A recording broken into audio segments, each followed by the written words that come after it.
Introduction. Before you stands Aegon Targaryen VI, King of Meereen, Sovereign of the Undulls, the Roiner, and the First Men, Ruler of the Seven Kingdoms, Protector of the Realm, the Khal of Khals, and Liberator of Slaver's Bay.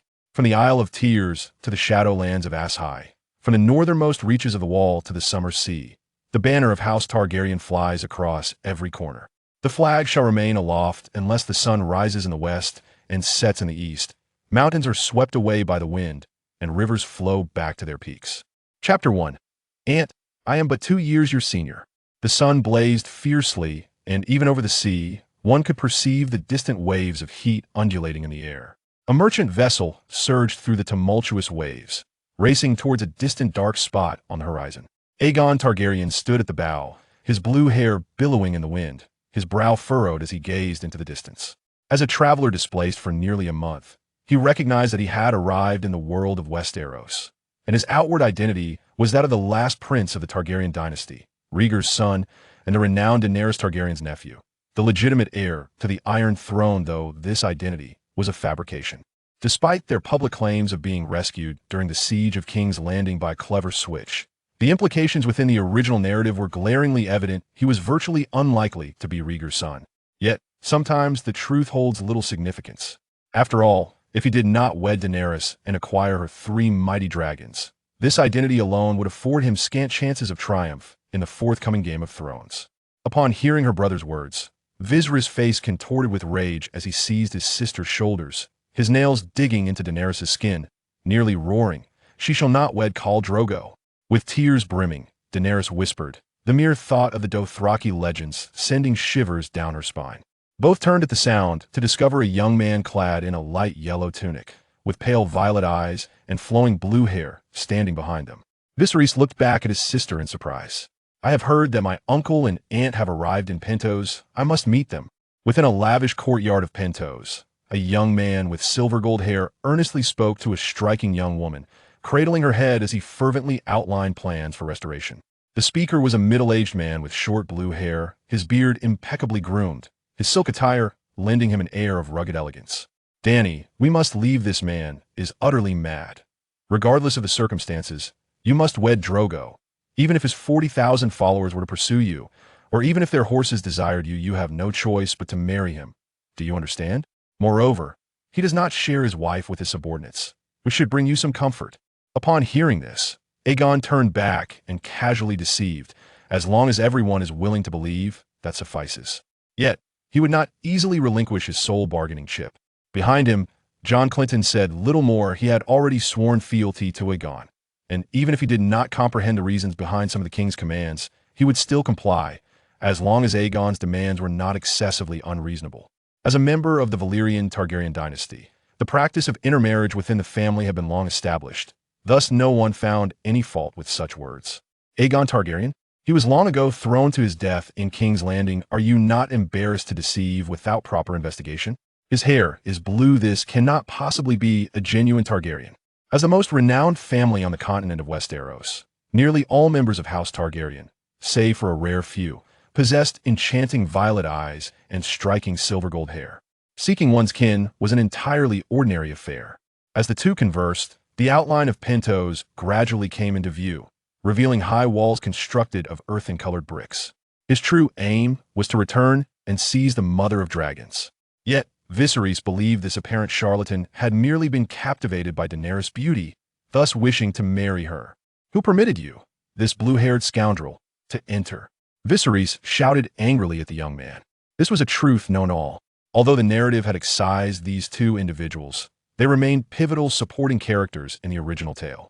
Whether you believe it or not, I am the true Targaryen. My hair is dyed blue solely to evade pursuit. This is Lord Jon Clinton, former Hand of the King, who can attest to my authenticity. Before you stands Aegon Targaryen VI, King of the Undulls, the Roiner, and the First Men, Sovereign of the Seven Kingdoms, Guardian of all realms. Yet, it was evident that the demeanor of the other party did not suggest a willingness to accept him as king. They possess tens of thousands of cavalry. This is my sole hope of reclaiming the throne. Your Majesty, why return to Pentos so swiftly? The young man, claiming to be his nephew, with his blue hair, provoked Viserys to mock their folly. Daenerys Targaryen had long since realized her brother Viserys' dream of restoration was merely a delusion. She had not anticipated that he would seek to wed her to a stranger from the Dothraki. Just as Daenerys felt despair enveloping her, a resonant male voice echoed from behind. Accompanying him was a middle-aged man with similarly short blue hair. Daenerys, it is said that the Dothraki engage in copulation akin to animals, displaying little regard for privacy. They are characterized by their ferocity, embodying the essence of savagery, consumed by a singular focus on warfare and the enslavement of others. In the ensuing conflicts where magic and dragons emerge, even with a handful of supporters, he stands no chance against the mother of dragons. Fortunately, the narrative has yet to unfold, granting him ample time for development.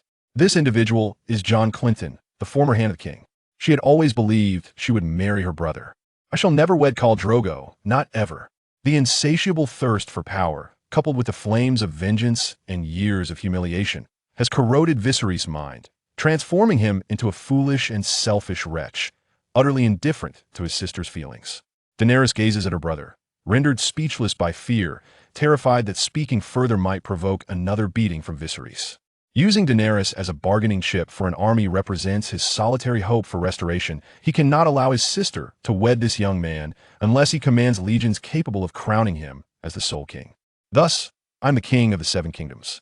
The young man stands resolute, exuding an air of authority that commands respect, akin to the grandeur of mountains. But I am afraid, I fear the Dothraki. I have heard they are akin to wildlings, and some even share their wives with their followers. Jon Clinton was once a squire to his father, Prince Rhaegar, and his closest companion. And Daenerys, she is my aunt, she shall marry me. After casting a profound glance at Jon Clinton behind Aegon, Viserys seized Daenerys' right hand, attempting to lead her away, only to have her break free. Just like Daenerys, the most beautiful princess in the world. Otherwise, according to the original storyline, he would, 2 years hence, lead the mightiest mercenary company to retake Westeros, only to be vanquished by the mother of dragons. Daenerys, your surname is Targaryen. Thus, no matter what, we must reclaim our rightful place and seize the Iron Throne. It is our destiny. Therefore, you must make sacrifices, do you understand? Emerging from behind Aegon, Jon Clinton stepped forth to support Aegon's proclamation. Upon discovering that Rhaegar had surviving offspring, his sole purpose became the protection of this child, aiding him in vanquishing the usurpers to reclaim the Iron Throne. Daenerys called out to her brother Viserys, each word laden with urgency. His eyes brimmed with a fervor that caused his voice to tremble, as if this invocation could reach the ears of the Seven and aid them in reclaiming the Iron Throne. Had Viserys not uttered such cruel words moments ago, she might have felt compelled by blood ties to heed his call.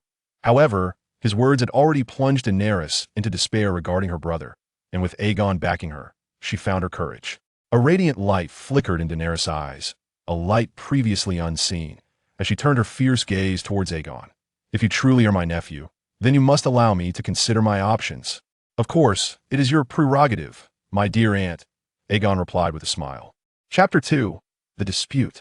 Enough. I know not from whence you come, deceiver, but Daenerys is my sister, and it is not your place to dictate whom I wed her to. Viserys had gone mad without Daenerys to barter for an army. His claim to the crown was but a futile dream. Aegon's expression sharpened at Viserys' words, resembling a dragon poised to unleash its fiery wrath. "Oh, Lawler above, who has dared to provoke my true dragon?" For context, Lawler is the principal deity of Pentos, known as the Lord of Light. Just as the quarrel intensified, the owner of the courtyard, Illyrio Mopatis, emerged with 2 attendants. His corpulent figure was adorned with jeweled rings on each finger, and a greasy, forked yellow beard framed a mouth with uneven yellowed teeth, rendering his face quite unappealing. It was difficult to fathom that this man had once been a strikingly handsome and formidable assassin in his youth. Illyrio served as the governor of Pentos, having sheltered Daenerys and Viserys 2 months prior, safeguarding them from the threat of assassins while pledging to assist Viserys in reclaiming his throne. "It is my fault, your majesty. Fortunately, I have yet to broach this marriage with Khal Drogo." He regretted not clarifying Aegon's true identity. This was precisely why Aegon insisted on returning to wed his aunt. Illyrio's words had begun to sway Daenerys. She now believed half of Aegon's claim to be her nephew.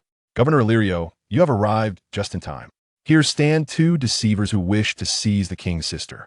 Do you not think they should be hanged?" Viserys was utterly blinded by this revelation, failing to consider that his greatest ally, Illyrio, would openly endorse this blue-haired youth as king. In truth, this was a joint proposal between myself and Prince Viserys Princess Daenerys could grant us a formidable army. Your Majesty, why have you returned without prior notice? Illyrio was, in all likelihood, Aegon's biological father, and Aegon Targaryen was a fabrication devised to elevate his son to the throne of the Seven Kingdoms. At that moment, Jon Cunnington, who had been silently standing behind Aegon, finally spoke up. Before the fall of King's Landing, the two parties had indeed met, and Viserys finally formed an impression of the middle-aged man before him. It is the lies interwoven with truth that prove most lethal. With Jon Clinton present, Daenerys' trust in Aegon's identity had reached a considerable level, and she was the most compelling evidence piecing together this deception. Illyrio bowed his head once more in apology. Frauds! You are all nothing but a collection of deceivers, each seeking to usurp the Iron Throne. Viserys shouted vehemently. Viserys found himself at a loss for words. His cunning paled in comparison to that of the individuals before him, and he could not fathom the duplicitous machinations of these two tricksters. He could not believe that Aegon, with his striking blue hair, could defy the will of the governor in Pentos. I have only just returned to learn that my uncle intends to marry my aunt to a Dothraki, a profound insult to our Targaryen lineage. I shall not allow such an affront to transpire under my very eyes. Count Jon Clinton, with the pride befitting his noble status, shared in this sentiment. It was his foolish father who had set the original events in motion after Daenerys' ascension. How could she ever consent to wed a man of dubious origin? Your Majesty, what on earth has transpired? Illyrio inquired, rising slowly. Daenerys' marriage to a savage Dothraki was a humiliation for all nobles. Though the Targaryen dynasty had fallen, the Targaryen bloodline remained sacred. Viserys' tone had grown haughty, his gaze upon Aegon and Illyrio akin to that of one surveying corpses. Upon seeing Aegon, Illyrio ceased to heed Viserys' words, kneeling on one knee in reverence, as if he were in the presence of the Red Priest of R'hllor. It was indeed remarkable. No one could have anticipated that a teenage girl would rise to such heights, hatching 3 dragons and defeating all adversaries to claim the Iron Throne. Illyrio, a man of Pentos, resembled more a merchant than a governor to him. Everything was negotiable. Aegon, however, appeared to have immersed himself so deeply in his role that he genuinely believed himself to be a Targaryen. Seeing the situation unfold, Illyrio realized that further commentary was futile. With 2 votes already opposing, his own would carry no weight. He could only nod slowly. It is my oversight, I assure you, that I shall clarify such matters directly with your Majesty in the future. Please forgive my error this time. Sometimes a great name can signify everything. Had Aegon not crossed paths with Viserys, Illyrio could have continued to host him, pretending as if nothing had occurred. Thus, for Viserys, Illyrio was his pillar of support. Your Majesty, I regret that the Raven did not convey the message to you. I hope there shall not be a repeat of this occurrence, and you must understand that the Dothraki do not engage in trade. They believe solely in plunder. Your Majesty, I firmly believe you are correct. The Targaryen lineage must not be sullied by an alliance with the Dothraki, for it is an affront to the true blood of dragons. Just days prior, the same individual had referred to him as the true dragon. Prince, perhaps you still recall my visage. We crossed paths while you resided in King's Landing. In a feudal society, the absence of a noble surname renders one's chances of claiming the Iron Throne virtually negligible. Let my aunt and uncle retire for the time being. Aegon nonchalantly gestured. Prince Viserys, I believe this is all a misunderstanding. This indeed is Aegon Targaryen VI, your brother Rhaegar's son. I must apologize for not mentioning this sooner. Sir Clinton and I were merely concerned for the king's safety, which is why I concealed his existence. However, the unfolding events diverged from his expectations. Aegon's presence had disrupted his meticulously laid plans, compelling him to continue this charade, ensuring the recognition of Aegon Targaryen's identity above all else. The Council of Three still needed to deliberate military matters, and it was imperative to keep Viserys, the traitor, from being a nuisance. At this moment, Aegon savored the taste of power, at least within Illyrio's domain. He was the true king. If you continue to flaunt that blue hair, you shall forever be barred from the Iron Throne. Viserys declared in indignation as he departed, a flicker of desire flashing in his gaze towards his sister. If his sister Daenerys were not to wed Khal Drogo, then her first night should rightfully belong to him, rather than to this Targaryen cloaked in blue hair. Chapter 3. The Liberation of Slavers Bay. Our duty unquestionable. After Daenerys and her brother departed, the remaining 3 returned to the council chamber. The attendants had already set the long table with golden goblets brimming with white amber wine and crystal fruit platters filled with an assortment of fruits. Once the attendants had been dismissed, they took their seats, and the modest gathering of three began its council session. Your Majesty, since Princess Daenerys refuses to marry a Dothraki, it would be prudent for her to wed you, ensuring the purity of the Targaryen bloodline.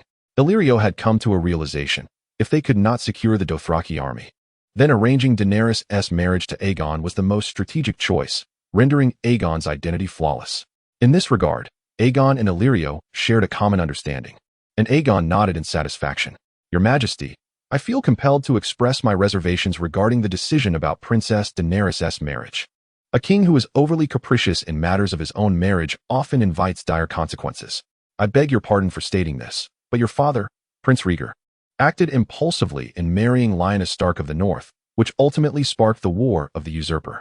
Although the rebels of the Seven Kingdoms claimed that Rhaegar had abducted Lyanna, Jon Connington, having served closely under Rhaegar, understood that such a notion was implausible. Jon Connington spoke truthfully. Marriage was a common tool for forging alliances with political adversaries. If Aegon could secure a formidable uncle through marriage, his chances of claiming the Iron Throne would significantly increase. Yet, unbeknownst to them, Aegon's identity was a fabrication, and he desperately needed Daenerys to complete the final piece of his deception. Thus, no matter who questioned his legitimacy in the future, he could always invoke the name of the Dragon Queen. Just as Aegon was about to interject, Illyrio preempted him. Your Majesty, the decision regarding the king's marriage should rest solely with himself. Seeking to barter in such matters is unbecoming of nobility.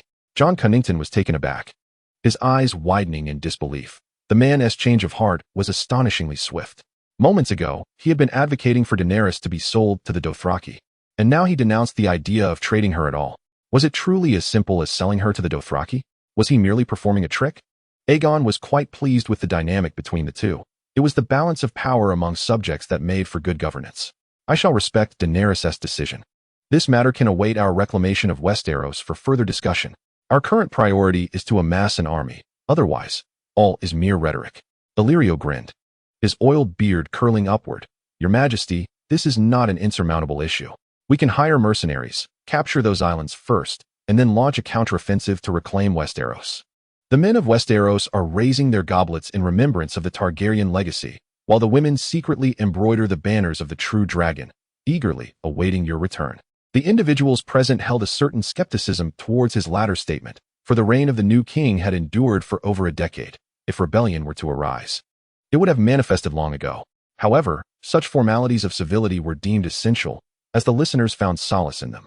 Jon Clinton, in particular, felt invigorated by the notion of restoring the honor of the Targaryen dynasty, proclaiming it a noble duty of their generation. Indeed, Your Majesty, I concur. We must also seek the Martell family of Dorne, one of the Seven Kingdoms.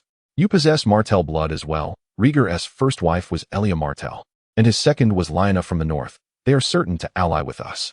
Aegon gently shook his head. I wish to purchase a portion of the Unsullied.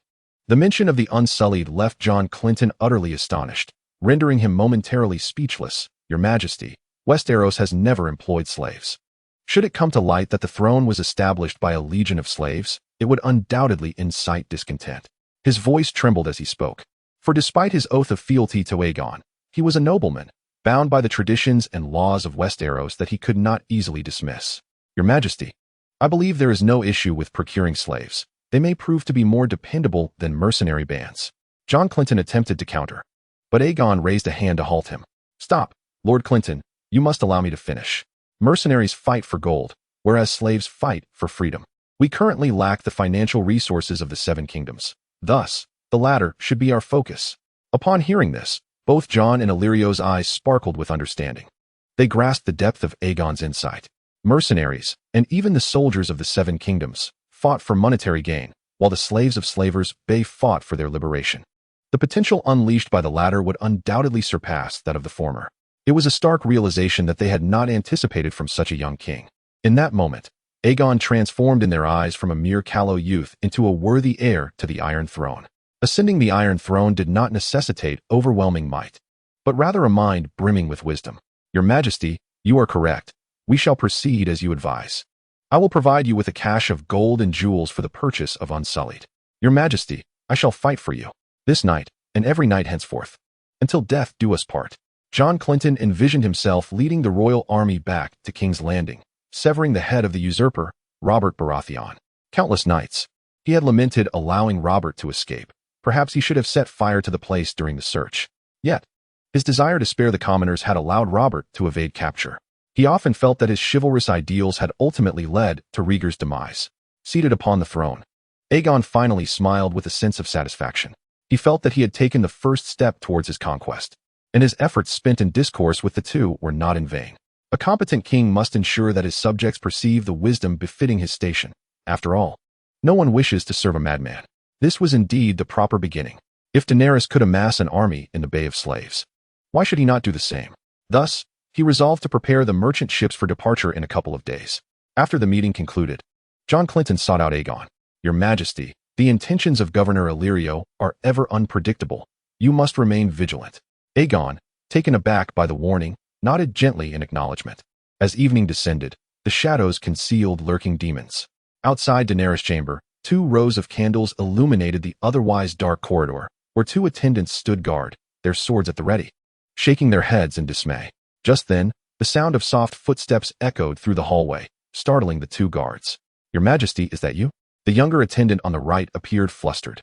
He had received orders from the governor to stand watch and prevent Viserys from entering. As Illyrio had discerned foolishness and greed in Viserys' gaze. Why is the king here? Is he to be allowed entry? Quiet. Did the governor not instruct you to remain here? Indeed. Oh, then stand firm while I enter. The 2 exchanged glances, momentarily hesitant to yield. Aegon glared fiercely. His insistence on entering was merely a desire to impress Daenerys. After all, to be aware of the narrative yet remain inactive would be rather foolish. To his surprise, he found himself obstructed by the 2 guards. Fortunately, despite his lack of a crown, the young king's presence commanded authority, startling the guards into submission as they swiftly stepped aside, revealing the dark door behind them. The governor's command was to bar Viserys, and they could simply disregard the matter concerning the king. As the attendants reluctantly parted, Aegon gently pushed the door open and stepped inside. Within the room, Daenerys Targaryen lay quietly upon a pale purple silk bed, dressed in a flowing white silk nightgown. The covers only reached her chest, exposing her milk-white skin, accentuating her alluring curves. The scene resembled a fairy tale's sleeping beauty, evoking an irresistible allure. The room was enveloped in silence, save for Daenerys' gentle breathing and the distant cries of seabirds in the night. Dany's face bore a smile, as if she had fallen into a sweet dream. In her reverie, she recalled the yard where she had lived as a child in Bravos, the red-painted wooden door, and the kindly old man. Suddenly, she sensed a sound, and was abruptly yanked back to reality, only to find a young man standing at the foot of her bed. In the moonlight, she discerned the features of Aegon and felt an urge to scream. Noticing her distress, Aegon quickly rushed forward to cover Dany's mouth, preventing her from alarming anyone. Dany, now more frightened by his restraint, began to kick and resist, even biting the hand that silenced her. Aegon could only hold her down with both hands. Grateful that Dany was merely a girl, her strength was no match for his. Hush. Be quiet. I mean you no harm, Dany. Despite her struggles, Dany, upon hearing his words, reluctantly ceased her resistance and relaxed her mouth. Dany, you must promise not to scream. If you understand, just blink your eyes. The partially uncovered Dany blinked rapidly. Seeing the innocent visage of the mother of dragons, Aegon released his grip slightly. However, as soon as he loosened his hold, Dany instinctively prepared to shout. Fortunately, Aegon was quick to cover her mouth once more. This time, instead of a fierce struggle, they exchanged glances. Aegon couldn't help but chuckle at the absurdity of the situation. Even if he had sinister intentions, the entire courtyard belonged to him, rendering her cries futile. Auntie, how can I trust you? Dany questioned. Let us speak plainly. I truly am not here to harm you. I am here to protect you. If you understand, blink your eyes. Though Dany found the position they were in rather peculiar, she calmed down upon hearing Aegon's words and blinked her eyes. Very well. I shall release you now, but do not scream. You wouldn't want to ruin your reputation, would you? Before Aegon could ask her to blink again, Dany voluntarily blinked. Seeing this, Aegon carefully pulled the blanket over her before cautiously releasing his left hand, which bore deep bite marks, oozing faint red blood.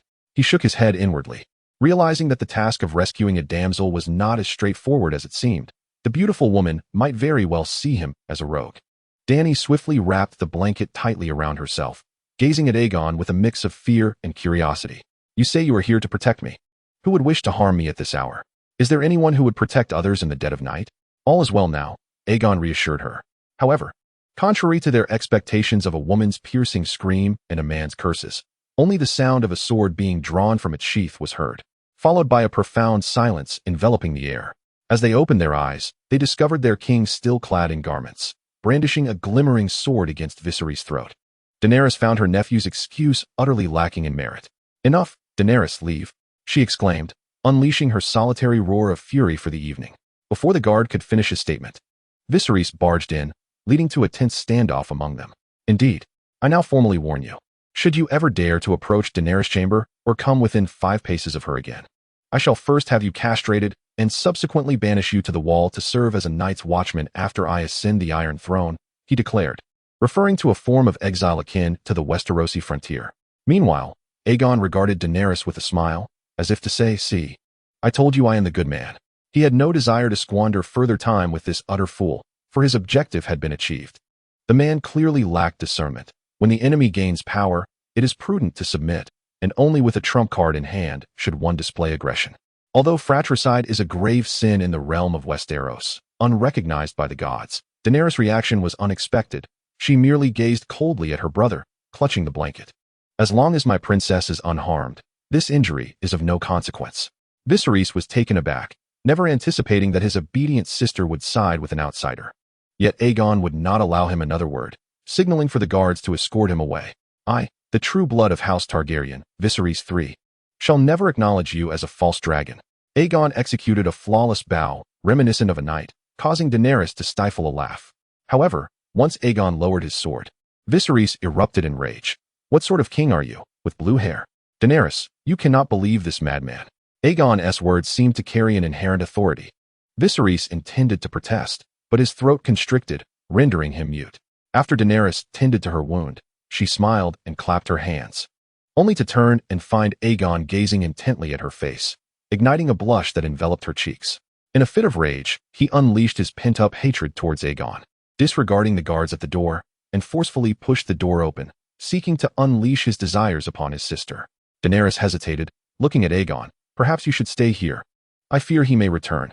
Without responding, Daenerys took Aegon's hand, cleaned his wound, and meticulously wrapped it in silk. Aegon offered no opportunity for Viserys to defend himself, directly condemning his actions as attempted rape. He stepped forward and placed a gentle kiss upon Daenerys' forehead.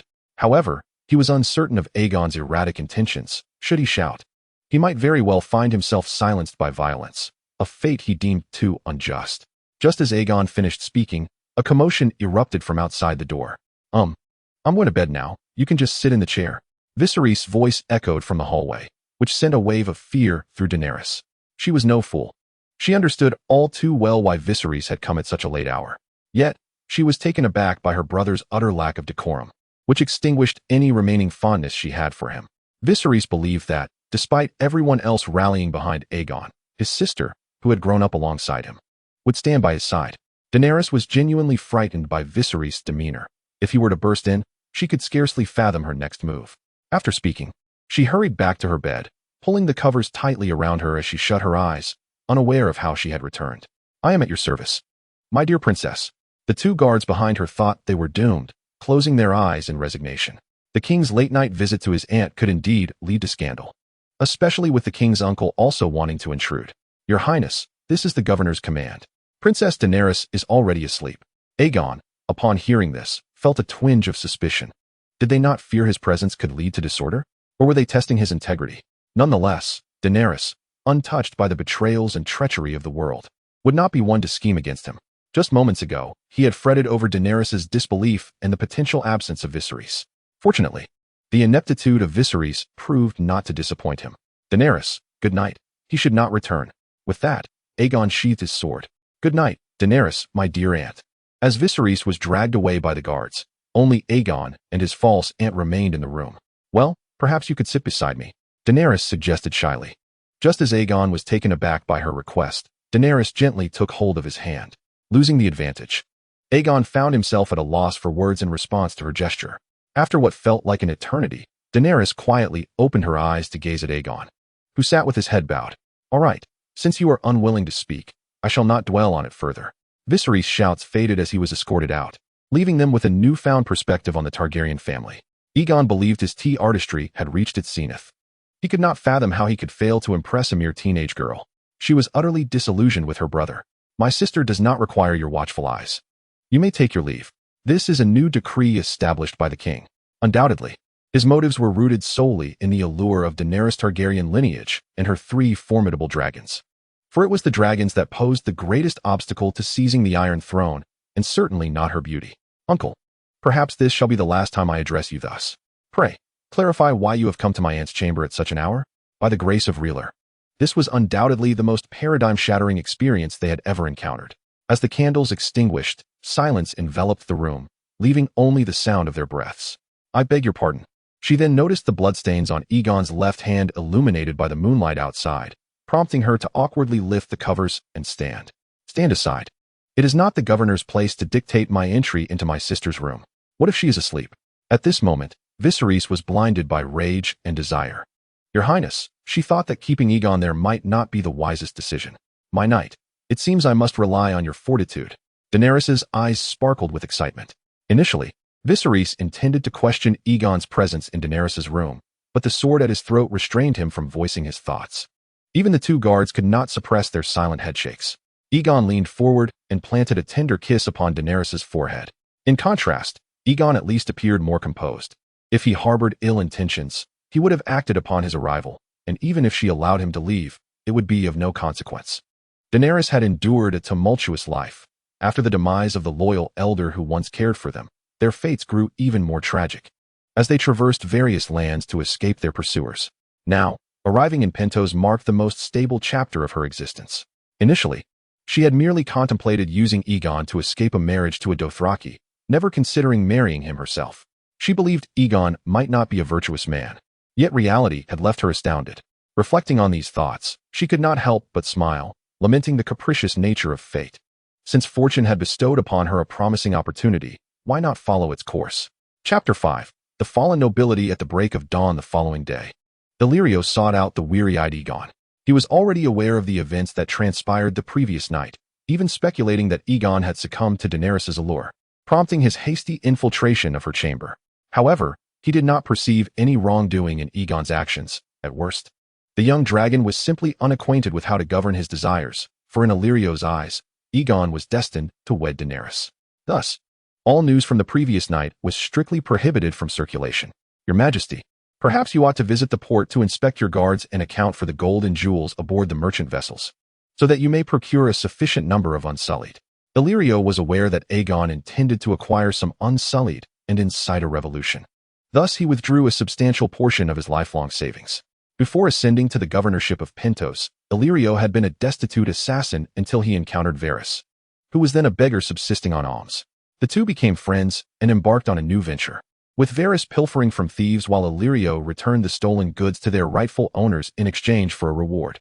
Aegon turned to find that Illyrio had donned a pale purple robe today, making him appear remarkably distinguished. Even Aegon felt a fleeting desire as he beheld him. Just then, as they conversed, a servant brought news, and a robust, dark-skinned middle-aged man with a thinning crown of hair approached. I too wish to see, exclaimed the knight. Ser Jorah Mormont, eager to serve you, your majesty. Ser Jorah's presence now posed a test for Aegon. Moreover, the thieves of Pentos sought them out, half aiming to eliminate them, albeit unsuccessfully, while the other half requested their assistance in disposing of stolen goods. Illyrio and his cunning accomplice harbored the intention of eliminating Daenerys, allowing Khal Drogo and his Dothraki cavalry to exact revenge upon Westeros, thereby weakening the realm and facilitating Aegon's ascent. If he could not, surely the Mother of Dragons could. Aegon then comprehended the considerable sum Illyrio had bestowed upon him. In the original tale, this individual had only provided Daenerys with 3 merchant ships, sufficient to purchase 2,000 unsullied. Therefore, they need not steal from thieves to operate within this market.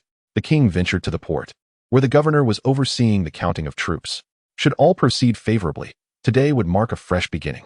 Noticing Aegon's hesitation, Illyrio swiftly offered clarification. The unsullied were conditioned to obey, never to resist. Although he possessed Targaryen blood, as a descendant of a Targaryen bastard, his true mother was of illegitimate lineage. Aegon was uncertain if he could hatch dragons, and thus planned to bring Daenerys along. Indeed, I shall procure an army, so that I may return to Westeros and vanquish those usurpers. Daenerys, you will accompany me. Aegon observed the robust man before him, whose eyes gleamed with fervor. He was undoubtedly among the foremost warriors. In the original narrative, this character was a nimble yet portly figure who, upon victory, even defiled his adversary. "I am at your service, your majesty," declared Belwas, kneeling on one knee in submission. Jorah Mormont, in truth, enslaved a group of poachers who trespassed upon his lands. Yet in Westeros, the trafficking of slaves is a grievous offense. As Illyrio spoke, he introduced Aegon to a towering, dark-skinned eunuch. It is noteworthy that Varys and Illyrio are allies. Illyrio aids Daenerys in her quest for the throne, while Varys betrays her by orchestrating an assassination attempt. The disparities in their loyalties are stark. "Your Grace," Daenerys' voice called from behind. Aegon refrained from commenting on Illyrio's words, but Jon Cunnington, who had been patiently waiting nearby, finally interjected. "You are a knight who fought for the usurper Robert?" He had once battled in the Meereenese fighting pits and earned the title of the formidable Belwas, reputed to have never lost a match. "Your Highness," a handmaiden entered, intent on assisting Daenerys with her attire. "Your Grace, this is Belwas, the strongest slave here. Should anyone attempt to steal from your treasury, he shall sever their hands." However, all were acutely aware that a woman of Daenerys' stature was beyond their reach. This is precisely why the original narrative holds true, leading Illyrio and his cohorts' plans to falter. "If possible, I believe we ought to procure more gold," Aegon suggested. "Our current mercenary count is insufficient. Trust me, the jewels aboard these 10 merchant vessels are ample to purchase 6,000 unsullied." This scenario is inherently paradoxical. "No need for that. Simply bring the handmaid with you as we depart." The port of Pentos is prepared with 10 merchant ships and 50 robust slave soldiers. Aegon, observing the foremost sycophant of the Dragon Queen before him, began to grasp the entirety of Illyrio's scheme. "Your Grace, allow me to introduce this knight, Ser Jorah, once the most valiant knight of the Seven Kingdoms, who has also won the tournament championship. Consequently, his liege, the Warden of the North, Ned Stark, seeks to apprehend him and execute him in Winterfell." Unbeknownst to them, Jorah Mormont had inexplicably fallen in love with Daenerys, although he had no intention of purchasing her. If he could not rally the Unsullied in the square, a rebellion could indeed pose significant issues. Daenerys approached the window and opened the casement, revealing a sky as blue as the sea, with glimmers dancing upon the distant waters. Below the city walls, a group of children frolicked, and in that moment, she yearned to be as unrestrained as they, to forget the past and the future. At this juncture, Daenerys had lowered her guard towards Aegon. "What must I prepare?" "Your Grace, I shall arrange for additional merchant vessels in the coming days, but I advise against an excess. It may attract the attention of pirates." "Your Grace, a knight seeks your audience." Daenerys experienced a tranquil dream, one that transported her back to the red-painted wooden door of her childhood, where a kindly old man affectionately referred to her as Little Princess. Subsequently, she dreamt of a young man with azure hair, although his armor appeared somewhat cumbersome. Jorah's movements remained remarkably fluid, betraying no sense of encumbrance.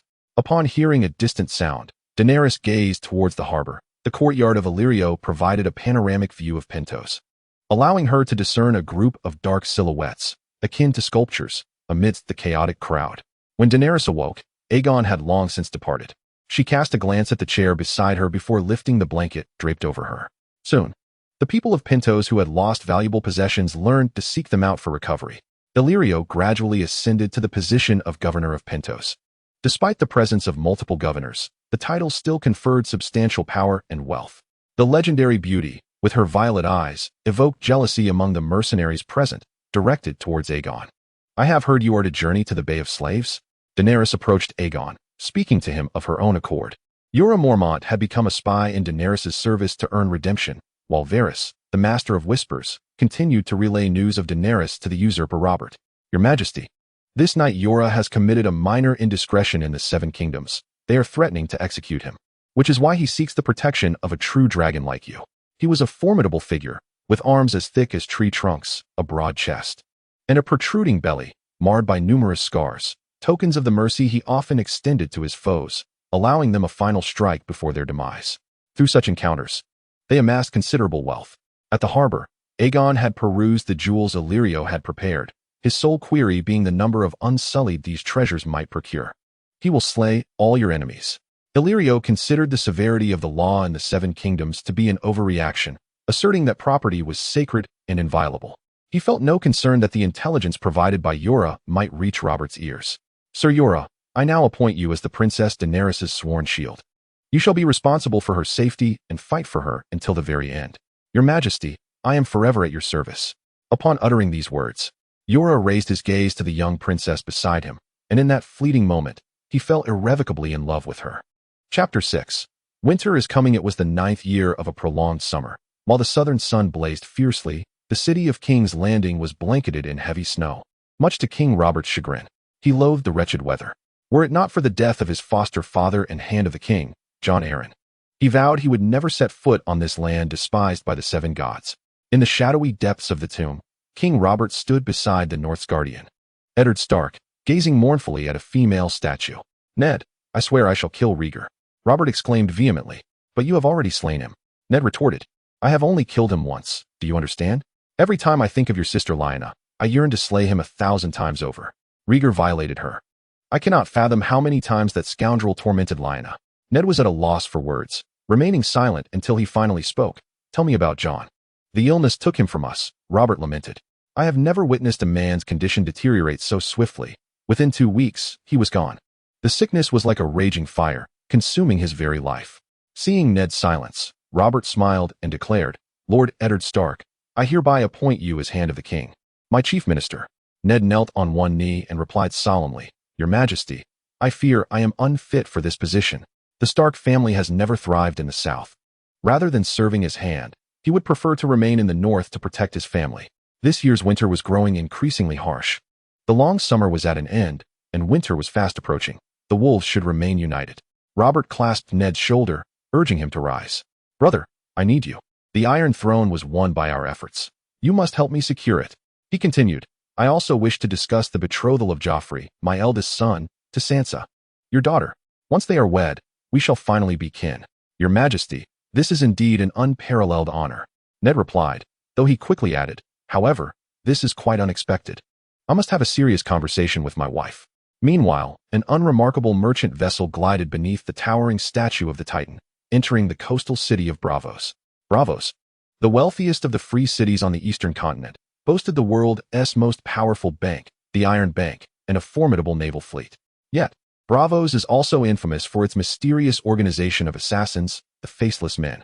These assassins are known for their silent killings, often leaving the murdered to appear as if they had succumbed to suicide, akin to the KGB of the Game of Thrones universe. As the morning mist lingered, Peter Baelish, the treasurer of the 7 kingdoms, cloaked in black, approached a temple perched atop a rocky outcrop. The temple, devoid of windows, featured a sharply pointed roof covered in black tiles.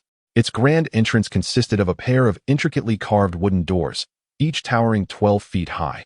The left door, crafted from fishbeam wood, was as white as bone, while the right door glimmered faintly with ebony. This was the hallowed ground of the Faceless Men, dedicated to their deity, the many-faced god. Peter gently rapped on the wooden doors and then stood quietly in place. Moments later, the doors creaked open, revealing an elderly figure draped in a gray robe, holding an oil lamp. "All mortals must meet their end," he proclaimed. "All mortals must serve." Questioned the hoarse-voiced old man in the gray robe after the secret signal was exchanged. "I wish to offer a sacrifice to the many-faced god," replied Peter Baelish, handing over a pouch filled with agate and gold. "Someone," he referred to himself as the Faceless Man, "requires a name. Ned Stark." The gray-robed elder shook his head gently. "Ned Stark is the guardian of the North. To slay him would be as formidable as killing a king. Your funds are utterly insufficient. The many-faced god has his own rules. Each individual serves a different purpose, and the offerings must vary accordingly." Peter's expression remained unchanged as he languidly replied, "But the Ned Stark I wish to kill is the Night's Watchman. Soon, he will be exiled to the Wall for treason. The many-faced god will deliver the gift to Ned Stark." With that, the gray-robed elder closed the door. He ambled slowly to the innermost sanctum of the temple, carrying the pouch Peter had provided, and placed it at the altar's center, beside a conspicuously green dragon egg. On the road to Slaver's Bay, Aegon diligently instructed Daenerys in the art of swordsmanship, though the young dragon queen often found herself struck on the arm. "Dany, you must learn to wield a sword swiftly. You need the ability to kill. Had you possessed such skills when Viserys sought to sell you, you could have slit his throat." Listening to her cousin, who was merely 2 years her senior, Daenerys could not help but scowl. She felt utterly devoid of talent for swordplay. Moreover, why should she learn such skills if she could not claim the Iron Throne? Noticing Daenerys' lack of enthusiasm, Aegon stepped forward and grasped her shoulders. Remember, you bear the blood of true dragons. Should I perish, you must strive to ascend the Iron Throne. A queen must possess the means of self-defense. In this world imbued with magic, Aegon was uncertain of his own fate, yet he resolved to empower the Dragon Queen. For only then would she possess a chance to claim the Iron Throne in his absence. Daenerys, taken aback by Aegon's earnest demeanor, nodded solemnly. Your Majesty, we have arrived at Lys. Jon Cunnington, who had been standing behind, interjected. The group turned their gaze toward the horizon, where a city perched upon the rocks emerged against the backdrop of the Emerald Sea. At the mention of Lys, Jorah Mormont froze momentarily, only to be observed by the perceptive Daenerys. Ser Jorah, have you been to Lys before? Recalling some unsavory memories, Jorah Mormont slowly nodded. Indeed, Your Highness. Upon hearing this, Jorah could hardly suppress a chuckle. It dawned on him that this fellow was indeed a man of misfortune. He had squandered his entire fortune on his wife, only for her to abandon him. Jorah paused for a moment, as if steeling himself, and then slowly spoke. You may be curious as to why I sold those poachers into slavery. Truth be told, I am not particularly fond of extravagance. However, my wife, Lynesse Hightower, revels in a life of luxury. Ah, the Hightower lady from Old Town? Jon Clinton interjected. I find it hard to fathom that they would marry their daughter to a penniless earl from the north. The north has always been the impoverished corner of the Seven Kingdoms. It is vast and sparsely populated, devoid of mineral wealth. And aside from the hardy nature of its people, it offers little to commend it. Meanwhile, the Hightowers of Old Town have always been among the most affluent families in the realm. Jon Clinton truly struggled to comprehend why they would bestow their precious daughter upon a destitute earl from Bear Island. Jorah was not surprised by Jon's reaction. He seemed to recall some fond memory and continued. It was during that year's tournament, when I presented her with the crown of love and beauty woven from floral garlands. I then proposed to the Hightower family, and the earl consented to give me his daughter. Those were the happiest days of my life. At this point, Jorah paused again, his expression dimming. Yet Bear Island does not possess the wealth to sustain her extravagant desires.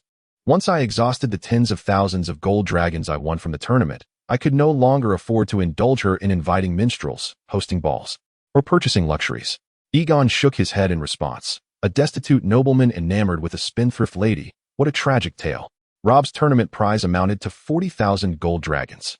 One gold dragon could be exchanged for 11,760 copper pennies, and a single copper penny could procure a sausage and a mug of ale, roughly equating to 5 silver coins. Thus, Jorah must have lavished at least 2 billion upon his wife. What a monumental folly. He bore resemblance to those who, while subsisting on instant noodles, shower gifts upon streamers. No, perhaps the latter is even more foolish. At least they are spending on a spouse. Ultimately, we fled Westeros to Braavos, but she expressed a desire for warmer climes. I sold my last ship, arrived in Lys, and took up the life of a hired knight, only for her to fall into the arms of Prince Trystane of Lys. The group fell silent, lamenting for the unfortunate man. Your Majesty, we have arrived in Lys. Chapter 7. Rumors the fleet anchored in the harbor of Lys, yet Jorah hesitated as the others disembarked. Your Majesty, Jorah Mormont began, but faltered. Aegon turned to him gravely. Ser Jorah, you are now the iron guard of the princess. You must safeguard her at all times. However, I had made a pact with Trigger Mullen. I must relinquish Lynese and depart from Lys, or else I shall have to repay my debts as a slave. Jorah furrowed his brow, reluctant to stir trouble, for if Aegon faltered, he would not receive Robert's pardon. Aegon could not help but shake his head. This fellow was utterly disconnected from the noble family motto of Bear Island, living in a manner far too pitiful. While the women of Bear Island were formidable in their own right, Aegon stepped forward and patted Jorah on the shoulder. The Seven Kingdoms hold no law permitting your divorce. Thus, Trigger Mullen's association with Lynese contravenes the laws of the Seven Kingdoms. Moreover, Lynese has spent your money, if we are to settle accounts. It is they who have pilfered your wealth. Do you comprehend? My intention in lingering in Lys for a few days is to solicit some sponsorship, aiming to restore the glory of House Targaryen. The jewels aboard these vessels will surely be insufficient, and presently, lacking both allies and resources, I must resort to deceit for the time being. Seeing his king speak thus, Jorah had no choice but to disembark alongside him. I have heard that he has brought 10 merchant ships laden with gold and jewels. As Governor Drummond uttered these words, a glint of excitement sparkled in his eyes, and a devious smile spread across his round face. The banquet was replete with rare delicacies from various lands, particularly those from the Summer Isles. After lodging at the inn, Aegon extended invitations to all the governors of Lys, intending to host them at the grandest brothel and perfumed garden in the city. There were at least 10,000 slave soldiers within Lys alone. As the most powerful governor in Lys, Tuek would not share the short-sightedness of others. Aegon did not intend to conceal his intent. It was, at the very least, an exceptional investment opportunity. Drummond believed such matters were beneath him. Yet that did not hinder his desire to meet this young king. They were aware that Daenerys and her brother were alive and had been wandering. Throughout their journey, Aegon and his entourage felt a long-lost sense of comfort in the city. Tuek could not help but shake his head. Do you think there are so many madmen in this world? If you were a mere teenage king, could you compel others to willingly part with such sums of money? The risk of funding a young king's restoration is not a burden that ordinary individuals can bear. It is truly the greatest venture of risk. Thus, most would choose to observe from the sidelines, waiting for you to establish yourself before offering financial support. Little did they expect that Aegon would directly imply he had supporters in Westeros. Yet this time, it was Rhaegar's son delivering the message, leaving these individuals utterly unprepared. The governors of Pentos and my friends in Westeros have waited far too long, in comparison to forcibly seizing power from Aegon. Supporting his ascent and becoming a loyal vassal would undoubtedly yield greater benefits. The remnants of the Targaryen dynasty may not be particularly remarkable, yet if this individual possesses supporters, he represents a formidable force that cannot be overlooked. However, Aegon and his companions did not arrive here merely for sustenance. They took a few casual bites, while Yora and the others sat in silence. Thus, this Tregomorlin is merely a wealthy merchant from Lys, and subduing the opposing party should pose no significant challenge for those he brought along. Is it possible that the prince of the Targaryen dynasty has not perished? Could it be a deception? In the process, assisting Yora in dealing with this trade prince would not be a monumental task. With such a substantial sum of money, aside from purchasing slaves and mercenaries, it is difficult to fathom other potential uses. Governor Tuek furrowed his brow, lost in thought, before finally speaking. Several governors nodded in agreement, for Aegon's words aligned closely with their speculations regarding his current endeavors. Tuek expressed his astonishment. Are you referring to our friends on the continent of Westeros? After exchanging pleasantries, Tuek was the first to broach the subject. Esteemed Emperor Aegon Targaryen, I beg your pardon for my presumption, but your destination for this voyage must surely be the Slave Bay? Although Illyrio's courtyard was already opulent, it paled in comparison to the palaces of these governors from Lys. Like Pentos, Lys is governed by a council of governors. Moreover, without clarity on who is funding him, seizing him would be futile, as others would inevitably seek retribution. I have heard that Daenerys Targaryen is also with him, thus rendering the truth of his claims irrelevant. The crux of the matter now lies in discerning the purpose behind his approach. Yet, these individuals could scarcely imagine that the reason for Illyrio's fervor was astonishingly simple. Were they to discover it, they would undoubtedly be aghast. Aegon's accompanying forces are not numerous, and capturing him should prove relatively straightforward for the governors of Lys. Let us extend our hospitality to him. Within Governor Tuek's palace, another invited guest, Governor Drummond, hurriedly arrived to deliberate on their course of action. I must procure a contingent of troops promptly. Only then can we vanquish the usurper. I fear this wealth may be a one-way endeavor.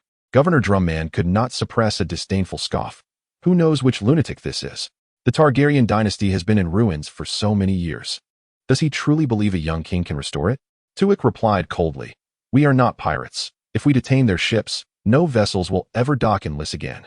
Positioned by the summer sea, Lys boasts a temperate climate with an abundance of palm and fruit trees, along with its renowned brothels, making it a long-standing resort destination. This explains why Viserys has been adrift for so many years without anyone willing to support him. Aegon chuckled softly. Indeed. Otherwise, how do you think I survived in King's Landing? The palace of Tuek was grandly constructed, its towering walls encasing an opulent courtyard, where a massive half-nude sculpture of a fountain stood, representing the goddess of desire worshipped by the people of Lys. Upon hearing this, Drummond fell silent. At this juncture, Aegon deliberately paused, then inquired, My Lord Governor, one can trust the people here, correct? Certainly, no one here would relay any information to King Robert. The esteemed individuals present are all governors of Lys, with the exception of Miss Joanna. However, I can vouch for her integrity. So please feel free to express your thoughts openly. Aegon nodded and then boldly proclaimed, Allow me to clarify, my friends. My ally in Westeros is none other than the Guardian of the South, House Tyrell. What? The assembly gasped in unison. Chapter 8, The Beheading of Kings.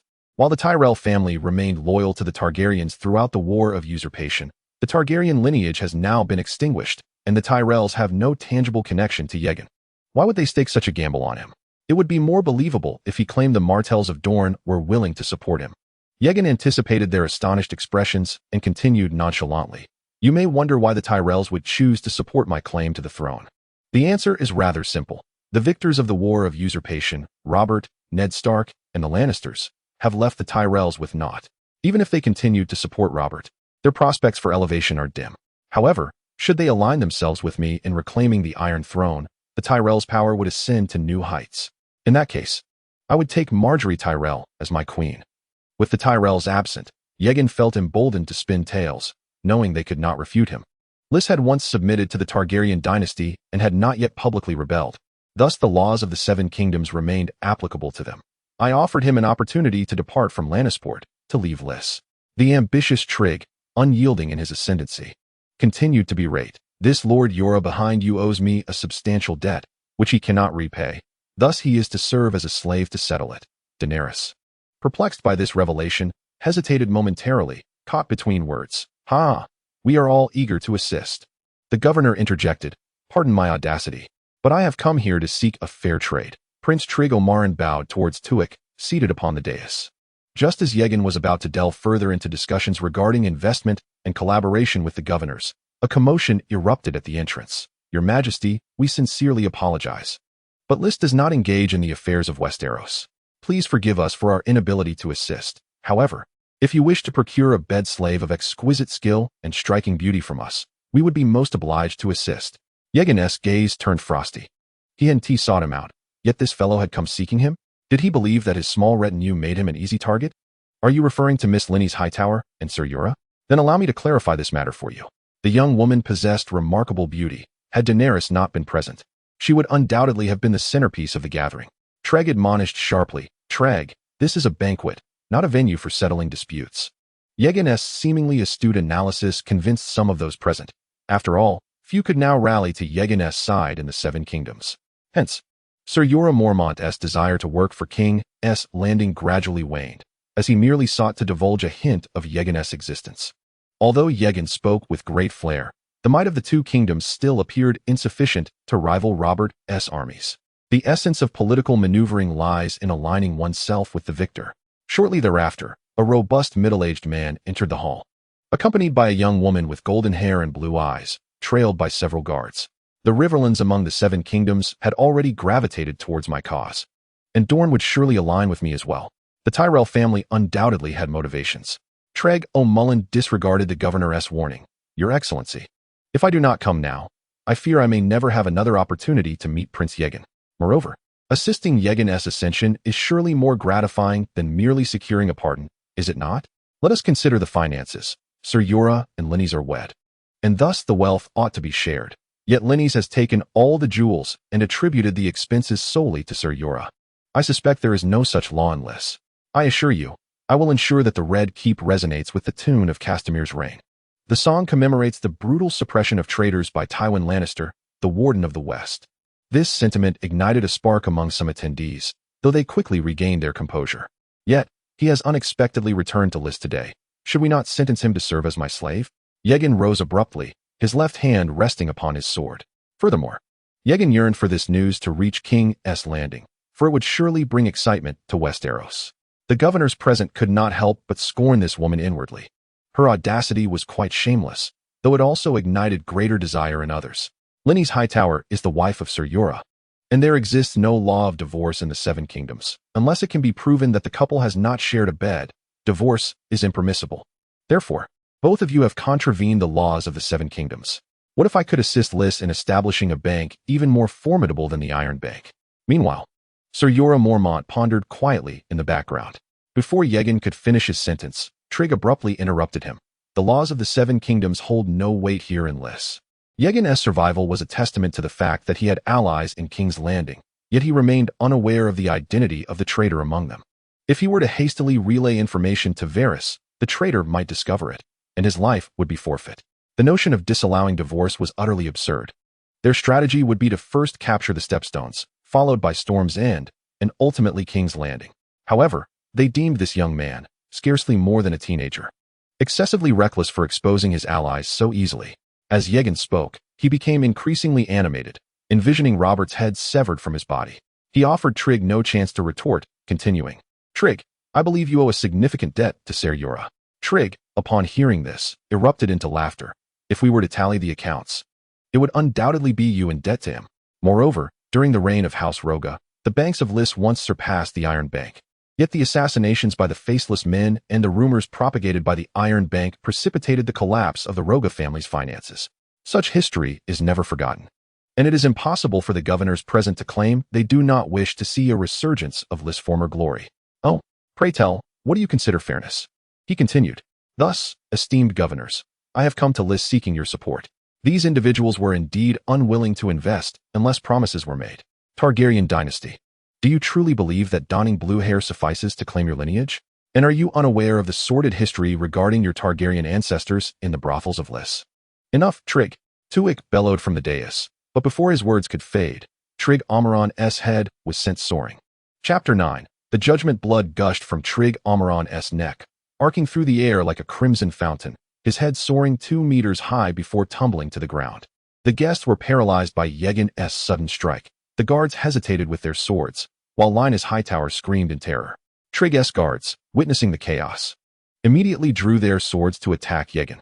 The stout Beavos and Jorah Mormont swiftly positioned themselves in front of Aegon, each managing to fend off 2 guards without losing ground.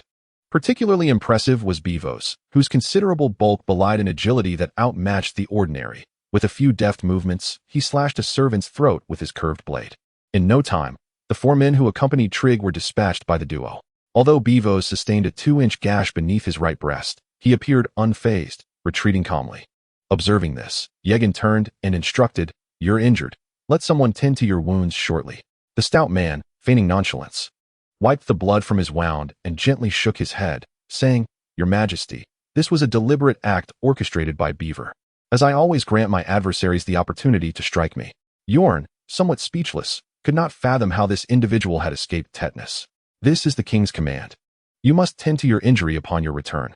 Beaver, recognizing the gravity of the situation, could only respond in a muted tone of acquiescence. "This is Lys, Prince Yorn. To kill a man in plain sight, here, seems to show a blatant disregard for us governors." Governor Drummond thundered.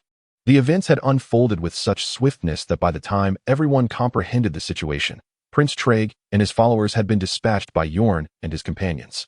With one governor now voicing his discontent, the assembly began to shed their fear of Yorn and his men. After all, this was Lys. The collective forces of the governor's slaves numbered in the thousands, and how could they fear a mere band of 100 exiled men? Yorn cast a sidelong glance at the speaker and replied icily, "Oh, this man publicly insulted the Targaryen family. He deserves what he has received. Furthermore, he wreaked havoc at the banquet of the governors. Should he not face execution?" He then turned his gaze towards Governor Tuik, the most powerful man in Lys, who alone could render a verdict on Yorn's actions. Tuik cleared his throat and, in a gravelly voice, slowly articulated, "Your Majesty, we thank you for dealing with this scoundrel. However, I kindly request that you leave such matters to us in the future." Yorn smiled faintly. "Should anyone dare to insult the Targaryens again, I shall not hesitate to sever his head. By the way, Lyness Hightower is a subject of the 7 kingdoms. I must take her with me." Tuik raised his hand, indicating that he would take charge of the situation. Lyness Hightower, petrified with terror, collapsed onto the ground, repeatedly pleading for her life, calling out to Jorah for salvation. Upon hearing her cries, Jorah's expression softened, yet he ultimately remained silent. Yorn interjected, cutting off Jorah, "This matter is for me to decide." He then turned his cold gaze towards Lyness. "I could send you on a journey of atonement." At the mention of journey of atonement, Lyness's expression shifted to one of sheer horror, a fate more terrifying than encountering a White Walker. Tywin Lannister had once forced his father's mistress to undertake a similar journey in Casterly Rock, parading her naked through the streets. The mere thought of facing such humiliation rendered Lyness utterly distraught, and she cast a desperate glance towards Jorah. Nevertheless, Jorah remained silent this time. "Ultimately, I decided to grant Ser Jorah a measure of mercy. Once I ascend the Iron Throne, you shall be exiled to Oldtown to live out your days as a nun." After Aegon finished speaking, he no longer attended to the fallen Lyness, but solemnly addressed the governors of Lys. "My agreement with Lys remains in effect, and I shall depart for Lys the day after tomorrow. If anyone wishes to join me on the ship, they must act swiftly." With that, Aegon turned and walked away, while his attendants hurriedly took Lyness away, leaving several governors exchanging glances in silence. He felt he had completed his investment presentation. Whether these governors believed him or chose to invest was beyond his control. What do you all think of this young king? Drummond scoffed, his jowls shaking with disdain. I see nothing but a thoughtless braggart. I cannot believe the Tyler family would support him. The female guest, Joanna, who had remained silent at the end, spoke up. I think otherwise. His leniency towards Lenny's Hathar suggests he may be considering the opinions of the old Hathar family. After all, the Hathar family are vassals of the Tyler family. Indeed, should the Tyler family choose to support Aegon, they could reap significant rewards, at the very least. They might secure a place among the new faction, and even lands in the west could potentially be granted to them. Others nodded in agreement upon hearing her words. Judging by Aegon's recent demeanor, he seemed relatively stable, although some of his actions did not reflect the cunning expected of a true power broker. A competent king would never easily betray an ally when in a position of weakness. However, if this was deliberate, it was unimaginable, absolutely implausible. They could not believe a mere teenager could devise such a scheme. Humph, yet we should not allow an outsider to judge the affairs of Lees. It is an utter humiliation. Enough, we need not discuss this further. The matter has been settled. Tuek grunted, expressing his strong dissatisfaction with Drummond's remarks. As for who among you wishes to board Aegon's ship, that decision lies with each of you. As the most powerful governor in Lees, Tuek's words carried weight. And after his pronouncement, no one dared to speak further. After the banquet, each governor returned to prepare diligently. If Aegon truly had the support of the Tyler family, his chances of success were not insignificant. Moreover, with the economic support from the governors of Pantos, victory was indeed possible. That night, a raven silently flew from the courtyard of Lees, heading toward the mysterious north. Chapter 10. The governors in collusion with pirates by morning. The docks of Lees were bustling with activity. When Aegon arrived at the docks, he found not only the original 10 merchant ships, but an additional 7 or 8 vessels flying the Lees flag. Upon witnessing this scene, Aegon felt a surge of joy. His journey to Lees had indeed been worthwhile. Such enterprises should be pursued more frequently. No, it seemed that only these local magnates could be entertained. Your Majesty, this treasure has been sent by Governor Tuek, accompanied by 100 unsullied soldiers, and these 30 young and beautiful bed slaves recently acquired from Yuan-Kai. The governor's steward enthusiastically introduced the gifts prepared for Aegon. Subsequently, the aides of several other governors also began to present their offerings to Aegon.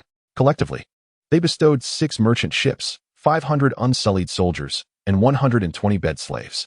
Numerous fleets passing through Lys often find themselves ambushed by pirates from the stepstones on their way to Bravos or Pentos.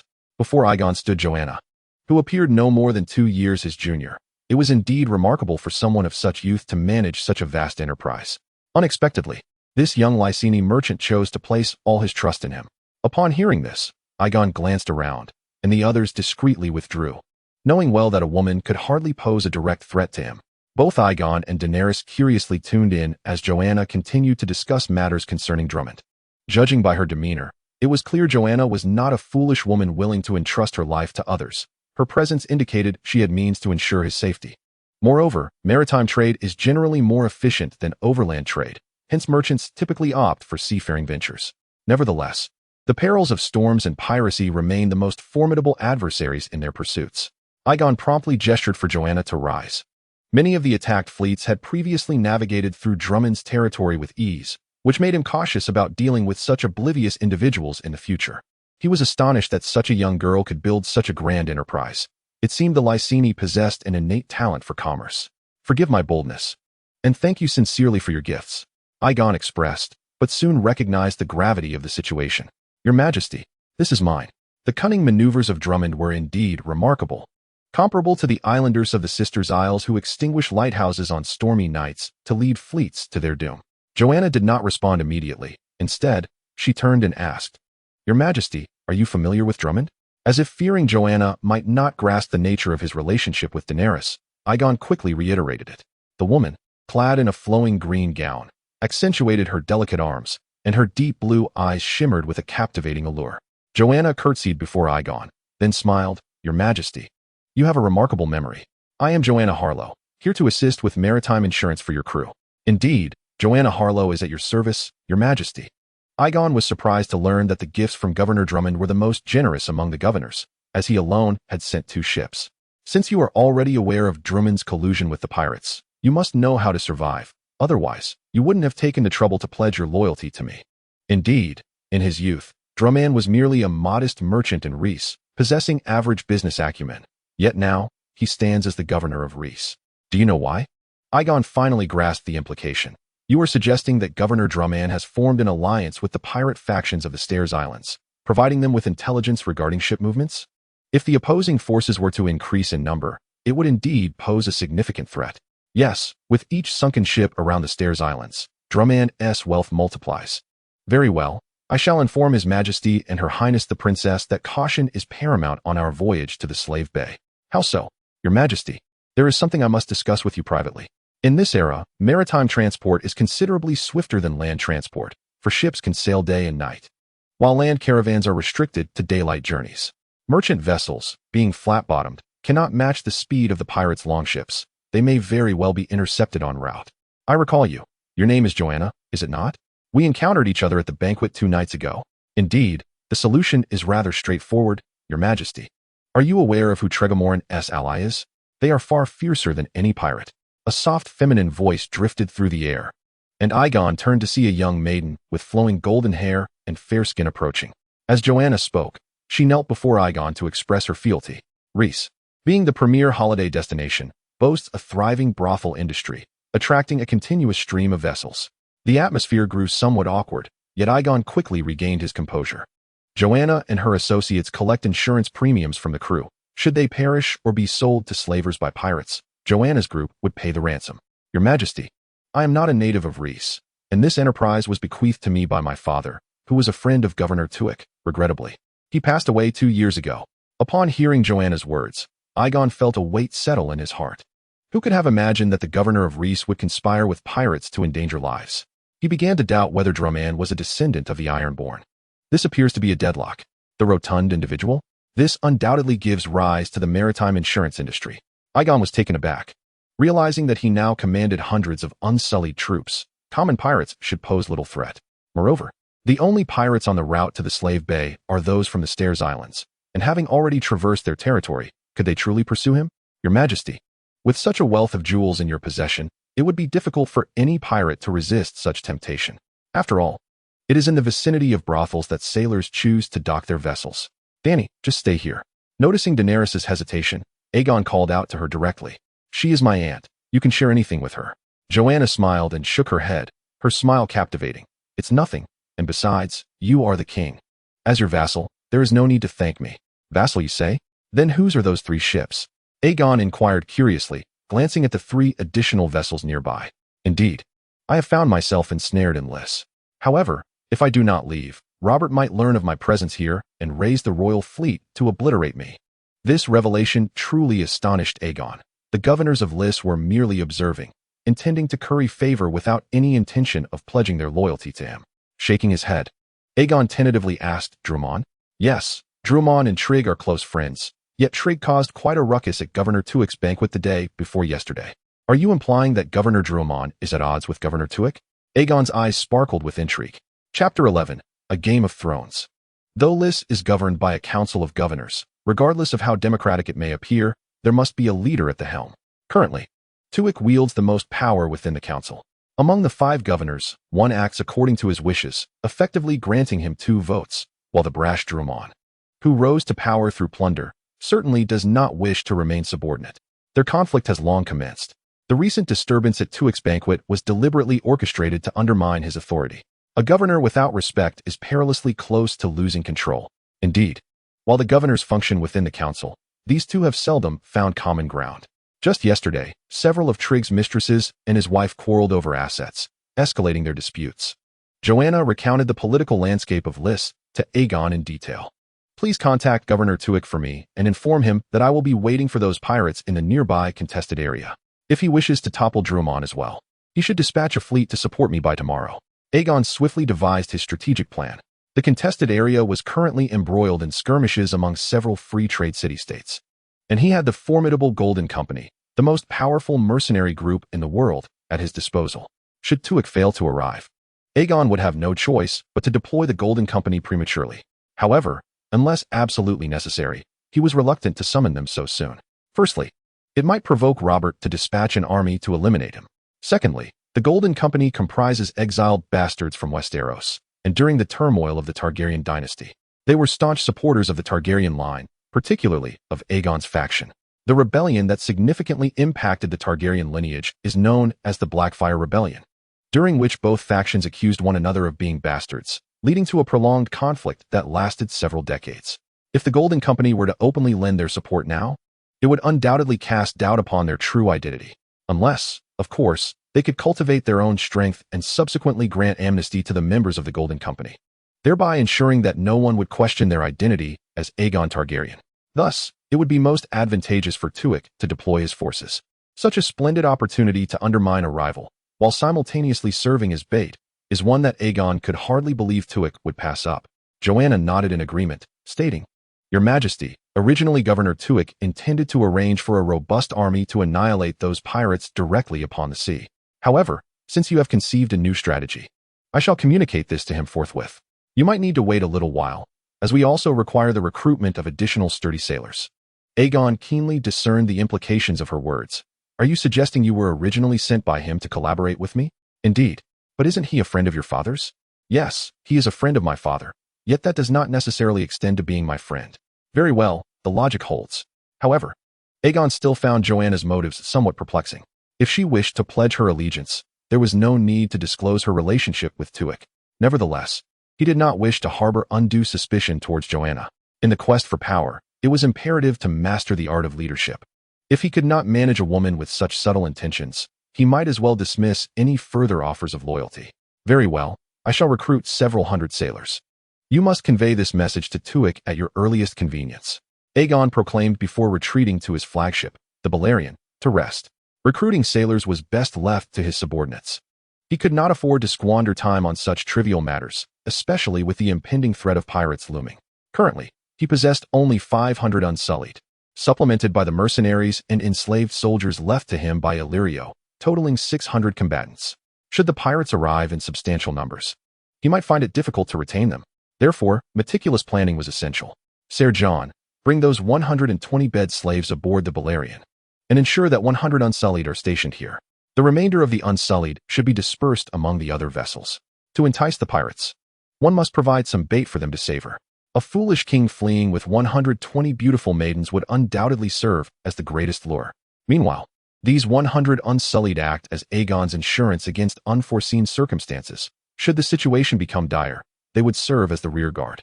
After all, these unsullied are fiercely fearless, the most formidable core of the realm, obedient solely to the whip wielded by their master. Fortunately, these governors are sensible enough to send unsullied. Had they dispatched other troops, Aegon might have hesitated to accept them. "Your Majesty, if you require handmaidens, selecting a few should suffice. Bringing them all aboard this vessel seems rather inappropriate," remarked Sir John Clinton hesitantly. Although Aegon was yet unmarried, he deemed it reasonable to request a number of fair handmaidens. However, it seemed rather unsuitable to have them all brought on board. "Well, let us defer the matter of handmaidens for now, Sir John. There are more pressing concerns at hand, for we may have attracted the attention of pirates." Aegon proceeded to relay the intelligence provided by Joanna to John Clinton. As one of the few capable of rational thought on Aegon's side, John furrowed his brow upon hearing the news. "Your Majesty, can we trust Joanna's words? If Tuek does not send troops, our wealth may fall into the hands of pirates. I have faith that Joanna would not deceive us. After all, she is to share the same vessel with me. No matter the potential gain, she wouldn't risk her life recklessly. Furthermore, Tuek, as governor, would not be so short-sighted. He would not easily forfeit such a splendid opportunity." In truth, Aegon's greatest concern lay in whether Tuek would, after defeating the pirates, turn against him and seize his assets as well. He could only hope that such treachery would not come to pass. Otherwise, the Golden Company would soon seize Lys. Afternoon, when the sailors had nearly concluded their search, Joanna finally returned. "Your Majesty, Governor Tuek has consented to dispatch troops. He will send 5 merchant vessels tomorrow, concealing 500 soldiers aboard. He further requests that once we capture the pirate leader, his forces will escort him back to Lys to directly accuse Droman. Tuek desires this pirate chief to accuse Droman. This aligns with Aegon's interests, and he had no reason to disagree. But he wished to maximize the benefit. Inform him that these demands can be met. However, Joanna, I would ask you to assist me with one more task." "As you command, Your Majesty." Aegon smirked slyly, I need you to instruct your subordinates and list to spread the word after we depart tomorrow that the pirates of the Stone Steps Isles have been defeated by Aegon. Joanna's eyes sparkled with realization. Do you intend to capture Drummond yourself? Indeed. If he seeks my demise, allowing him to hang for it would be too lenient. Once he learns that his collusion with the pirates is on the verge of exposure, he will surely flee with his jewels. All I must do is wait patiently along the way. Does he not fancy himself a pirate? Aegon intends to demonstrate to him that plunder is preferable to toil. He shall become a predator among thieves. Chapter 12. Luring the enemy in. The next day, the sun rose over the horizon as it always did, casting gentle rays that warmed the faces of those on board. Yet, Aegon and his companions stood with solemn expressions, their faces as grave as the sea. The sword of Damocles hanging over their heads would not allow them to sleep soundly. Time passed swiftly, and the sun gradually ascended to its zenith, casting its light upon the gathering crowd. In the distance, several dark shapes emerged upon the horizon of the sea, growing ever larger until the outlines of warships became vaguely discernible. A heavy blast of the horn echoed, and all the Unsullied marched in unison onto the deck. Pirates, head towards the shore. Yorn commanded the captains of the fleet. You cannot enter the battlefield now, Sir Yura. You must ensure her safety. The rightful content lies within the realm of the 6-9 book bar. Unless my long sword is shattered, I vow that her highness shall come to no harm. Not only the women within the cabin, but even the sailors trembled in fear at this spectacle. He dared not ram his ship into Yorn's merchant vessel, lest he lose both the gold and the women. Yura Mormont pounded his chest with a fist, finally resembling a true knight. At this thought, a smile of amusement spread across Rod's face as he drew his great sword and shouted to the pirates behind him. The Targaryen princess is aboard that ship.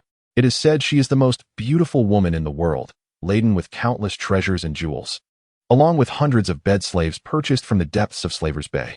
The benevolent masters of the slave bays, as they referred to themselves, had stripped these slaves of all semblance of humanity during their training.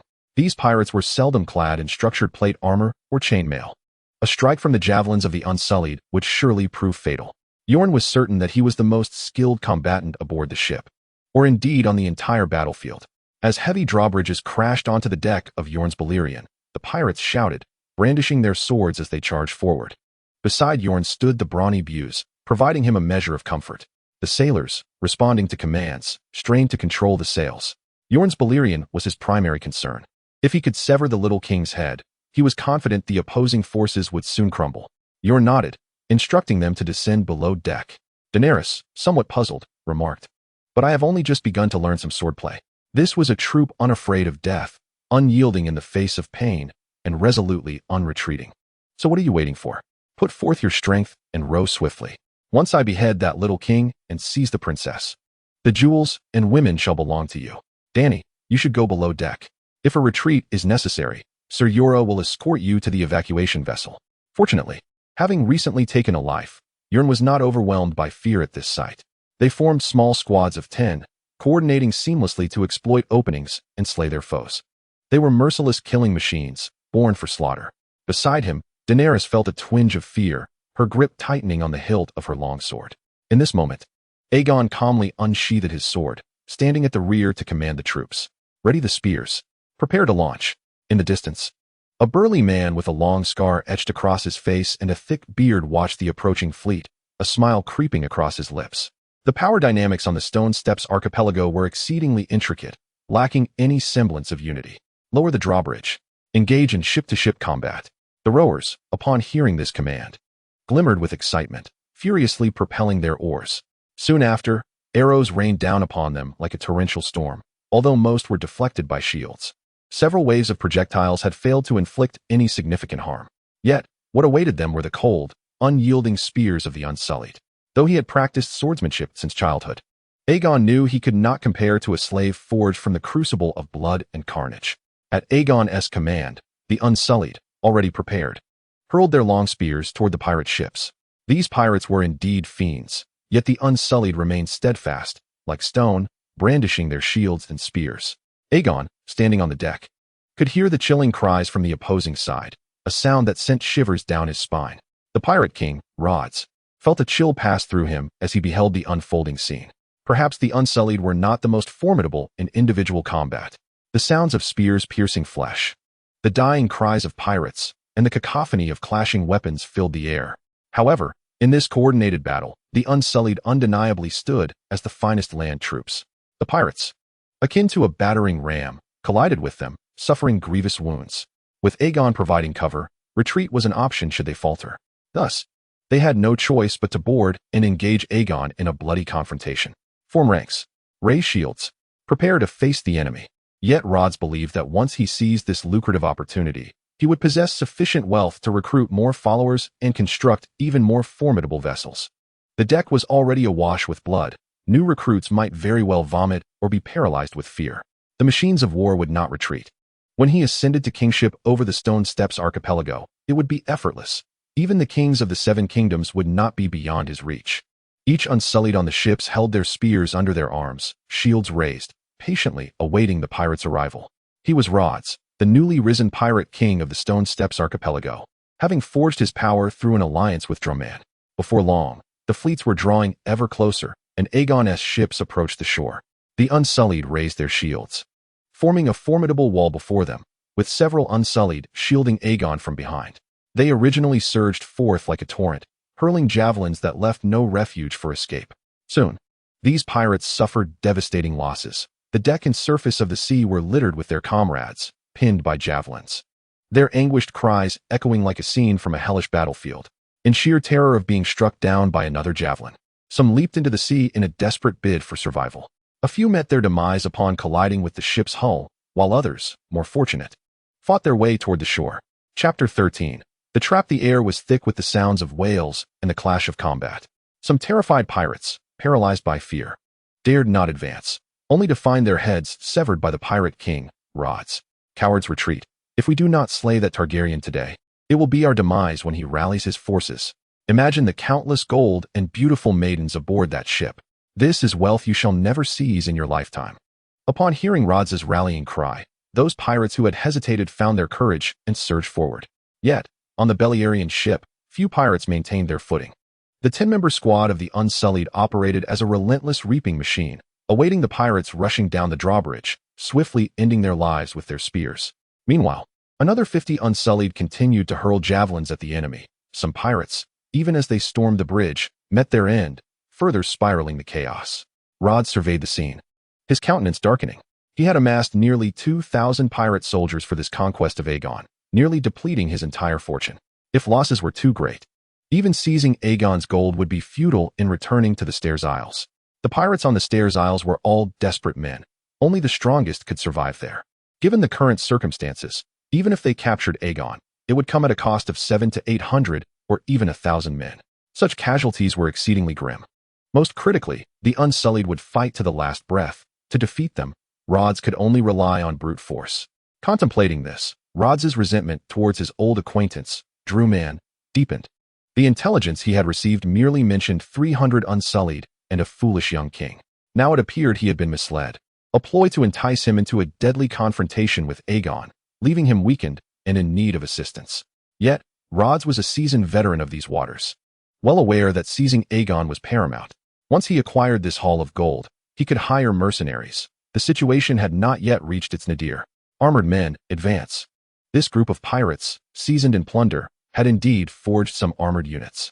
However, apart from the Ironborn who believed in the protection of the drowned god, no pirate would don iron armor while sailing. As the armored pirates hastily donned their gear just moments before the onset of battle, they responded to Rod's command by charging forward with swords in hand. Even though some pirates obstructed their path, they were generally shoved aside, with some being unceremoniously pushed off the gangplank into the water below. However, once this contingent ascended the Beleriand, the tide began to turn for the pirates. These armored soldiers would not succumb to the Unsullied as easily as their predecessors, although their discipline and cooperative combat abilities paled in comparison to the Unsullied. Their armor afforded them the opportunity to engage in fierce combat for a time. The iron wall constructed by the Unsullied was finally breached, allowing an increasing number of pirates to emerge through the gaps.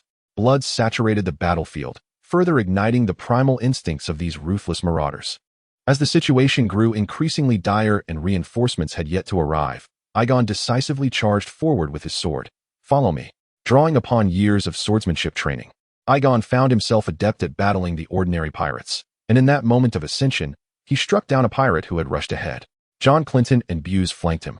both renowned for their formidable combat prowess. Buse, with his curved blade and remarkable agility, swiftly decapitated 2 pirates in mere moments. Together, this trio effectively thwarted the assault of the freshly boarded pirates, creating an opening for the Unsullied behind them. The Unsullied, displaying remarkable synergy, followed suit. Rod's gaze fell upon the young man with blue hair, and his eyes gleamed with a predatory intensity, reminiscent of a beast spotting its prey. If Aegon could be slain, the tide of battle would undoubtedly shift in an instant. Just as Rod prepared to advance and eliminate Aegon, several dark shapes emerged from the distant sea. Ever vigilant, Aegon quickly noticed this development and shouted, "Rhys's reinforcements have arrived. Charge with me." The pirates who had yet to engage were thrown into disarray upon hearing this news. Rod, caught off guard by the ambush from Rhys's fleet, had no time for hesitation and bellowed, "They have no reinforcements. First, let us slay this Targaryen. The treasures aboard this ship belong to you." With that declaration, Rod sprang into action. As a formidable pirate king, his combat prowess was not to be underestimated, and he harbored great confidence in his ability to take down Aegon. The battle on the deck raged on, with the Unsullied behind throwing their javelins before stepping forward to fill the void left by their fallen comrades. An unoccupied zone, several meters wide, had emerged around Aegon, as Beowulf and Jon were fiercely slashing at the pirates before them. Beowulf, resembling a vengeful deity of slaughter, decimated the foes in front of him, leaving them in disarray. "Kill them." Just as Aegon was dealing with the enemies ahead, a thunderous roar erupted from his left, followed by the clashing of swords. Turning his gaze, Aegon discovered Jon Clinton engaged with Raz's subordinates, while Raz himself cleaved through the shield and chest of an Unsullied, advancing menacingly towards Aegon with his blade drawn. The Unsullied nearby hastily moved to block him, yet Raz's brute strength proved formidable as he swiftly dispatched another Unsullied in a matter of moments. "Beowulf, let us strike together." As Aegon's words echoed, Raz charged forth with his weapon raised, compelling Aegon to raise his sword in defense. In the blink of an eye, the sound of clashing iron filled the air, and Aegon felt a jarring pain in his hand, prompting him to step back. Seizing the moment, Beowulf lunged forward, delivering a fierce strike. Raz's subordinate attempted to intercept, but was taken aback by the sheer might of Beowulf, who effortlessly sent his weapon flying and subsequently dispatched him with a fatal blow. Chapter 14. Defeat. The 2 embodiments of death collided on the battlefield, each raising their blades to strike simultaneously. However, in the instant of contact, Beowulf deftly evaded, using his curved dagger to deflect Raz's mighty sword. Enraged, Raz shouted and attacked once more. In mere moments, the 2 had exchanged numerous blows, yet Beowulf relied on his agile form to evade and maneuver with grace. Meanwhile, Jon Clinton had dispatched Raz's subordinates and swiftly joined the fray alongside Beowulf. Raz, already outmatched, soon found himself vulnerable under the relentless assault of the 2. Beowulf closed the distance with a swift movement, causing Raz to be filled with dread as he now had to contend with Jon. While Beowulf's dagger inched closer to his throat. "Capture him alive," Aegon cried urgently. Hearing this, Beowulf was compelled to redirect his dagger downward, severing Raz's left hand.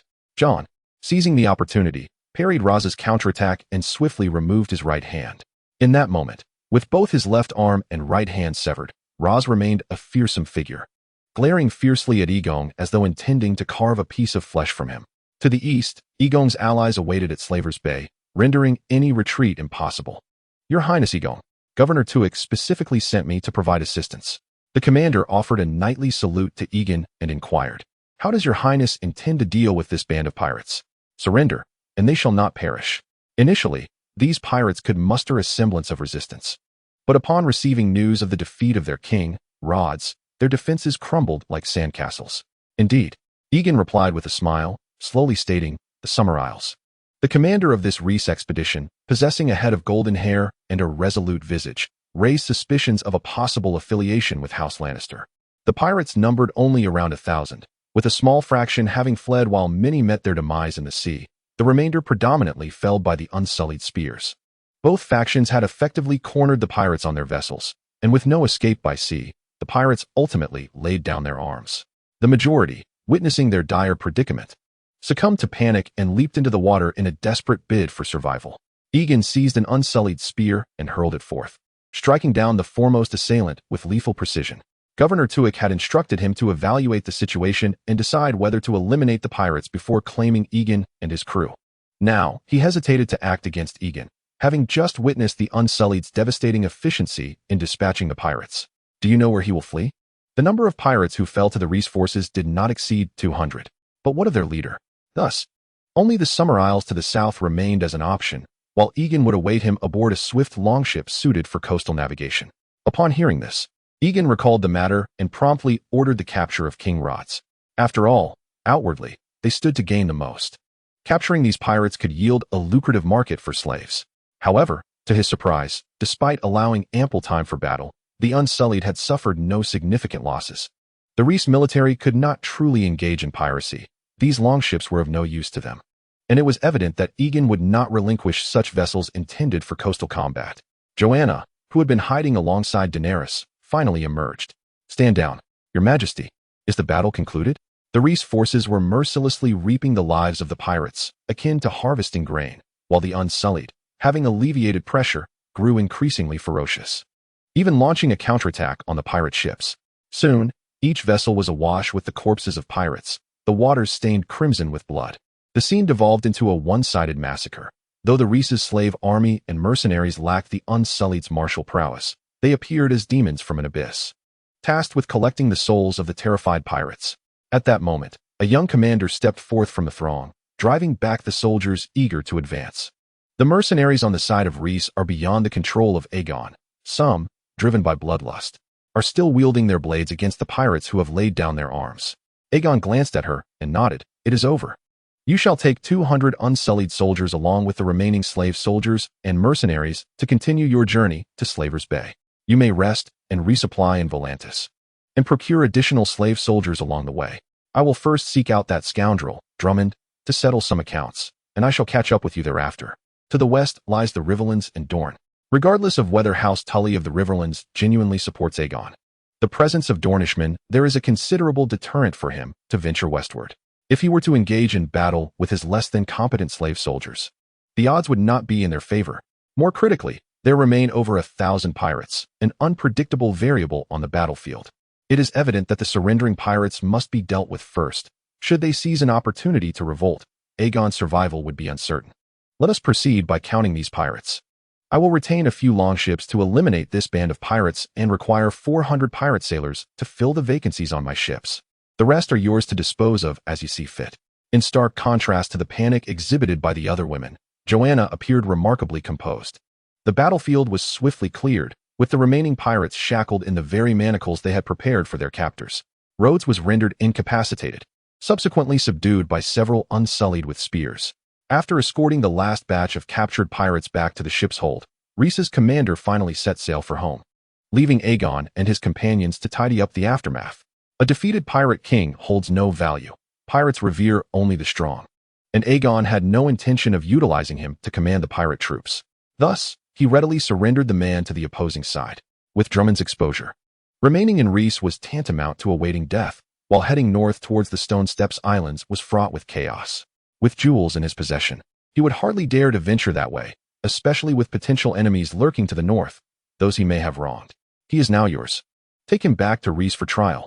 Meanwhile, some mercenaries were intimidated by the unfolding scene, while others were incited to anger, brandishing their weapons and charging towards Aegon.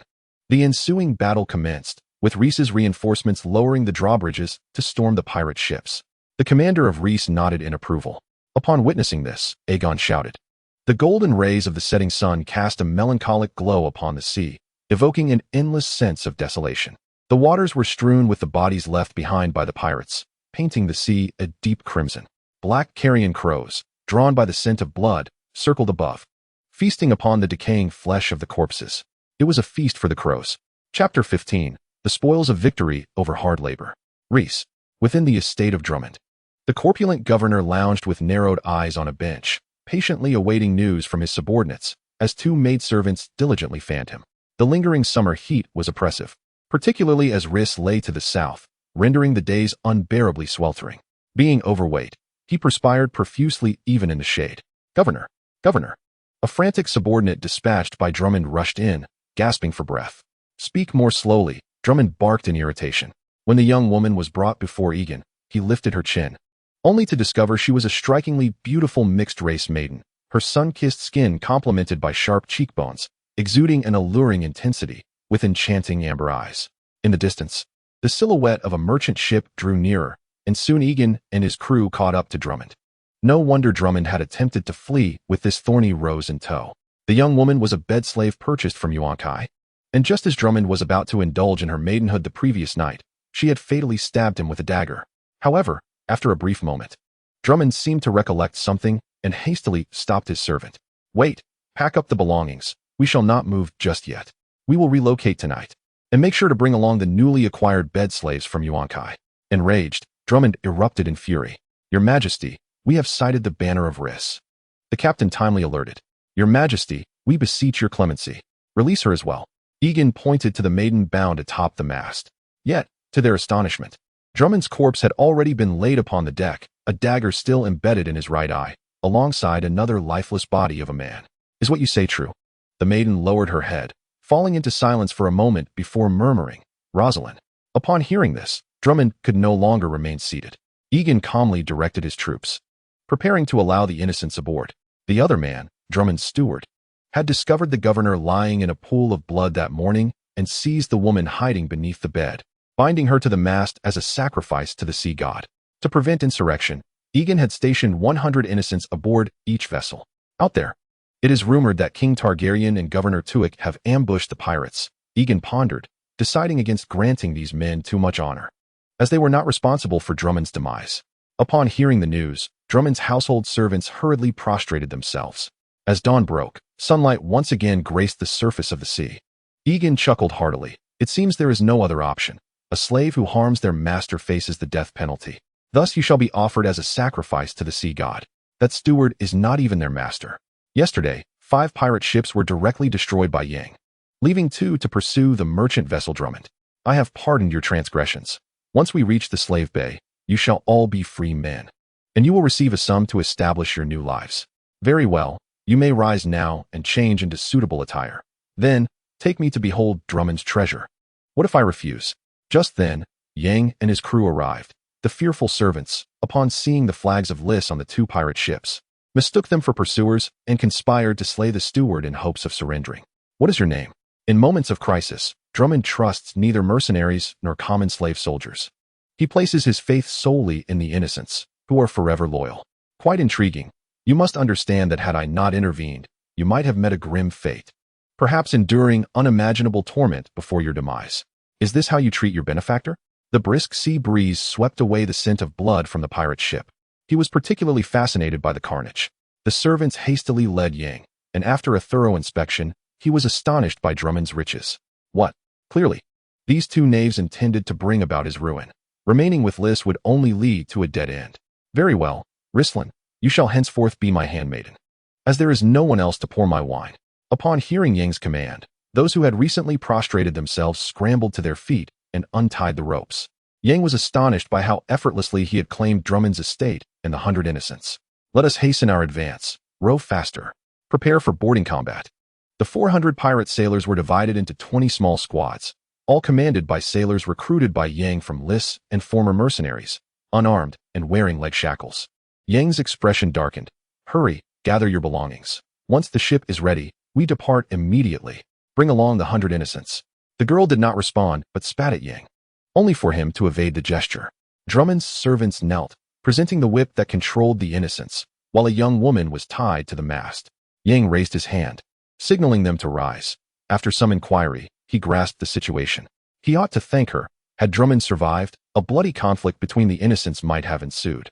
Meanwhile, Beevos stood nearby, eager to participate. Rislin, visibly incensed, exclaimed, "But you just pardoned them."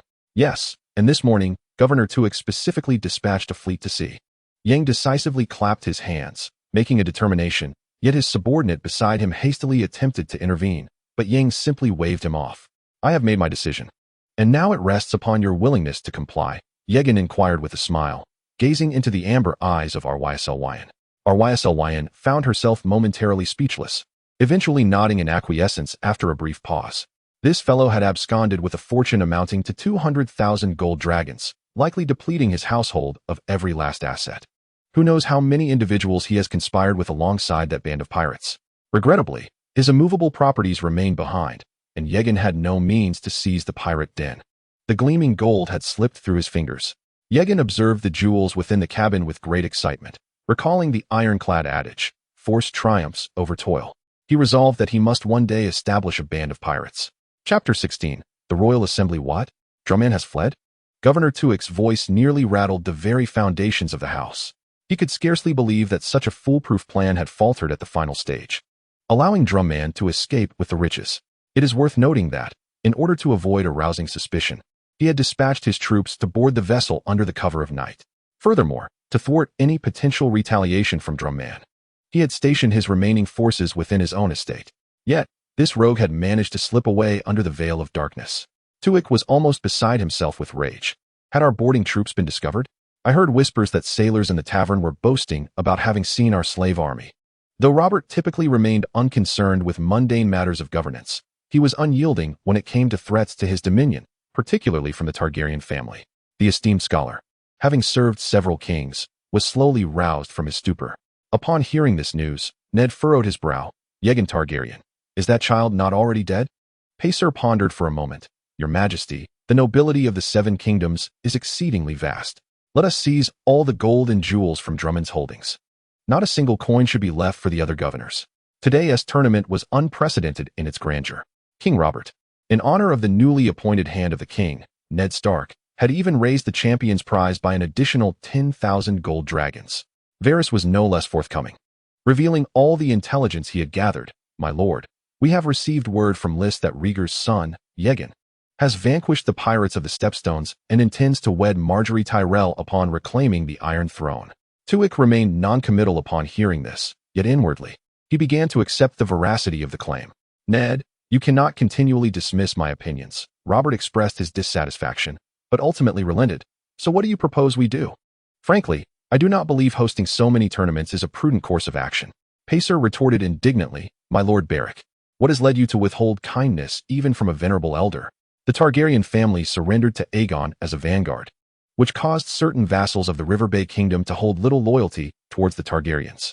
The speculations of others would further solidify Aegon's identity. Who knows, my lord? Perhaps it is merely a charlatan acting under the guise of Targaryen lineage. However, I have heard that Daenerys Targaryen is indeed accompanying him. Moreover, I recall that Lord Paxter has a daughter, does he not, Master Pycelle? While King Robert roared with laughter at the knights jousting below, the spymaster, Lord Varys, approached him from behind and whispered, Your Majesty, there is troubling news. The remnants of House Targaryen have appeared in Lys. Regardless, if Aegon's army were to launch a counterattack, the Stepstones would almost certainly be a crucial passage. Yet, if he is a fraud, this too could be a fabrication of his deceit.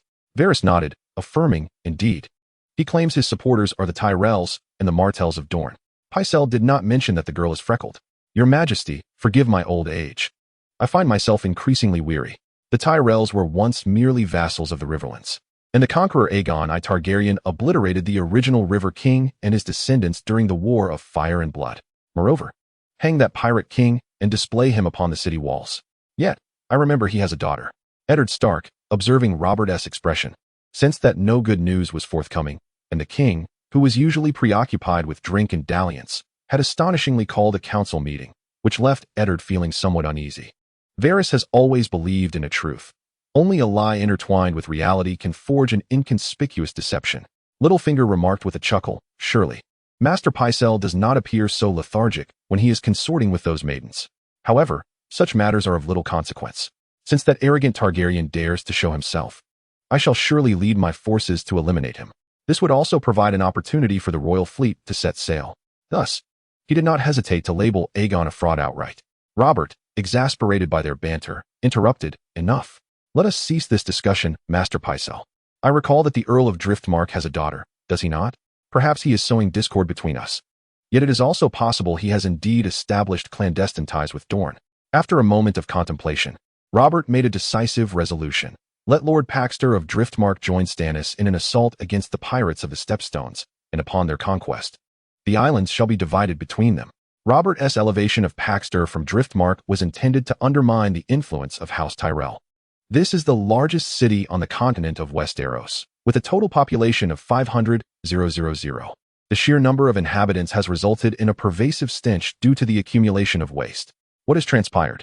Hence, a formidable fleet is required to be stationed here. Varys could only shrug. The master of coin, Peter Baelish, feigned nonchalance as he remarked, Aegon Targaryen claims he has supporters in the Seven Kingdoms. However, Ned Stark promptly doused him with cold water. We cannot afford a great war at this moment, Your Majesty. We are currently in debt to the tune of 6 million golden dragons. Moreover, the costs of pursuing across the sea are exorbitant. TWICK, feeling a headache come on from the frustration, waved his hand after issuing commands to his subordinates. Upon hearing this, Robert's smile vanished, and his expression darkened. Summon a council. Furthermore, this approach could also serve to sow discord among the families of the Riverlands. Everyone nodded in agreement, except for Robert, who waved his hand in discontent. Finally, during the council, he could no longer restrain himself and turned to Varys, inquiring about the governors of Lys, who had rushed to Governor TWICK's office upon hearing the news of Drumman colluding with pirates and absconding with funds. After Robert's question, all eyes shifted to the scholarly Maester Pycelle, sitting nearby. Perhaps the old supporters of the Targaryens might save him, just as the Mad King's son and daughter, Viserys and Daenerys, were saved. For he understood that Robert's remark undoubtedly indicated that this girl was to be used for a political marriage. Merely mentioning it could potentially irk Robert. Satisfied with the situation, Robert nodded. Very well, I happen to have several sons. Let Edric, Robert's only acknowledged bastard, marry her. Moreover, Edric shall no longer be considered a bastard. His new name shall be Edric Storm. Chapter 17, The Council, Part 2. Your Majesty, this is rather inappropriate. Ned Stark swiftly interjected to halt the proceedings. The usurper Aegon Targaryen IV had legitimized his bastards, which ultimately led to the Blackfire Rebellion. The protagonist is a descendant of House Blackfire. You must not repeat this mistake. Robert, hearing his brother's words, felt a twinge of displeasure and sternly replied, Ned, do you think I am akin to the usurper? The Iron Throne will always belong to Joffrey, and your daughter Sansa Stark shall be the queen. This will never change, I assure you. He believed Ned was concerned that Edric's future might affect the interests of his son-in-law Joffrey and daughter Sansa. Indeed, those were arduous days, and I imagine Lord Baelish must have experienced such hardships in his youth. Yet, this smile provided no comfort whatsoever. Varys, filled with indignation, huffed, I hope Lord Baelish refrains from indulging in such baseless speculations. Otherwise, I might assert that I believe the death of Lord Jon Arryn, the former hand of the king, bears a striking resemblance to a certain poison attributed to Lysa. Your Majesty, what if they procure a formidable army? What if the Iron Fleet faces defeat? Ned could not help but interject. Indeed, those of us not born of noble lineage must exert ourselves far more than others. He empathized with Varys' childhood, save for the fact that he had not been emasculated. Lord Baelish, what do you mean by that? I was summoned by the Mad King. Are you suggesting that a person with no ties to House Targaryen would rush to save that child?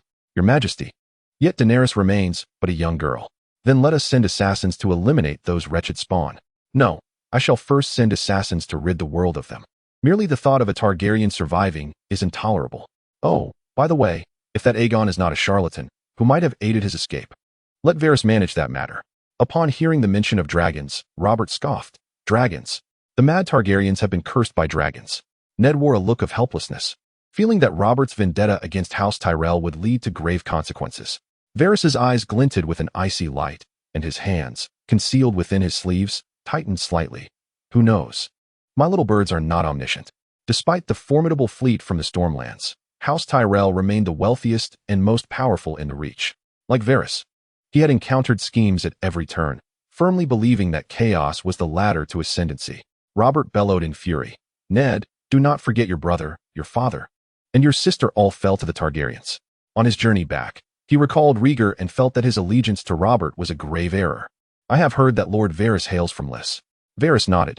Indeed, your Majesty. He must possess an army, for it is impossible to vanquish a pirate without one. Unless he commands dragons, which have been extinct for centuries. Your Majesty, I too believe such measures against a mere child are unwarranted. The seven gods would hold us accountable. Echoed Barristan, the captain of the Kingsguard, in agreement with Ned. They were the only two present to oppose Robert's intention to slay Daenerys. Since this cur claims to be Rhaegar's son, I shall ensure his head is severed. Which fleet shall we dispatch? Littlefinger, witnessing the scene, could only raise his hands in resignation. I was merely speaking in jest. If Lord Varys is unwilling to listen, I shall remain silent. After the meeting had concluded, the Master of Coin, Littlefinger, sought out Varys. Clearly, It was unnecessary to deploy the core strengths of both fleets against the pirates on the Stepstones. Thus, the task of pursuing Aegon could be assigned to any of the three parties involved. Indeed, Lord Varys might be considered an old vassal of House Targaryen, remarked Peter with a sly smile. However, he has already pledged his loyalty, and he cannot easily contravene the vows of the Kingsguard. After a moment of contemplation, Ser Barristan departed alone, unable to decipher Varys's true motives, and thus came to probe. This way, Robert could observe from a distance in the early stages. Varys maintained his ever-present smile, yet he was reluctant to entrust such a task to his unreliable brother, Stannis. After expressing his frustrations, Robert stormed off. The Seven Kingdoms now boasted three formidable navies: the Iron Fleet, comprised of the Ironborn from the Iron Islands, Stannis' Royal Fleet, and the Dreadfort Fleet from Dragonstone. One cannot simply brand someone a traitor for opposing you in the past, Your Grace. Eddard Stark wished to voice further thoughts, but was abruptly silenced by Robert's raised hand. There is no need to dwell on this matter. Let us discuss how to specifically deal with that Targaryen. In his youth, Lord Baelish hailed from a modest household, one devoid of even a castle. Your Grace, according to intelligence, they are headed for Slaver's Bay.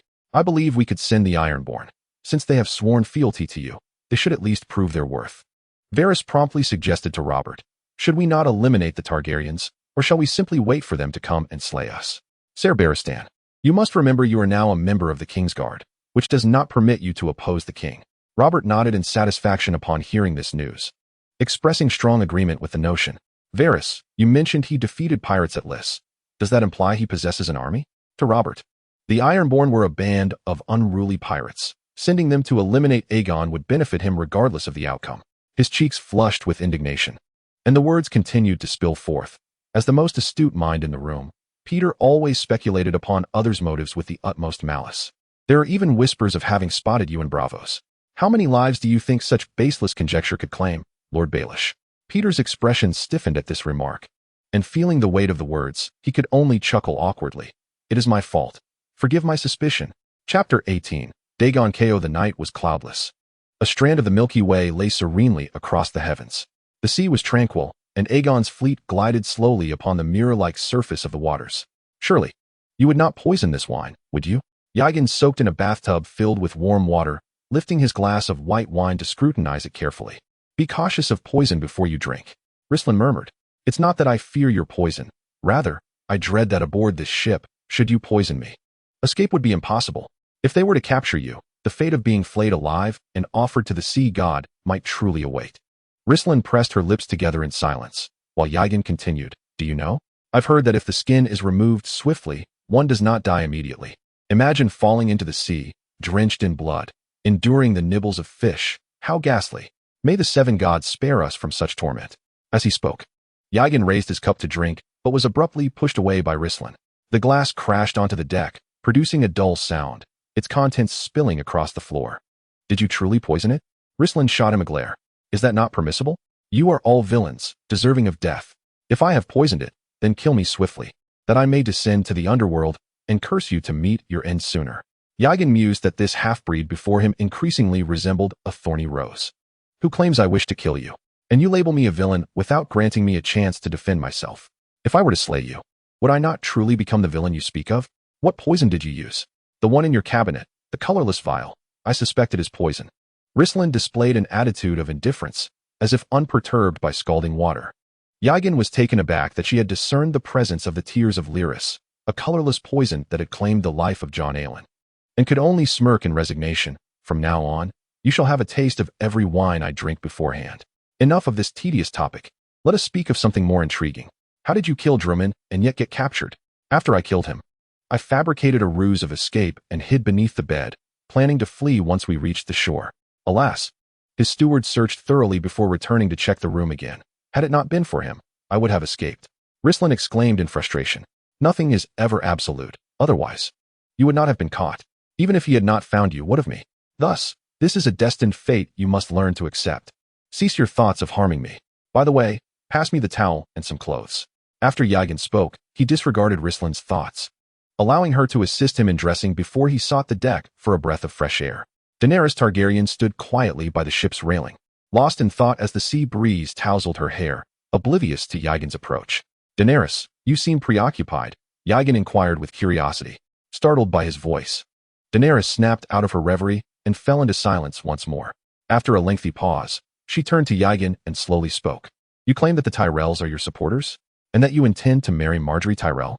Though Aegon found it somewhat peculiar that Daenerys was so preoccupied with the matter, he nonetheless revealed the truth. It was merely a ruse to sow discord among the Seven Kingdoms. So, is Margaery Tyrell merely a fabrication? Indeed. I have never laid eyes upon her. She might very well be pockmarked, making any union impossible. Aegon sensed the palpable jealousy in the air and quickly attempted to deflect the tension with laughter. While he understood that to establish a more centralized empire, he would inevitably have to marry Margaery Tyrell, he was not foolish enough to voice this in Daenerys' presence. Upon hearing this, Daenerys playfully chided, "You are rambling again," before turning her gaze to the distant starry sky. Pentos. After Aegon had taken Daenerys away, Viserys succumbed to a state of madness. His insatiable desire for the Iron Throne and for his sister had completely eroded his sanity, transforming all his thoughts into a seething hatred for Aegon.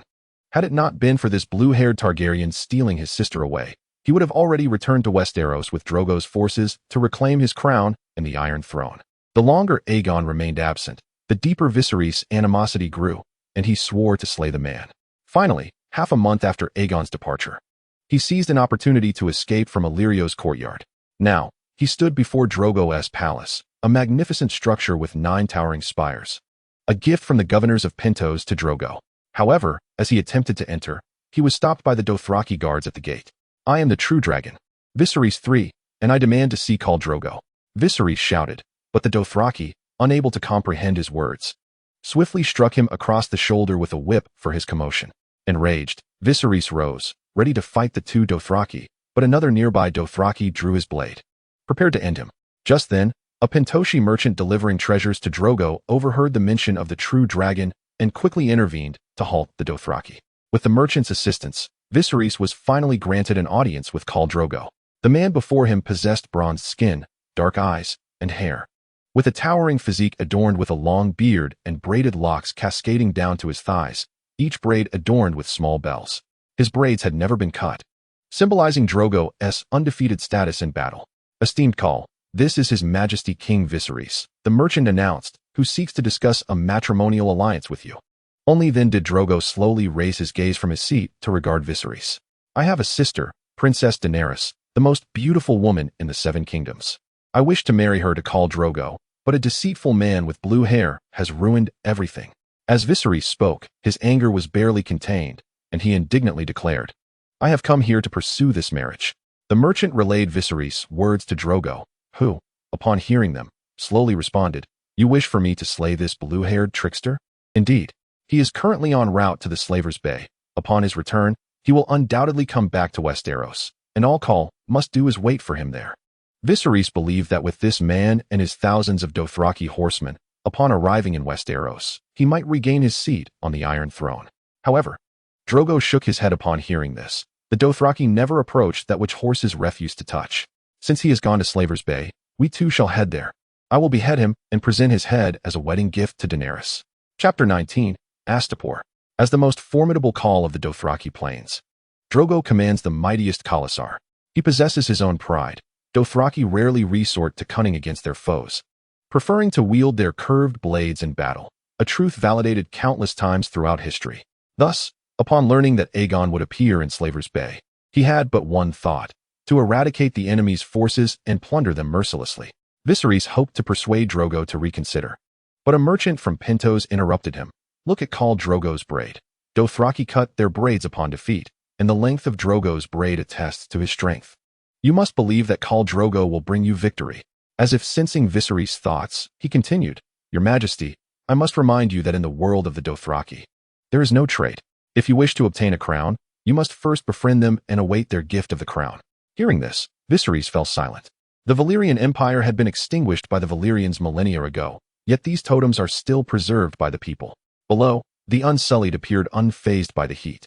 Or at least they did not show it. "By the way, I haven't inquired how you were sold to the Unsullied," Aegon remarked with curiosity. "Thank you for your kind words, but do you truly believe that with the soldiers you have purchased, you can reclaim the Iron Throne in the 7 Kingdoms?"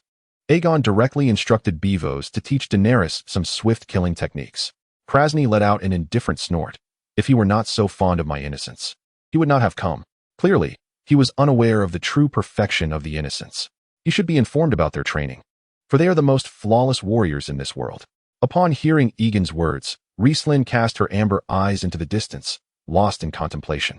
Krasny, observing the innocent guards behind Aegon, grinned and remarked that these purple-eyed brutes surely believed my innocence to be exceptional. Recognizing the quality of our goods that prompted their desire to purchase, Rhysand, having listened to Aegon's analysis of the situation, understood that if the Seven Kingdoms were to muster their forces, they could indeed assemble a standing army of around 400,000 soldiers. She suffered from severe seasickness at the slightest turbulence, feeling utterly unwell throughout the journey. Noticing that Rhysand still refrained from using honorifics towards him, Aegon felt no offense, merely emphasizing his point. Everything is in human hands. One must remember that just 3 months ago, I possessed not a single ship. Captured by the Dothraki years ago and sold into slavery, what more was there to inquire? Upon hearing Rhysand's words, Aegon chose not to press further, as it was highly likely that her kin had also fallen victim to the Dothraki, and to ask more would merely serve to reopen her wounds. My lord, they claimed to seek merely a purchasable army for protection, desiring not to pay an exorbitant price, Missandei informed the slaver. The slaver spoke in High Valyrian, interspersed with the jargon commonly used by slave masters. Aegon, having studied Valyrian, understood it well enough, yet feigned ignorance as he turned to Missandei, waiting for her to translate. She bore the visage of a woman with golden hair, ivory eyes, and sharp ivory teeth, her naked form below, with yellow fluid cascading from her heavy breasts. Where arms should have been were instead wings resembling those of a bat or dragon, and her legs were akin to those of an eagle, trailing behind her a curled, venomous scorpion tail. They wore nothing except for white linen wrapped around their waists and conical bronze helmets adorned with a foot-high spike. This was the ancient symbol of the Giscari Empire, the harpy. In the center of the grand square stood a fountain constructed of red bricks, from which water emitted a sulphurous odor. At its heart loomed a colossal bronze statue of a harpy, towering 20 feet high. The Dothraki, as nomadic tribes, could scarcely cultivate crops for sustenance, spending most of their time pillaging and slaughtering. Jorah Mormont, as the sworn protector of the princess, could only push through the throngs of people. Her kin were known as the peaceful people, who, under no circumstances, wielded weapons, rendering them the finest of slaves. Though Aegon had navigated his way thus far primarily due to a fortunate ally, who was to say that one should not leverage their background, there was a girl, perhaps in her early teens, with a flat, round face, dark skin, and the distinctive golden eyes of the Nathi. Ugh! Rhysand leaned over the ship's railing and retched into the sea once more. After all, among all present, none possessed a greater proficiency in killing than he. Regardless, Aegon saw no fault in his words. He had indeed altered fate, for had he not, he would have succumbed to death within 2 years. Not to mention the 10,000 Unsullied he intended to purchase at Slave Bay. Even a few additional attempts would yield little success. My army of Unsullied was merely bestowed upon me by others, not acquired through purchase. Recently, I merely sought a contingent of slave soldiers for escort vessels. And should your demands prove excessive, I shall seek my needs elsewhere. As 1,000 slaves emerged from the barracks for Aegon's inspection, they lined up in 10 rows before the fountain and the magnificent bronze statue of the harpy, each row comprising 100 men, standing rigidly with emotionless eyes fixed forward. Astapor, situated at the estuary of the Worm River, is dominated by a towering step pyramid rising 400 feet at the city's center, rendering it a remarkable sight. Aegon's fleet slowly docked in this city rife with vice, drawing the attention of local inhabitants who gathered along the shore to witness the spectacle. The local women, veiled in yellow, gazed curiously at Daenerys and Joanna, the few unmasked women among them. Aegon shook his head gently. Of course, they would also train other types of slaves, such as bed slaves, but Astapor primarily focused on the cultivation and trade of Unsullied. Upon the azure surface of the sea, a fleet of merchant vessels adorned with the banner of Lys glided gracefully toward the distant bay. Lord Krasny, one must presume you find our Unsullied satisfactory, or else you would not wish to purchase them, he inquired. For one who had never set foot in Westeros, her command of the common tongue was commendable.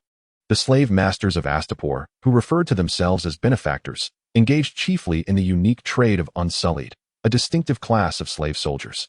The heat was oppressive, the sun casting scorching waves upon the red stone bricks. Despite being sheltered by twin slave girls holding silk-patterned parasols, Krasny's corpulent figure continued to perspire profusely. Let those foolish pigs of Westeros gaze upon the merchandise. I sell flesh, not iron. This statue is not for sale.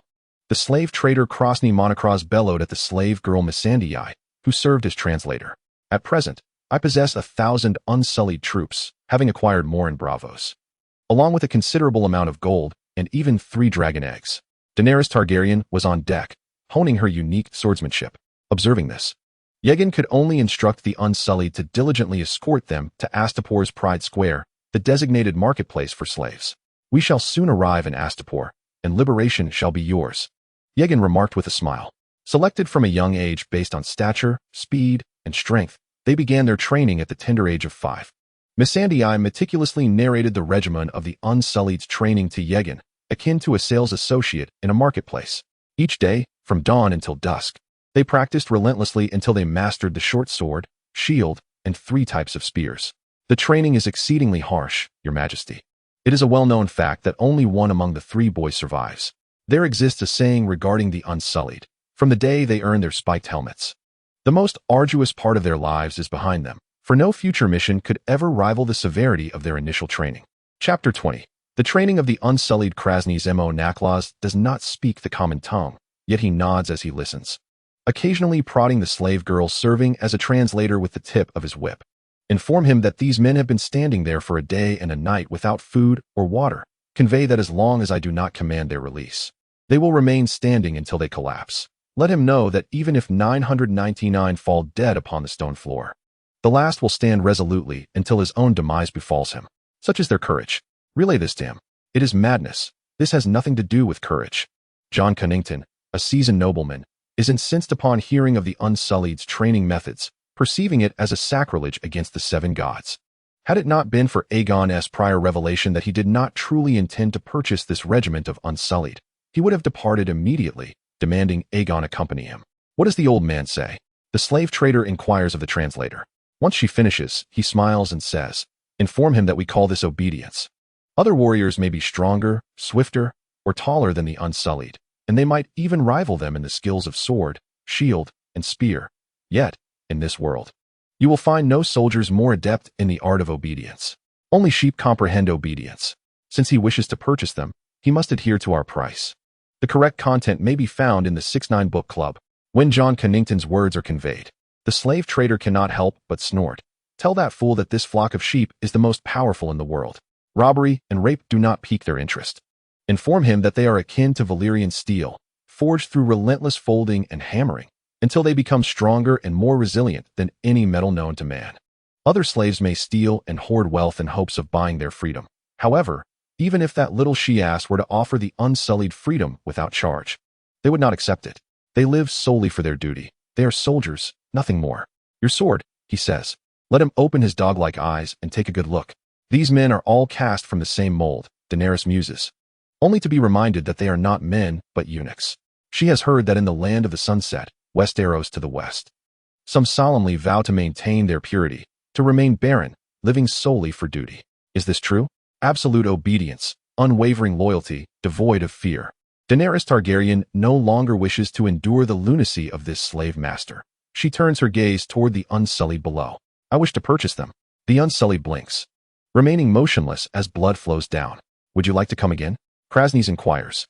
They all possessed smooth cheeks, and their eyes, whether black, brown, blue, gray, or yellow, sparkled with an identical brilliance. The Lord of Light proclaimed them to be the most fitting army in the world, Your Majesty. It is the wine of courage that fuels them, he replied. Officers must be dispatched to command them. We train them for obedience, not for contemplation. If he seeks wisdom, he should purchase literature. Krasny observed that Aegon was about to make a purchase and instantly donned an exaggerated smile, believing it to be his unique selling point that captivated the other. Stop, he commanded. Daenerys, with her gentle nature, could not bear to witness such a scene unfold before her. Currently, there are 8,000 well-trained Unsullied. We sell them only by the unit, in thousands or hundreds.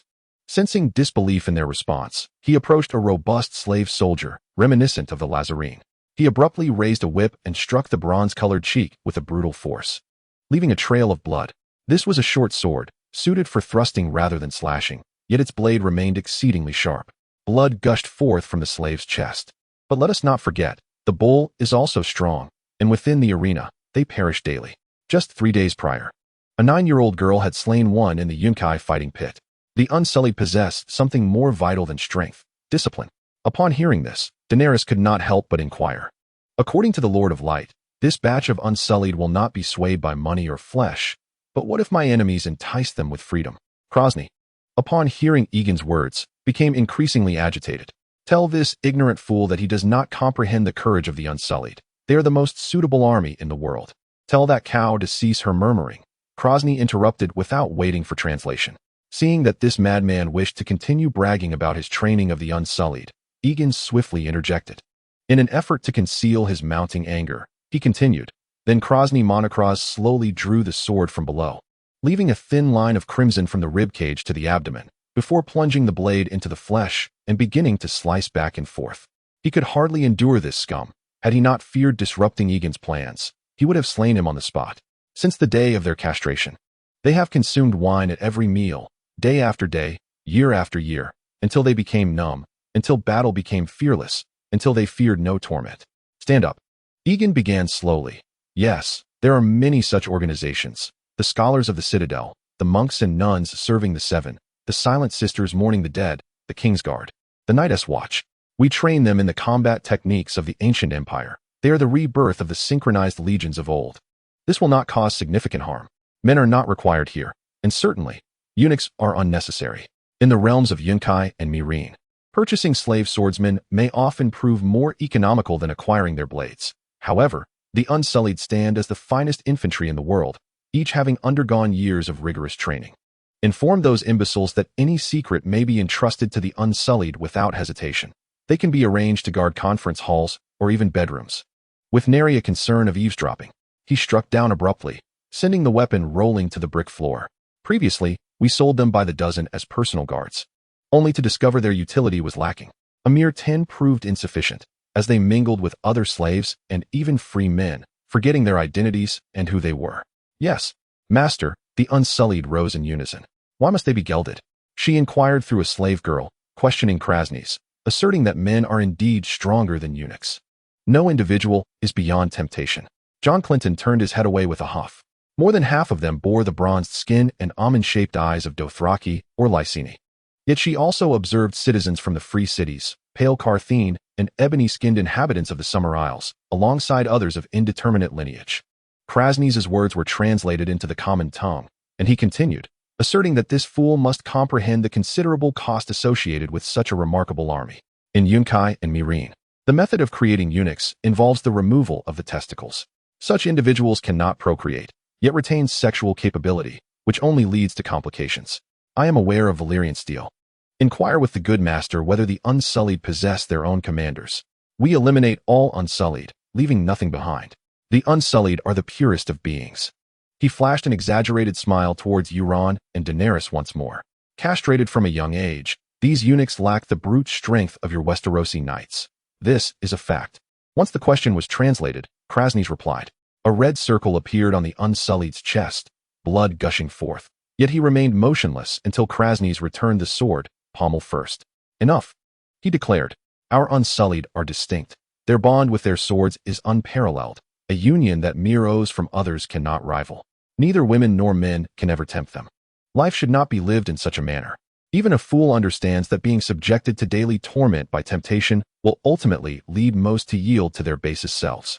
Euron, too, wished to squander no more time with this man. Before Krasny's could raise his whip again, Euron intercepted him. Tell the good master that I appreciate their bravery, but I require only an army capable of battle. Krasny's approached the next Unsullied, a tall young man with the blue eyes and flaxen hair of a Lyseni. I urge you to observe closely, your grace, as long as it pleases the master. It was not true wine, but rather a concoction made from belladonna, blood flies, black lotus root, and other secret ingredients. They are truly pitiable, the slave trader remarked in a somber tone once the translation was complete. How many Unsullied do you have for sale? The soldiers varied in height, and she estimated their ages to range from 14 to 20 years. They will kill him immediately and present his head to you, replied the slaver. They can be tempted, yes, but not the Unsullied, for they are not human. Some possess amber skin akin to that of Krasny's, with the distinctive red and black hair of the ancient Giscari people. They call themselves the Sons of the Harpy, a mark of their proud lineage. How can this be? She inquired through the translation. The little man was delighted to serve his master. Krasny's turned to face Daenerys. You see, they feel no pain. Tell him he is fortunate to have come to Astapor. Ask him how large an army he wishes to purchase. The Unsullied knelt, drawing their weapons and presenting the hilts forward. What about their equipment? Short swords, shields, spears, sandals, and layered cloaks are all included, Krasny stated. Of course, there are also the spiked helmets. They can don any style of armor you desire, but the armor must be provided by you. I wish to buy them all, including the other slaves. As soon as this madman finished his sales pitch, Euron eagerly interjected, wishing to waste no more time with him. Chapter 21, Humiliation. Upon hearing Euron's words, the slaver's lips curled into a smug grin. Of course, I knew no one could resist such a powerful army. Tell that fool from Westeros that these 8,600 Unsullied are available for purchase at any time, but he must remember to pay a sufficient sum. Inform him that if he does not buy them, there are many other buyers waiting. Just days ago, a pirate king sought to purchase the entire lot, but the pirate only wanted 100. The slave girl Missandei timidly interjected. The slaver, upon hearing this, cursed vehemently, "Are you a fool? Pirates always deceive. They aim to buy all 1,000 Unsullied. Not just these 8,600. I wish to buy every slave in the arena, including those yet untrained." The slaver shook his head. "Even if you had such wealth, we cannot sell you untrained Unsullied. It would ruin our reputation. But I want to buy them all. When these Unsullied fall in battle, I will need replacements. If I return to Westeros without enough soldiers, then no amount of gold will suffice. You may inspect the gold and onyx aboard my fleet. This sum is more than enough to purchase all the Unsullied here, though they were already dragon eggs. That did not diminish their desire for such things. The correct content is in the 6-9 book club. It should be threefold, perhaps tenfold. This fellow would certainly buy it." The fat man laughed. "We will need 2 more ships as well." Krasny's then turned to the slaver behind him with a grin. "What do you think we should charge him?" "Certainly, I would like to hear your price." The two continued their heated debate until Krasny's finally interjected, stating, "Inform him that for a sufficient sum, he may take 8,000, plus an additional 600, should he desire those untrained Unsullied. Tell him to return in a year, and we shall sell him 2,000 more. We consent to this, yet despite the immense wealth of Westeros, we must inspect the gold and onyx aboard his ship to ascertain whether he possesses such a fortune. And what of the double?" he added. "He can wait." The portly merchant replied, "For the gold in his pockets outweighs future earnings." "Your Majesty, the value of dragon eggs transcends mere currency," interjected John Clinton. "Your ancestor, the Conqueror Aegon, demonstrated this with fire and fury. Dragons are incomparable to these mere thousands of slave soldiers." Upon hearing Aegon's intent to sell dragon eggs, John Clinton rushed forward to seize Aegon's sleeve. "Huh, I told you this fool would buy regardless of the price." Krasny's laughed heartily, then turned to say. Aegon nodded in agreement. "Your men will soon finish their inventory. They certainly understand the worth of these items. Sir John, you need not speak further. I am the king, and such decisions rest upon my shoulders." Krasny's exclaimed, his excitement palpable as he conversed with the nearby slave masters, who viewed Aegon as a lucrative opportunity. Aegon listened with indifference to their squabbles until Krasny's made his pronouncement, at which point he interjected, "Double?" The portly slave trader nearly drooled at the mention. However, they had formed alliances through generations concerning the manufacture and sale of Unsullied. Aegon raised his hand, signaling John Clinton to silence. The slave masters erupted in laughter, exclaiming that today, Aegon was indeed a gift from the Harpy. This city boasted hundreds of slave traders, yet these 8 were the foremost masters in Astapor, monopolizing the Unsullied trade. Once he had given his orders, Aegon turned to regard the eager slave masters before him, recognizing their fervent desire for the word dragon. "We cannot sell boys who remain untrained," a silver-tasseled Grasden remarked to the others. "They have not been slain as infants, nor are they Unsullied. Should they falter on the battlefield, our reputation would suffer.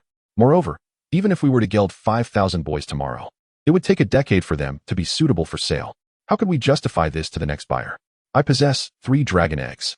"You must have heard of the dragons of Valyria," Aegon declared. "Indeed, the boy king aboard that ship could have purchased these 10,000 Unsullied with his gold. Yet since he demands double, his funds are insufficient."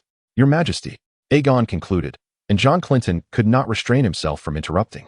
"In the dawn of creation, the Giscari Empire waged 5 wars against the freehold of Valyria, all ending in disastrous defeat. Although the dragons have long since perished, and these dragon eggs are but fossils, the Targaryen dynasty has not hatched a dragon in over a century.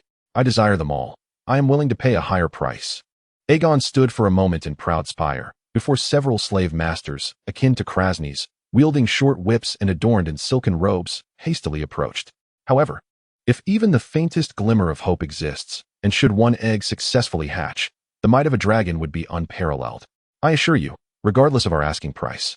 That imbecile will undoubtedly pay. Sir Yora, you need not make decisions on my behalf. Take him away first. Great benefactor, may we finalize the transaction? I wish to purchase every last Unsullied. Upon hearing the translation, Krasny's narrowed his eyes. These thousands of Unsullied do not solely belong to me. I must confer with others.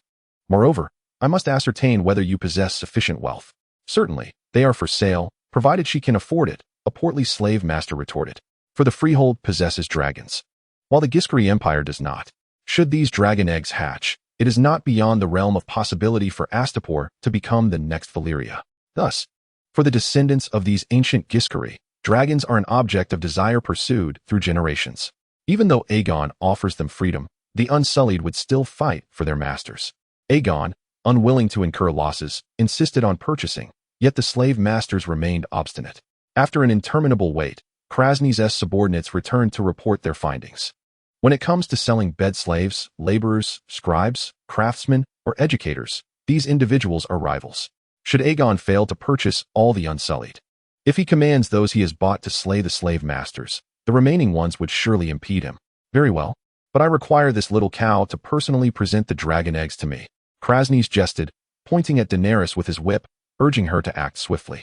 The Valyrians have enslaved the Giscari Empire for millennia, and he intends to humiliate this silver-haired Valyrian princess. Your Majesty, the benefactor wishes to request Her Highness the Princess to present the dragon eggs as a token of mutual friendship. Chapter 22. The Seven Gods Favor the Unjust. True dragons and sheep must strive. Upon hearing this, Aegon regarded the slave master intently and replied slowly, Very well, as the hour grows late. Shall we reconvene for trade tomorrow morning? The slave master erupted in laughter. Indeed, inform that fool that the Unsullied do not yet comprehend his common tongue. But they shall learn swiftly. They require an instructor. Thus this translator shall be a gift for him. Furthermore, inform him that should he desire a guide to tour our lovely city tonight, Krasny's Naklas would be most delighted to oblige, as well as entertain the Valyrian woman. Krasny's, the benefactor, is eager to show you Astapor, Your Majesty, the translator conveyed. I shall treat them to delicacies such as dog brain jelly, a rich octopus stew, and canine womb. He wipes his lips and remarks that one can savor many exquisite dishes here. Inform that wench how splendid the pyramid is at night. The slave trader growls. Tell her I yearn to taste her milk, and if she desires, I would gladly let her savor mine. The twilight in Astapor is most enchanting. Your Highness, the slave girl humbly pleads. Your Majesty, forgive my audacity, but were your father, Prince Rhaegar, present, he would never lead this band of slave soldiers to reclaim the Iron Throne. The accurate content resides in the 6-9 book bar. The Nathi people worship a singular deity, the god of harmony, whom they believe has existed and will eternally exist. He is the source of all creation. What is your name? Daenerys is uncertain of Aegon's precise intentions, merely following quietly behind, when her gaze falls upon the frail Missandei, stirring her compassion. They would never sell dragon eggs to them. They even demand that Princess Daenerys hand the dragon eggs over, a profound humiliation to the royal family and the Valyrian Targaryens. Daenerys is somewhat intrigued. Where do you hail from? Moreover, the gods have sent kings to the realm to bestow mercy upon the kind-hearted. The innocent should also receive protection. You shall learn everything tonight. Upon concluding his statement, Aegon, the slave master, scoffed. He shall punish those slave masters and pirates. John Clinton regards Aegon as his own son, and it is understandable that he wishes to intervene against Aegon's actions. Daenerys, possessing some knowledge of Valyrian, spoke in that tongue. What is your name? John Clinton continues his gentle persuasion, hoping to sway Aegon's decision. I shall invite them to our arena, Krasny's adds. Your Highness, both you and His Majesty are virtuous individuals. The gods shall bless you. Yet Rhaegar met his demise at the Trident. While it was Robert and his usurpers who seized the throne, John Clinton is on the verge of losing control over his simmering rage. The handmaiden, Raislin, upon hearing Aegon's words, is taken aback, pondering quietly. Please convey my gratitude to the benevolent lord, but I prefer our own cuisine, should I wish to explore. This translating girl would serve better as my guide.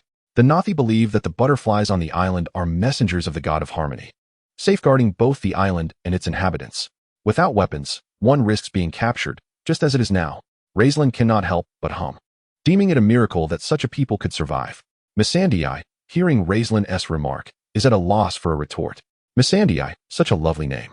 I shall petition the king, and you shall no longer be a slave. You may serve as his translator or return to your parents. Daenerys spoke, Missandei. Should his majesty reign over the seven kingdoms, I would implore him to extend his benevolent rule to the Isle of Noth, thus safeguarding you from the predations of pirates and slavers. As you retraced your steps from the Square of Pride, John Clinton was hesitant to voice his thoughts. Loathing the blood-soaked city, it was evident that the god of harmony was presently slumbering. You were here, while the slavers lounged comfortably in their chairs. Sir John, you ought to heed my plans before contemplating a dispute with me. It is inappropriate to question my decisions in front of outsiders. The brutish folk of Westeros possess no appreciation for exquisite cuisine, indulging instead in the filth of swine and cattle. Yet, let that be of no consequence. Remind him not to become lost amidst the bed slaves and the alluring maidens surrounding him, and to remember to come to the Square of Pride for trading tomorrow. May the good masters find joy this evening in Astapor. The good masters lit silk lanterns upon each tier of the pyramid, casting a kaleidoscope of colors. Yachts glided along the Worm River, where gentle melodies could be heard, and one could visit the isles within the water, delighting in sumptuous feasts and other pleasures. Meanwhile, pirates and slavers perceived themselves as natural-born oppressors. Thus, the Nothi would never take up arms. To kill would be a betrayal of the god of harmony. As a humble native of Noth, I was captured by pirates. We have never wielded weapons, and thus they frequently come to seize our people. Missandei, initially lost in thought, finally responded after a moment. Oh. At her words, John Clinton fell silent. The arena had arranged a spectacle for the night. A great bear pitted against 4 children, a boy smeared in honey, another drenched in blood, and 2 girls covered in decaying fish, wagering on which the bear would devour first. Missandei quickly shook her head. No, your highness, I beg your pardon for my rudeness. I am not like the Unsullied. I possess a name. Your majesty's slave is called Missandei. However, Aegon was reluctant to have his authority perpetually undermined upon his eventual return to Westeros. Missandei countered, the deity we worship forbids us from killing, and he shall protect us. Lowering her gaze, she continued, I am willing to serve your majesty. I no longer have parents, and I am alone. Aegon replied with a smile, yet we must still wield sword and dagger to protect you. Are you certain your god will bless us? Daenerys furrowed her brow, reproaching Aegon's harshness, yet he persisted. Missandei, do you know how many assassination attempts this silver-haired princess has survived? Our throne was usurped, my father and her father were slain, while those responsible now revel in the palace. The 7 gods are biased. In this world, both dragons and sheep must struggle fiercely. Chapter 23. The howl of the wicked, the true dragon, and the sheep must fight with all their might. Upon hearing these words, Missandei and Daenerys couldn't help but echo them softly. Especially Daenerys, who had wandered since childhood, had faced countless assassination attempts alongside her brother Viserys during their journey, narrowly escaping death on numerous occasions. During this period, under the care of Aegon, she had nearly forgotten that feeling, believing she would never again experience such dark moments. However, today in Astapor, the existence of the Unsullied and Missandei brought those memories rushing back. It is a cruel world. Without wielding a sword, one risks becoming a slave or even a corpse. At this moment, it felt as though a torrent of fiery blood surged within Daenerys, the blood of a true dragon. She had always thought that Aegon intended to purchase these Unsullied and incite a liberation war in the slave bays before returning to Westeros. Aegon was reluctant to linger in the scorching square any longer. I now present this to you. You may use it for self-defense, and tomorrow, there is a task for you, he declared. Excellent. Train diligently tonight, and review the swordsmanship you have learned over the past months. You may seek guidance from Ser Jorah or Ser Barristan, he added. Your Grace, it is my fault. Please forgive me. Such a situation will never occur again, she responded. Yet, the 7 gods know that trading with slavers is akin to dancing with demons. The devil will gradually consume them in the darkness. I accept your counsel, but it is best shared only among allies. They believe that by wielding whips to strike the slaves, they could assume the mantle of commanding the legions of the Giscari Empire, foolishly deceiving themselves with exaggerated titles.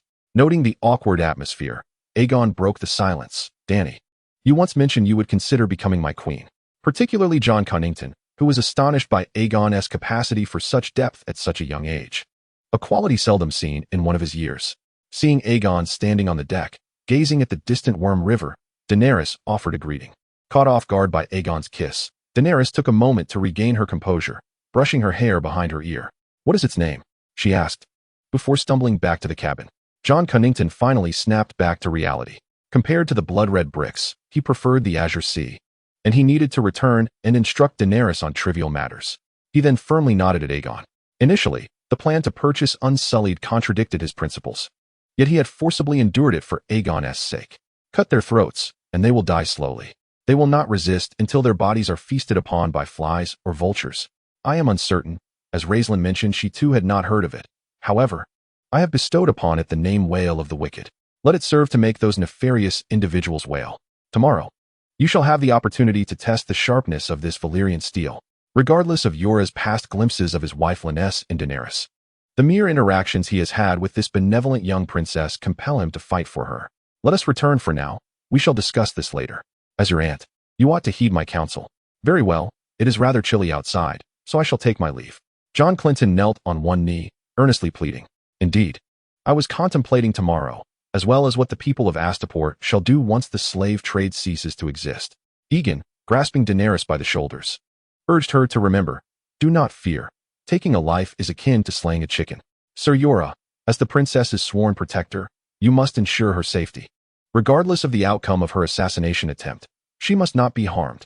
The air fell into a profound silence. Your Majesty, have you not yet found sleep? Never allow outsiders to perceive our intentions. This way, they shall remain oblivious to our innermost thoughts. Aegon spoke sternly to the Count, who was both a father figure and a vassal. The avarice and ferocity of those gluttonous slave traders today are evident. Their greed has blinded them, and the filthy gold has dragged their souls into the abyss. Your Majesty, do you mean to eliminate those slave masters tomorrow, rather than engage in trade with them? Daenerys had never taken a life, nor had she even slain a chicken, yet she had practiced swordplay countless times, striking at dummies. That night, after a lengthy training session, Daenerys returned to her chamber, still too anxious to find slumber. The productivity here is lackluster. The primary income relies on the foreign exchange generated from the slave trade. It is imperative to establish a suitable industry for them. As Aegon spoke, he handed Daenerys the dragonbone dagger. This dagger shall be concealed beneath the dragon egg. When you present it, draw it forth and strike at his neck. Of course, Sir Jon, I never suggested that I wish to trade with them, did I? Henceforth, I do not wish to hear my decisions questioned lightly in the presence of others. Upon returning to the cabin, the maid Doria, who had just fallen asleep beside her, was startled awake. I have declared that all who insult House Targaryen shall be executed. Daenerys paused momentarily upon hearing this, then nodded seriously. Back aboard the Valyrian, Aegon summoned the core members, Jon, Daenerys, and Jorah Mormont, into the room and then retrieved a dragonbone dagger forged of Valyrian steel from the cabinet. This was the very thought that crossed my mind when I severed that man's head in Lys. Upon realizing that Aegon did not intend to engage in trade, the weight pressing upon Jon Clinton's heart was instantly lifted. Conquering Astapor is indeed not a formidable challenge. The true difficulty lies in managing it effectively. Upon catching a glimpse of the retreating figure, Daenerys could not help but chuckle and shake her head. Blood and fire are intertwined. She vowed to fight fiercely for all her subjects, for those who, like her, have endured or are currently living in wretched conditions, the slaves. Upon hearing this, Jorah Mormont immediately knelt on one knee, placing a hand over his heart. I shall fight for the princess until my last breath. Daenerys, upon hearing these words, felt a spark of inspiration and leaned forward to kiss Daenerys gently on the forehead, exclaiming, Dany, you are truly brilliant. You have effortlessly resolved my predicament. She pledged to battle relentlessly for these individuals. The crowd, stunned by Daenerys' declaration, fell silent. Rise, for I believe that Sir Jon will not behave thus in the future. Daenerys gestured for Jon to stand, then turned her gaze toward Daenerys. Dany, are you prepared? This is a dagger from the collection of Governor Draymond, which Raislin used to pierce Draymond's right eye. She constantly reminded herself that all this was for the sake of future peace. Though the initial means may be somewhat nefarious, they are indeed justifiable, attempting to persuade herself in this way. I have heard from Missandei that the silk produced by their people is unparalleled. How wonderful it would be if we could bring them here to live or engage in trade. She vowed to fight for those who have endured suffering akin to her own. In such moments, retreat is not an option. Perhaps there is little difference. Daenerys mused after hearing Daenerys' words. Pleased, Daenerys nodded in approval. Excellent. Dany, you are increasingly resembling a Targaryen. After tossing and turning for over an hour, She eventually resolved to step onto the deck to alleviate her restless spirit. With the wailing of the wicked, she envisioned severing the throat of that slave master, relishing the cries of those malevolent beings. "Your Highness? What is this?" "Nothing. I merely went to feel the sea breeze. Now, let us return to slumber." "Oh." Doria could only settle back down upon hearing this. Yet as Daenerys lay down, her mind was still awash with visions of Daenerys' countenance, lingering long after, while an intense heat coursed within her, compelling her legs to tighten. Chapter 24. The morning light streamed through the clouds, casting its glow upon the blood-red bricks of Astapor, with dew soaking these bricks, intensifying their vivid crimson hue. This is the Astapor forged from blood. As Daenerys arrived at Astapor from the harbor, the streets were already teeming with slaves and slave traders.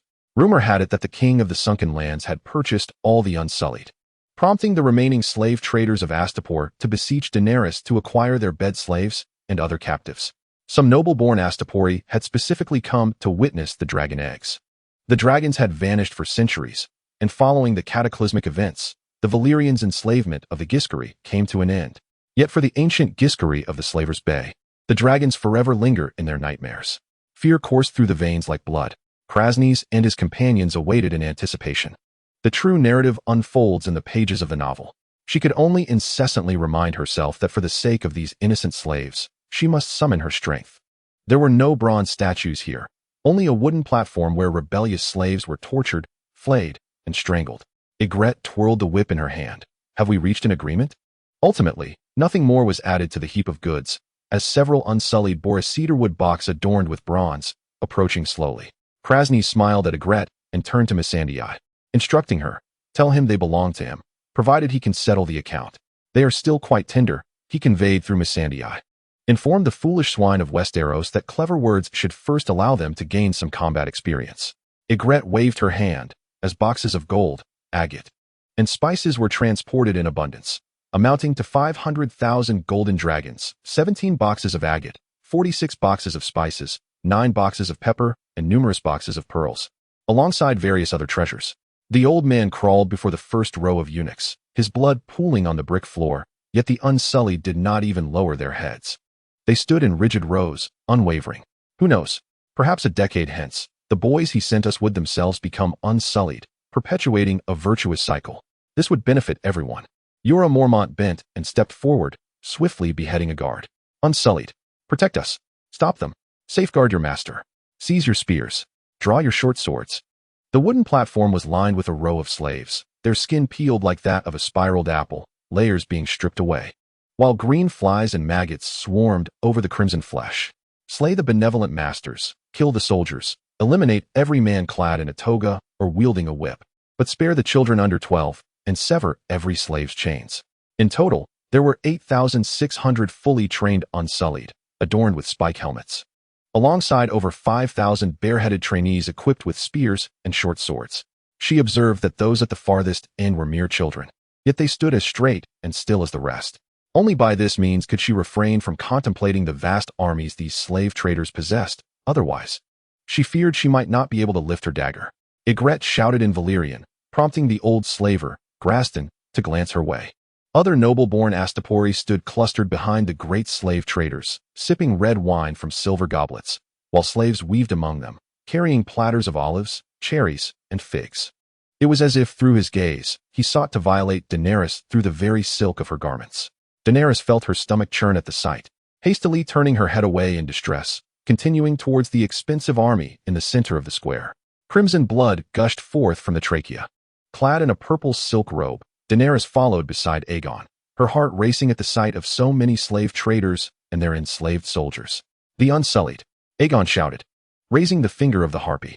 Upon its revelation, the eyes of the slave masters widened, filled with the finest velvets and silks produced in the free trade city-states, upon which lay 3 enormous eggs.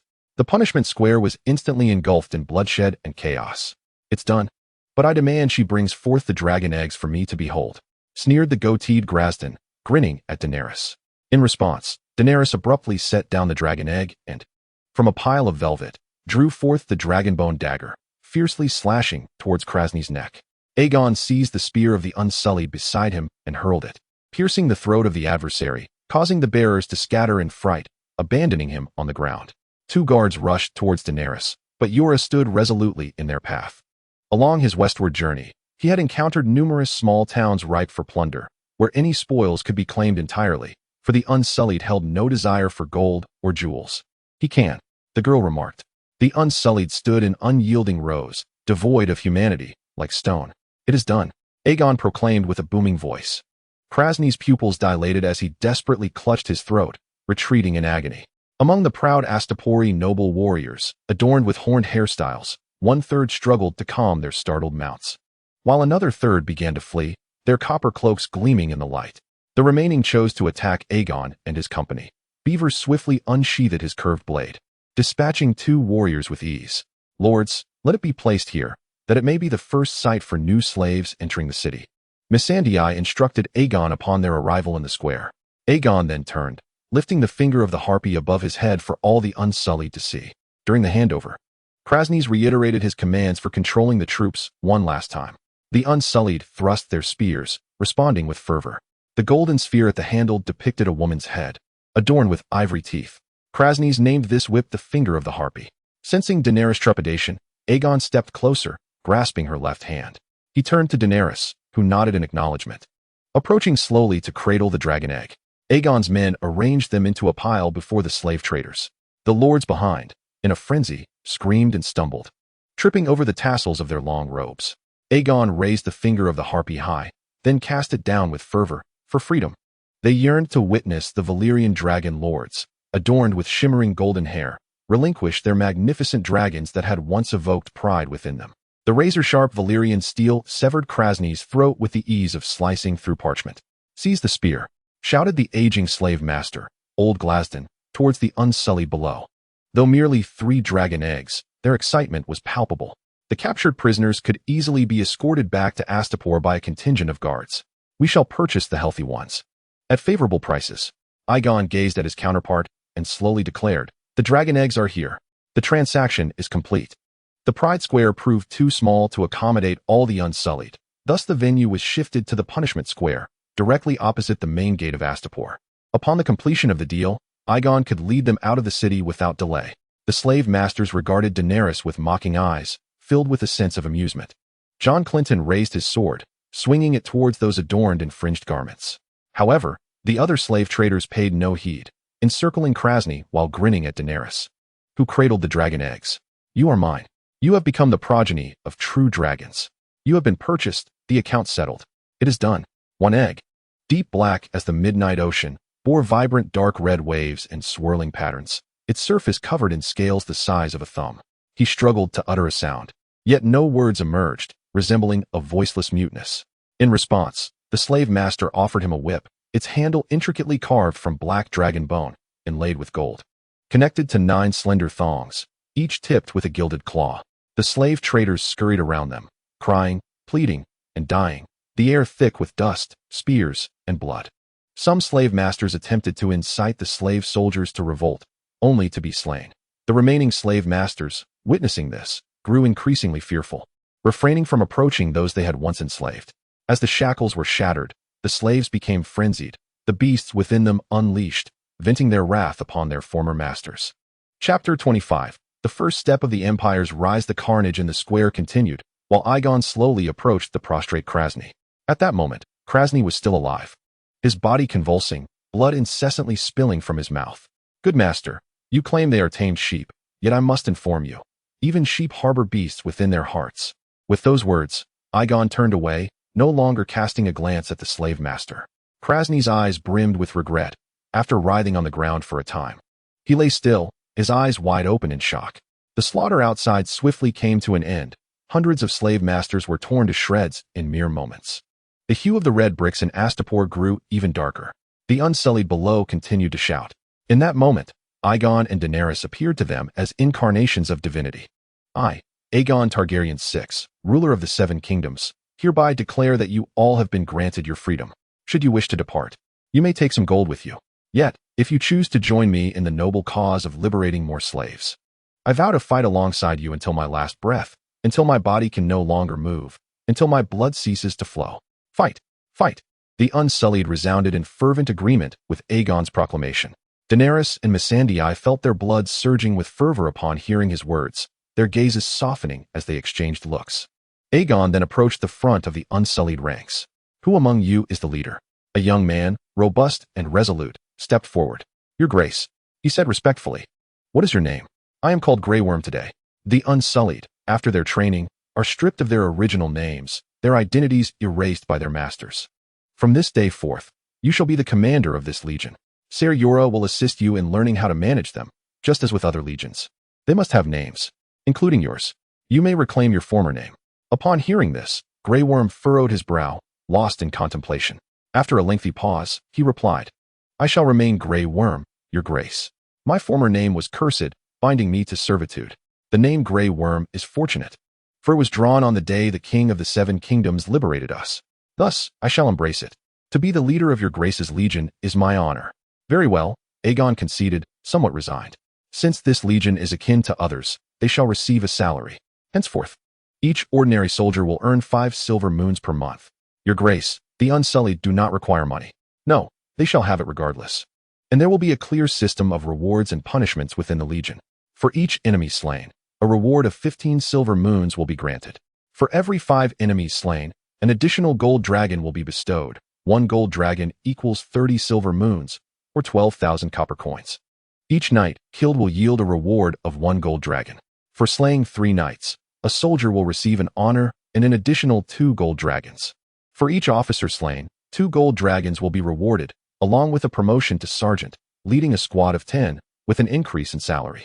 Slaying a noble enemy shall elevate one to the position of captain, leading a squad of 50. Should any of you succeed in killing a king, I shall bestow upon you the title of Count and Command of a secondary legion, with a reward of 5,000 gold dragons.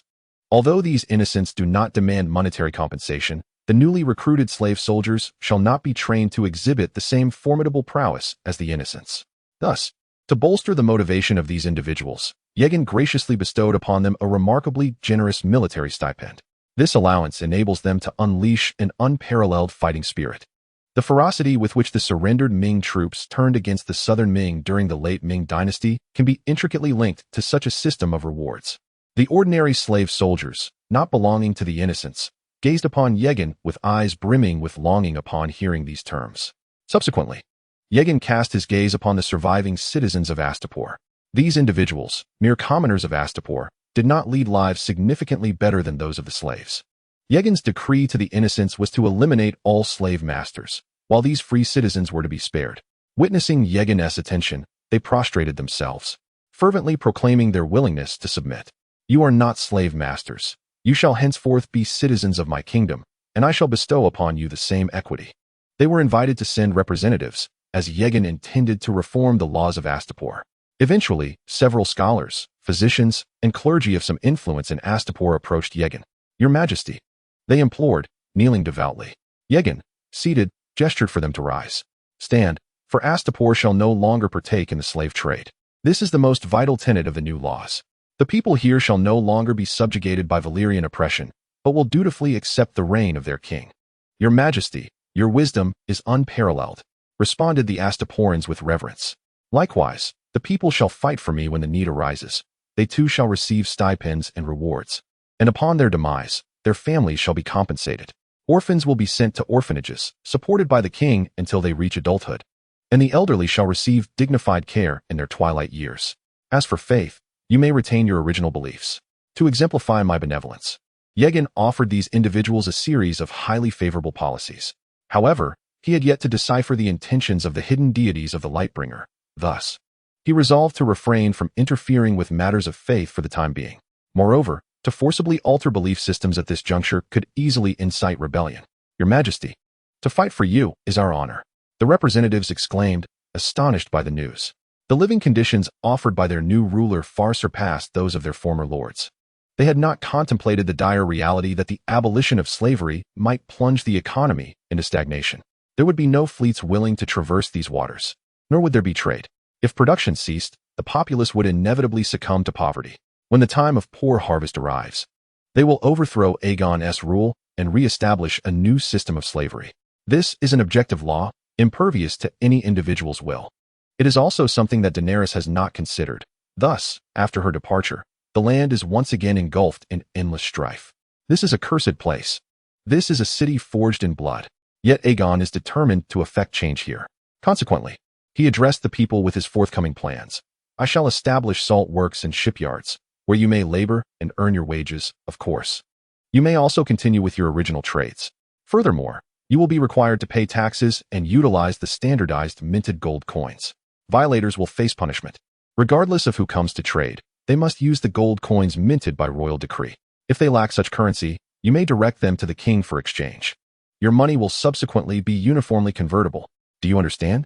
The authority of coinage is a prudent means for Aegon to amass wealth to support his army. Hence he established it from the outset. The people did not grasp the significance of coinage, yet most city-states have endured in this manner, and so they nodded in agreement. Your Majesty, what shall be done with the children of the slave masters? Must they all be condemned to hard labor? A young scholar interjected. It is crucial to note that some of these children may possess an understanding of their circumstances, having witnessed Aegon execute their parents. As they grow, they could very well become Aegon's adversaries. These children will be granted new identities as the progeny of criminals, a detail to be inscribed on their identification documents. Nevertheless, they will still be placed in special orphanages.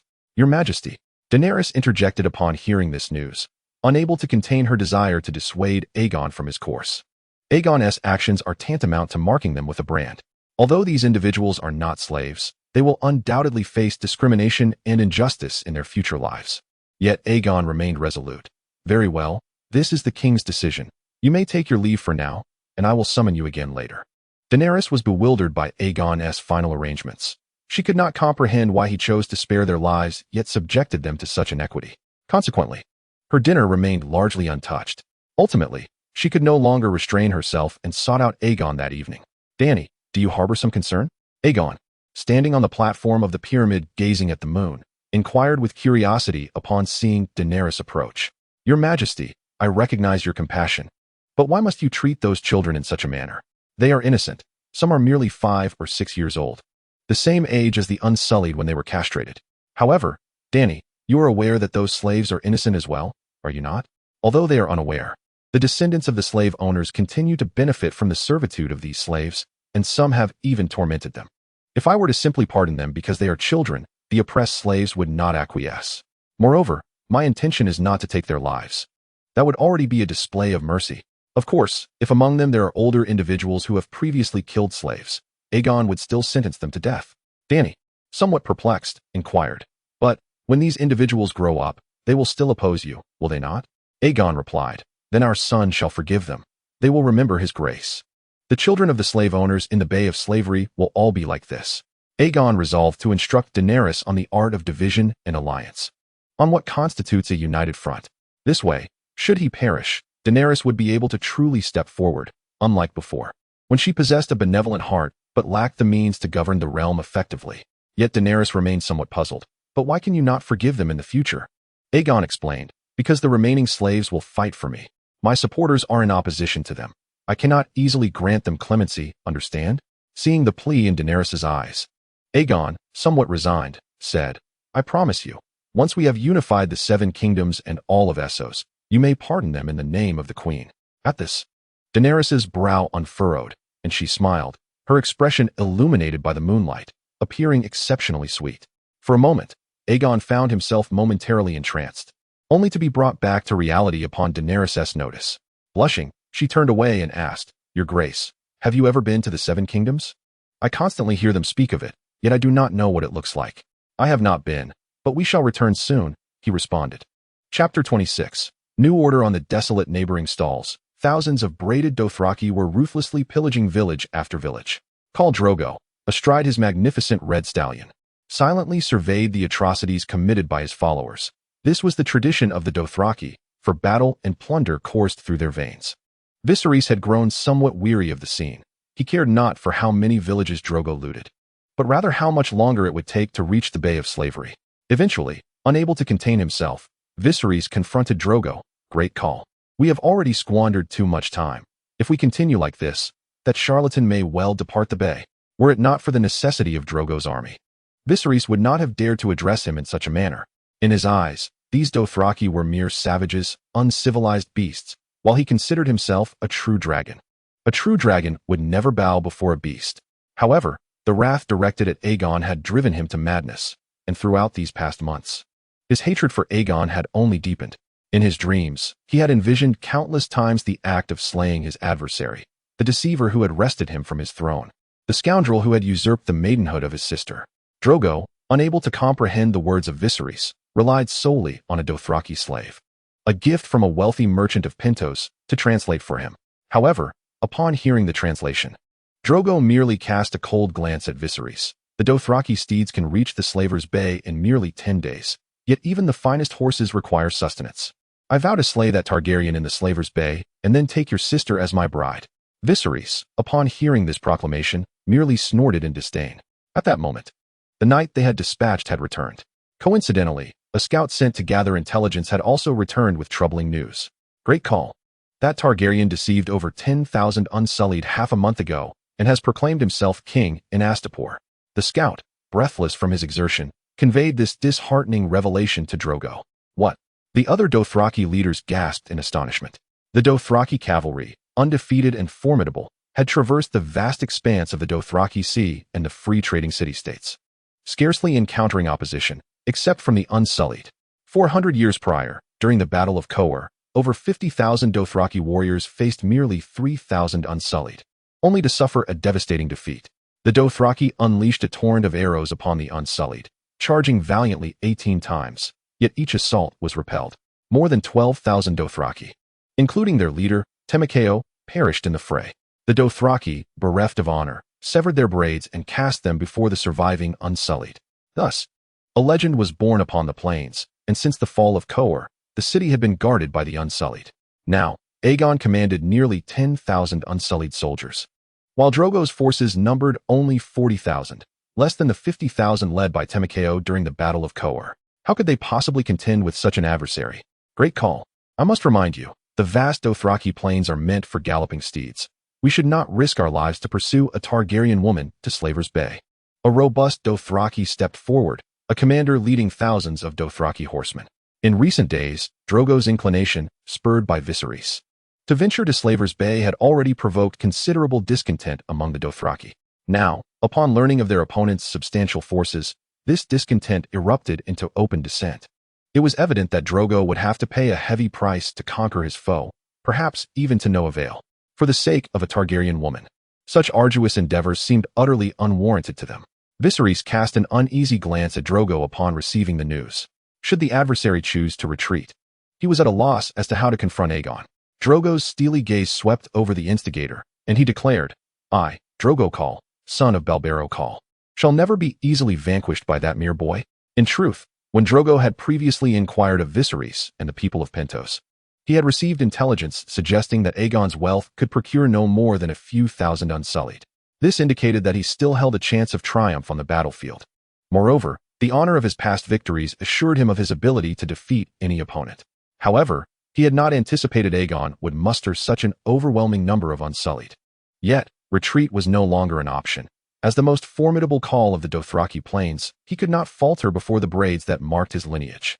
The thousands of Dothraki horsemen following him did so because he was the mightiest Khal, and failure was not an option. You have truly lost your mind. That silver-haired Targaryen has bewitched your senses. You are unworthy to be my Khal.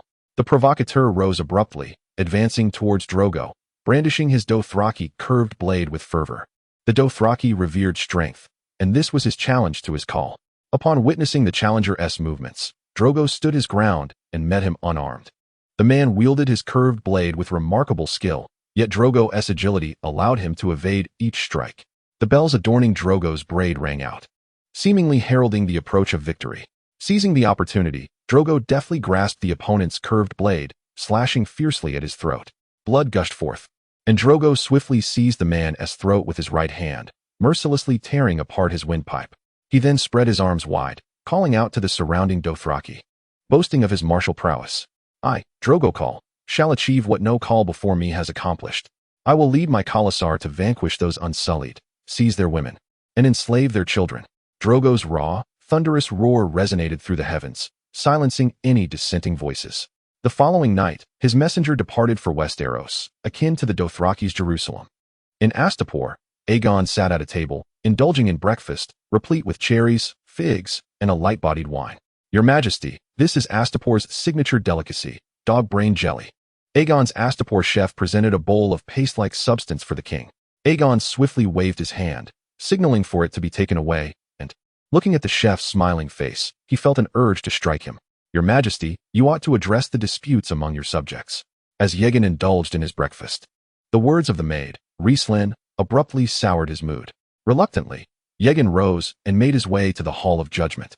Astapor had originally been governed by a consortium of slave masters who adjudicated disputes among their subordinates. Now, with Aegon as their king, this responsibility naturally fell upon his shoulders. Your Majesty, the ditches of our two households are shared, yet he has taken it upon himself to discharge waste into them, which has now become filled with refuse. You must take charge. Your Majesty, the contract we signed was meant for cooperation, but he has suddenly breached it and refuses to pay the penalty. Your Majesty, Sir John, have you arranged for the individuals I requested? After dealing with a plethora of matters that morning, Aegon felt on the verge of madness. If he did not outsource these issues soon, it seemed he would be unable to endure the burdens of kingship for much longer. Indeed, Your Majesty, I will have him brought in at once.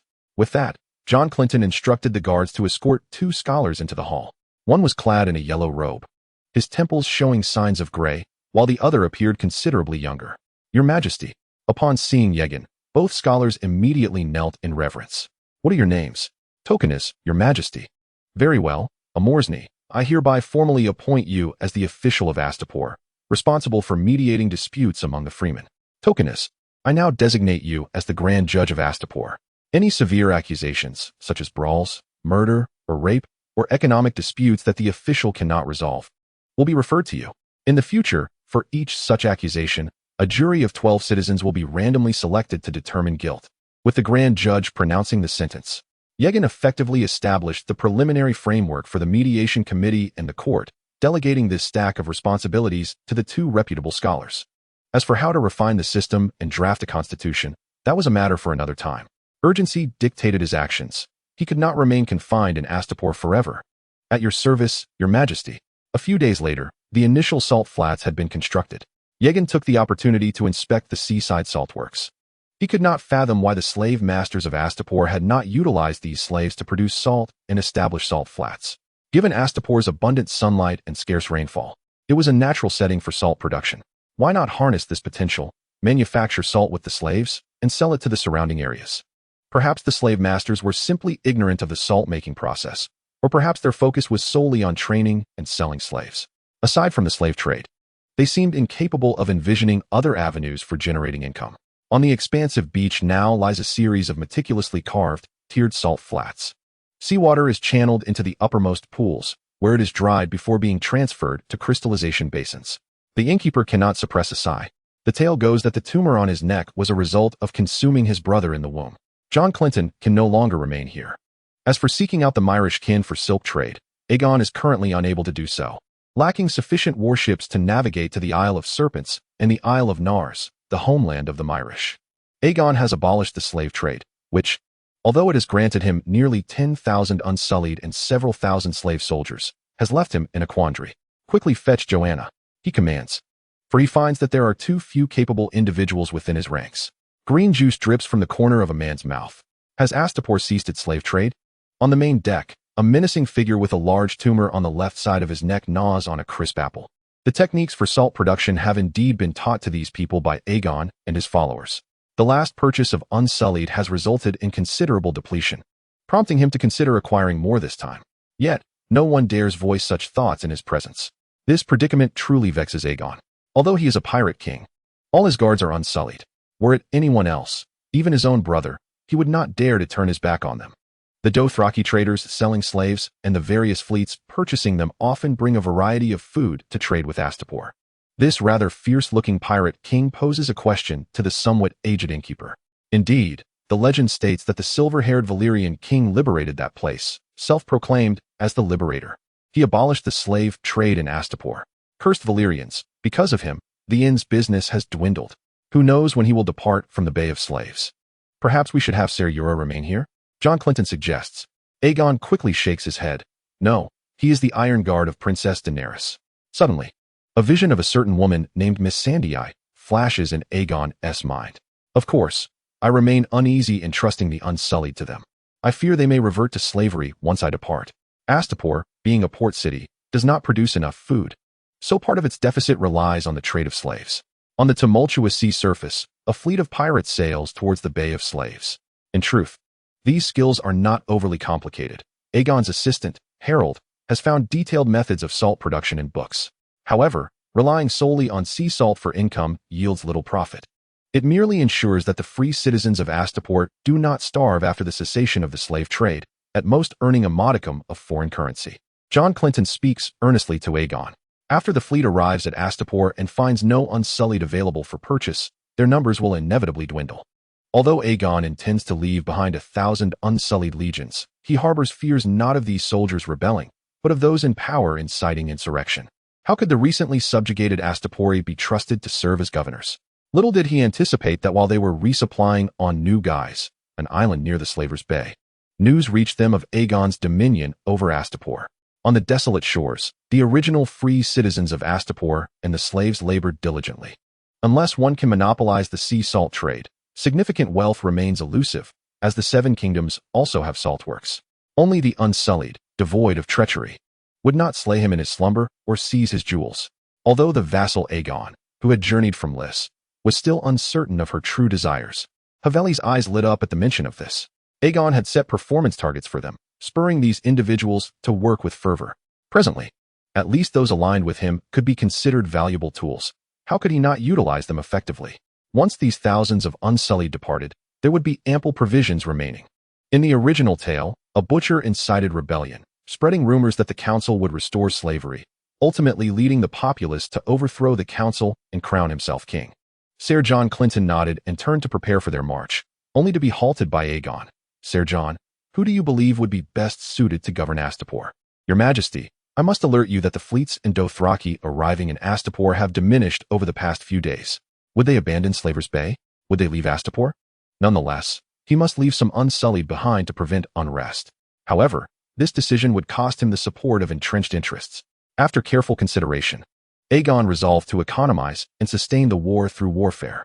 There was no time for him to cultivate barren lands now.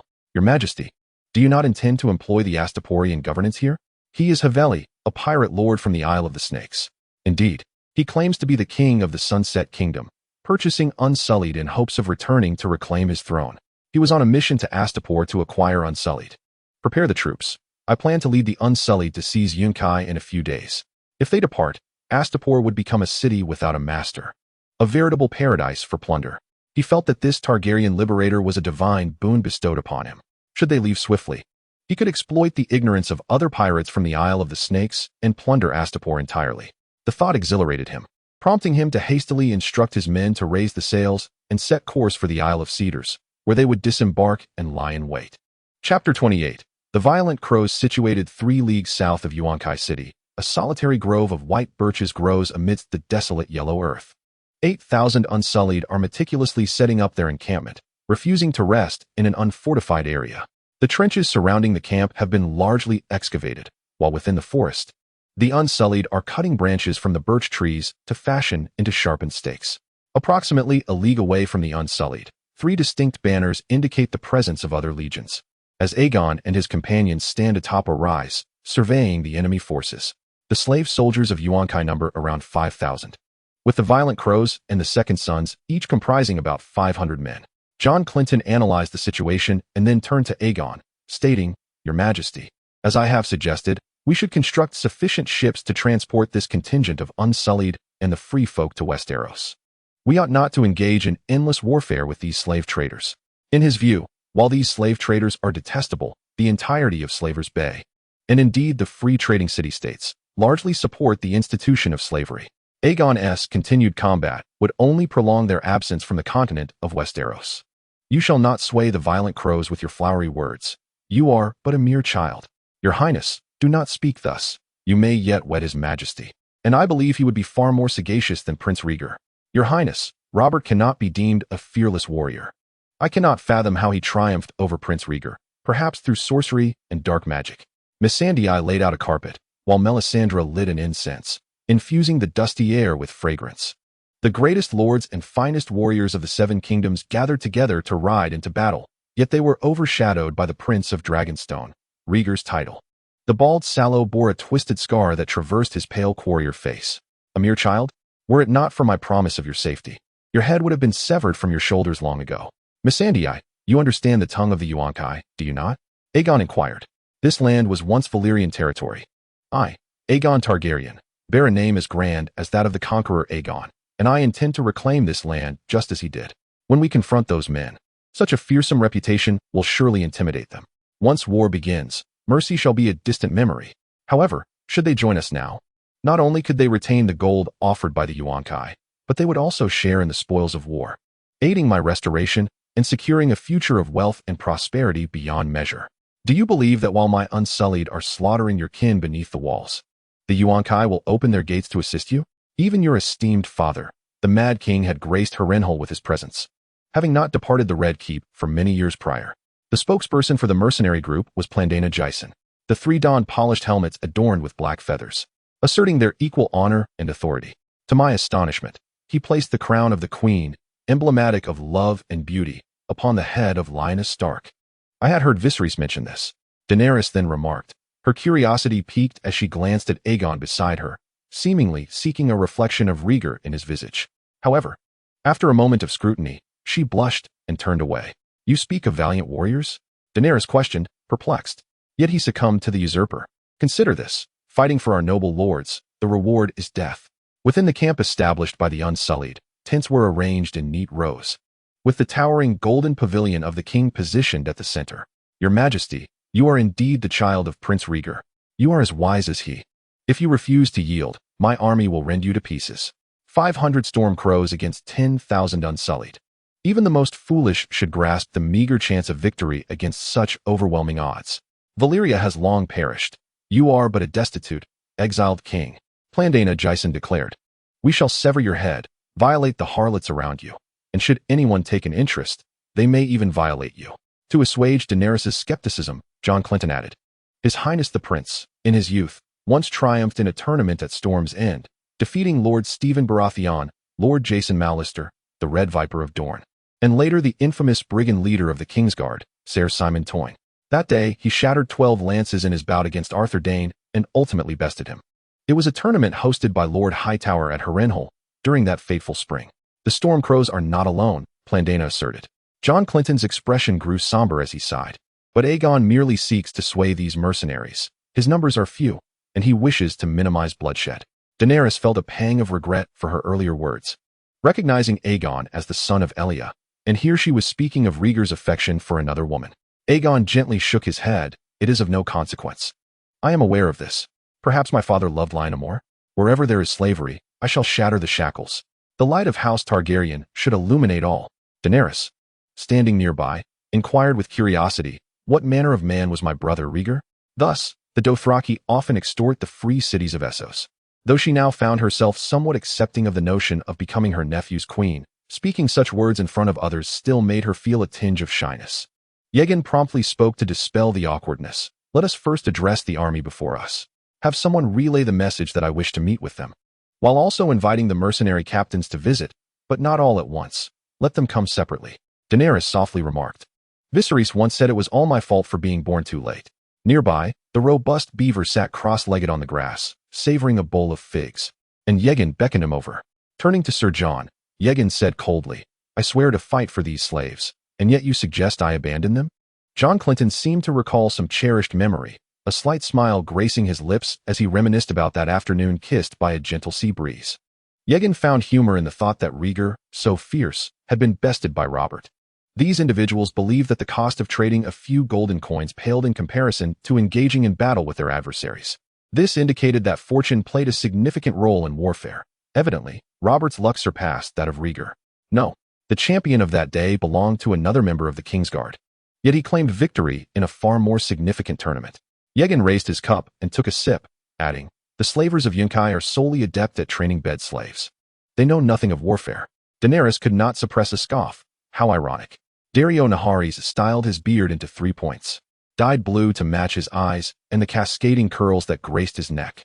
Yes, your grace, the girl replied, her accent slightly different from that of Astapor, yet comprehensible.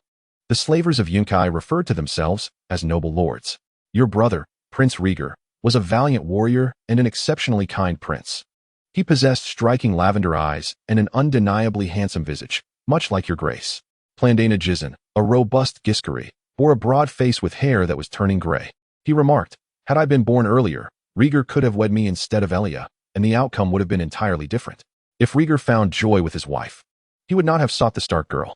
I have heard that mercenaries are notorious for their disloyalty. Should the second son change sides, what advantage would your steadfastness yield? The slavers were keen on negotiations, or rather, the entirety of Essos was fervent in such discussions. John Clinton felt his cheeks warm at Aegon's words. His self-proclaimed chivalry paled in comparison to that of a mere teenager. He won that tournament? Daenerys inquired. Not only here, but the free cities, the Dothraki Sea. All lands I intend to conquer. Take your rabble elsewhere. You may have seized Astapor through deceit, yet Yunkai is another matter. She recalled vehemently denying her culpability, even telling Viserys that it should indeed be his fault for being born a boy. For this insult, he had struck her fiercely. The Grand Assembly attracted global attention, featuring not only the martial prowess of lance-wielding knights, but also the ancient customs of the Seven Kingdoms, including group contests, archery, axe-throwing competitions, horse racing, and musical performances, alongside puppet shows and numerous feasts and entertainments. Arthur Dayne, renowned as the most valiant knight of the Seven Kingdoms, was aptly dubbed the Sword of the Dawn. Beowulf instantly drew forth his curved blade, proclaiming, Your Majesty, allow the robust Beowulf to sever that loathsome tongue. His wife, Princess Elia, was also present. Yet Rhaegar chose to crown the Stark girl instead, later abducting her from her betrothed. How could he act so? Aegon chuckled heartily, declaring, I am Aegon Targaryen, king of the Seven Kingdoms of Westeros, a descendant of the ancient Valyrian dragon lords. His gaze upon Daenerys was particularly fervent, causing her considerable discomfort. Sir John Clinton returned an hour later, accompanied by 3 captains of the Stormcrows. Daenerys blushed at the remark, glancing at Aegon. Such a notion was implausible. Planda remained unfazed, asserting that even if it occurred, it would bear no consequence. The second sons were inconsequential. We would fight alongside the steadfast forces of the Ironborn. The Stormcrows would not endure. At the first sign of thunder, they would flee, just as you ought to do now.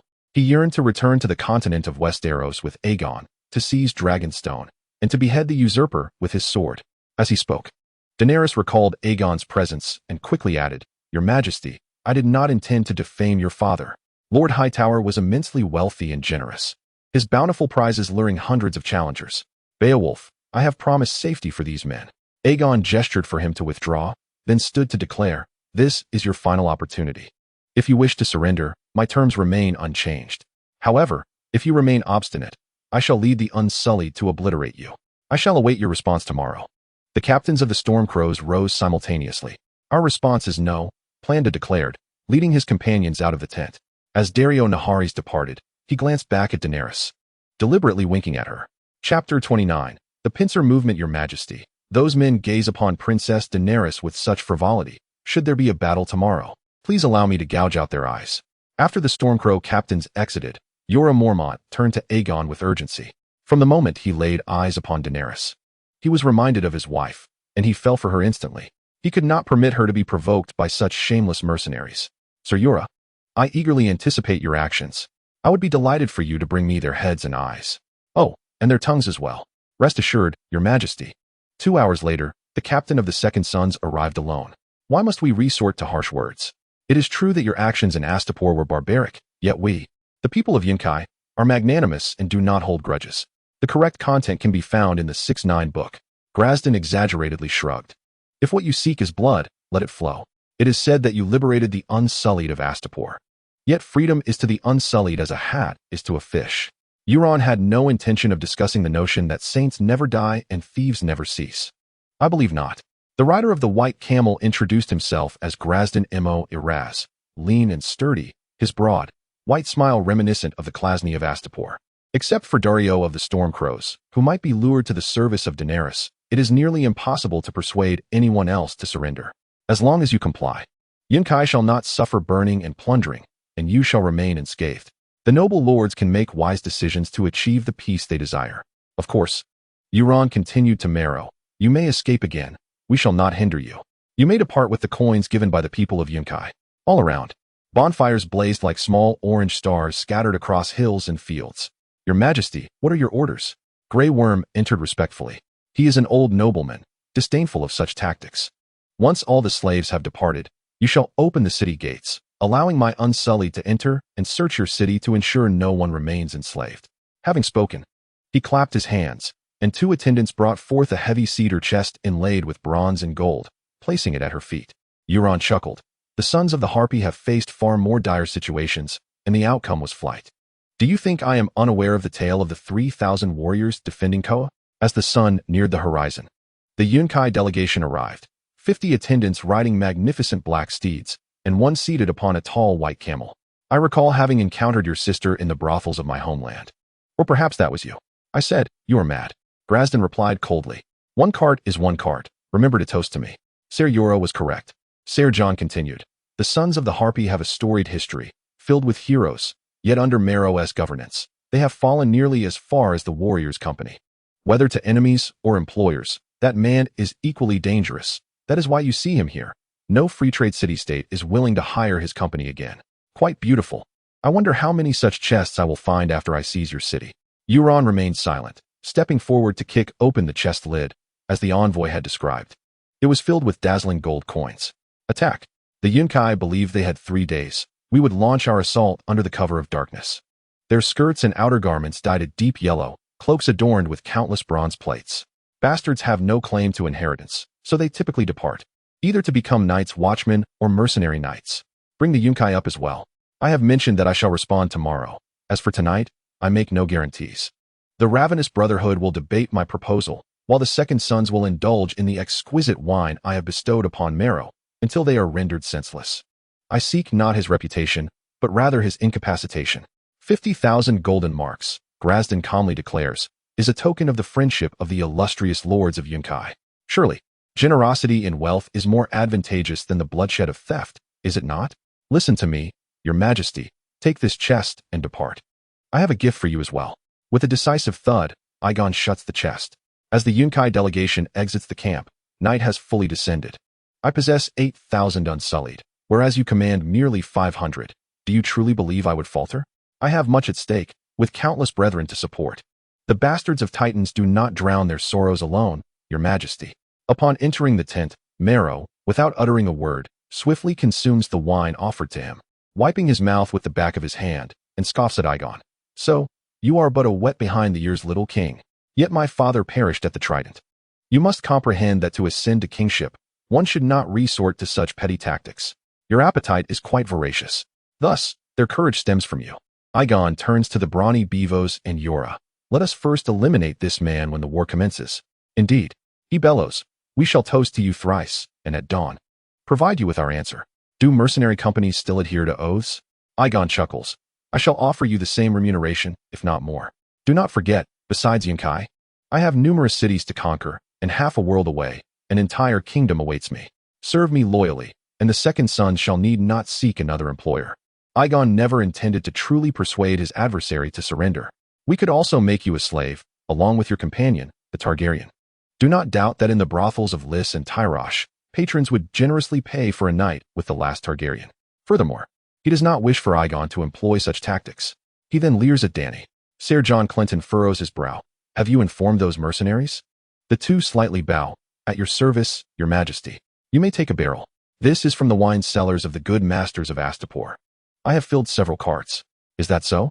My Unsullied are eager to partake in the thrill of battle. Aegon glances at the Grey Worm beside him, who nods in agreement. The majority are newly forged, one side etched with a stepped pyramid, the other adorned with the Harpy of Meereen. Provide each man, woman, and child with a weapon, along with provisions, clothing, coins, and other belongings they can carry. Allow them the freedom to select from their master's possessions as a reward for years of service.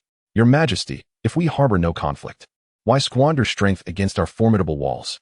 To reclaim your throne in Westeros, do you not require the hands of all? Yunkai wishes you success in your endeavors. To this end, we present our gifts. Then remain, and serve me. I might spare your life, Aegon coldly remarked. The Braavosi man spread his hands and smiled at Daenerys. Undress, sit upon my lap, please me, and perhaps I shall bring your Majesty the Second Sons. Moreover, the Valyrians are the rightful heirs. The Giscari have never vanquished the freehold of Valyria. I am merely restoring the ancient dominion of Valyria." His hair was styled upwards, resembling a unicorn's horn, jutting from his forehead, while the tassels of his toga shimmered in golden meal fleurs. "Were I free, perhaps you might have this woman lightly kiss my sword. But alas, I have accepted coin from the Unsullied and sworn a sacred oath. I still believe we ought to honor our word. Your Unsullied could vanquish their opponents in a fair fight. If Prince Rhaegar were here, he would never resort to such tactics." John Clinton continued to counter. "Then grant me a card, as a symbol of your goodwill. Yet, should he choose to strike, he must await the most opportune moment. When the other party is inebriated would be ideal. 3 days. On the morning of the 3rd day, release all your slaves. Remember, all of them." He was a tall Bravosi, with pale green eyes and a thick, red-gold beard that nearly reached his waist. His name was Marrow, self-proclaimed as the bastard of the Titan. Upon hearing that Aegon had his own plans, the 2 old nobles fell silent. That was many years ago, before the bastard of the Titan became the captain. "Our walls are robust and strong, our nobles proud and valiant, our people fearless. Our lineage descends from the ancient Giscari. While the old Giscari Empire ruled the world when the Valyrians were still tending sheep. To sit and negotiate signifies your wisdom, your majesty. Conquering here is a futile delusion. The Second Sons have faced more daunting challenges and emerged victorious. As long as you depart, we shall also provide 300 quality bed slaves, all untouched. These slaves could fetch a high price even in the brothels." He smiled at the Grey Worm, yet the latter remained as unyielding as stone. "It is a matter of pride for me to possess knowledge of the barbaric and ignorant West." Grasden spread his hands in a gesture of appeasement. "Foolish child, were you to truly understand the bastard of the Titan, you would know he would never flee with his tail between his legs." Grasden pointed a finger fiercely at Aegon. "You shall regret your arrogance. The arrows of the Unsullied will teach your slave army to revert to slavery. Once I have defeated you, I shall keep you, and her. I shall have my way with both of you." The opposing party laughed foolishly, for they knew you would never accomplish it. Ignoring the fury of his counterpart, Aegon continued, "If you agree to release the slaves in 3 days, I can spare your lives." The Titan's bastard grinned and replied, "May I return with a jug of this exquisite wine for my captains? You are aware of our identity." "Which is commendable," Aegon chuckled. Hearing this, John Clinton ceased his remarks, yet Yora interjected, "But they have scouts." Grasden continued in a cold tone, "Those who survive will once again be enslaved, employed to reclaim Astapor from that rabble." Aegon cast a chilling glance at him. "Should you speak insolently again, I assure you my army will sever your tongue along with your manhood." After Marrow departed, John Clinton could not help but remark, "That man has a notorious reputation that even reaches Westeros. Do not be misled by his demeanor, your grace. He may toast to your health thrice this evening, only to rebel outright by dawn. Ponder my words tonight, and provide me with your answer in the morning. Bring forth the Second Sons, and I shall advise his grace against your castration." Daenerys's voice remained unperturbed. She understood that the antiquated notions of this old nobleman would not be easily swayed. The Second Sons were largely composed of bastards from the continent of Westeros, much like himself. Aegon stood outside the tent, feeling that the weather was fortuitously in his favor, and promptly commanded, "Ser John, summon Grey Worm." Tonight promised to be a gloomy night, devoid of stars or moonlight, with a cold and damp wind blowing from the west. "We shall see," he proclaimed. 3 days, Grasden, inform them, there are only 3 days remaining. By the end of the 3rd day, regardless of whether they open the gates for me, I shall be at their doorstep. With no moonlight tonight, they will see nothing but the flicker of our campfires." Aegon then picked up the unsullied pieces from the sand table. Once midnight passes, the Unsullied will advance from both flanks, simultaneously assaulting their left and right sides, ultimately encircling and annihilating them here. What do you think? I believe you are indeed the trueborn of Prince Rhaegar, Jorah Mormont commended. I shall sever their tongues and castrate them if they are fortunate enough to survive. Chapter 30. Assassination. John Clinton and Jorah Mormont soon departed with their troops, leaving the tent in a profound silence as Aegon remained seated, awaiting news from his subordinates. Outside, the Unsullied gathered with remarkable swiftness, led by a few keen-eyed warriors. As the armies hastened to their respective battle positions, only 2,000 Unsullied remained to guard the camp. Should the enemy choose to assault at this moment, it might very well spell disaster for him, and Aegon sat in the tent, his thoughts racing. At that moment, he sensed an anomaly. The sounds from outside had grown eerily quiet. The usual chirping of insects and crackling of the campfire were conspicuously absent. There are assassins. In an instant, Aegon became acutely vigilant, his mind racing to devise a counter-strategy. If he were to scream, the assassin might infiltrate and strike him down, or perhaps seize the opportunity to flee amidst the chaos. Furthermore, given the adversary's concealed position and the uncertainty of their numbers, such an approach was evidently ill-advised. He also needed to ascertain the identity of the assailant's sender. With this thought, Aegon resolved to capture the intruder alive. He then raised his hand, signaling his maid, Rhys, to join him inside. He instructed her to lie beneath the covers while he arranged the bedding to create the illusion that he was asleep on the other side. Rhys's amber eyes widened in alarm.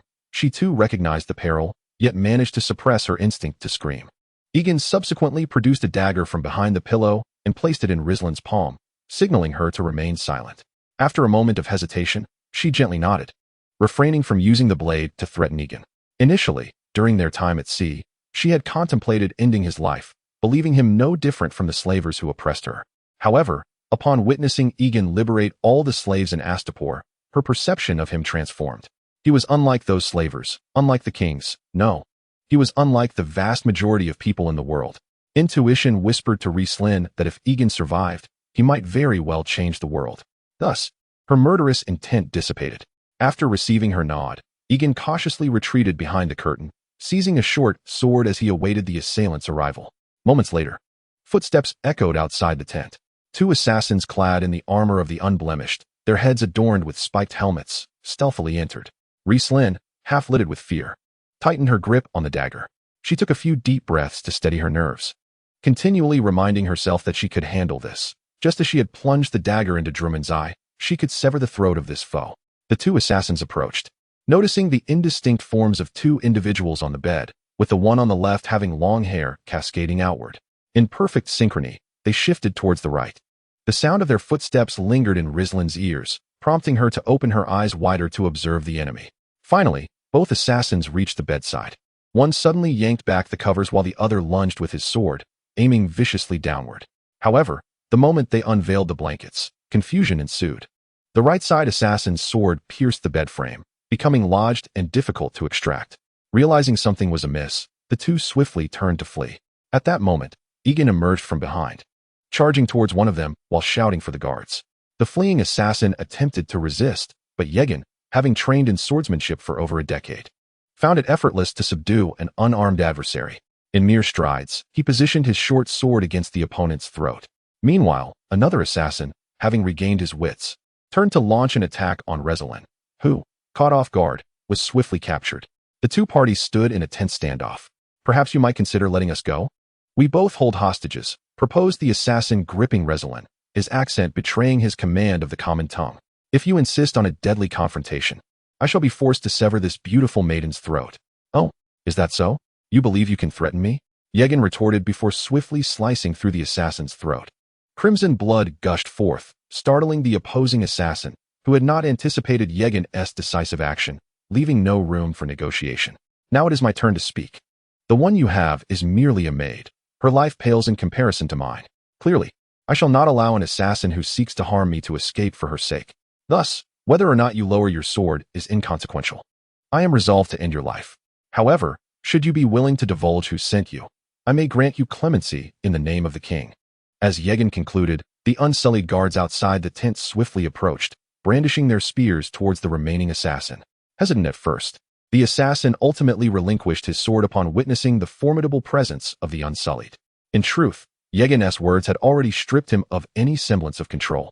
The arrival of the guards merely solidified his decision. Rhys promptly darted away from the assassin and sought refuge before Aegon. Aegon then addressed the assassin with a chilling tone. Very well, now you may answer my questions.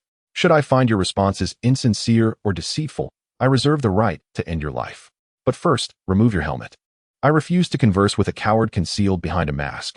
The assassin, resigned, nodded and removed his helmet, revealing a young man with tousled brown hair. Aegon continued, All right. What is your name?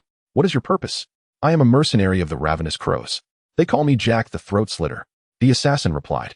Jack the Throat Slitter, you say? I might as well call you Jack the Ripper, Aegon thought to himself with a smirk. Which of your commanders sent you here? Jack did not answer directly, instead countering. Are you certain that if I speak the truth, you will not kill me? Aegon chuckled. Do you believe you have a choice? Compared to the king's reputation, your life is of no consequence. Jack inhaled deeply, as if resigned to his fate, and laid bare the entire affair. very well.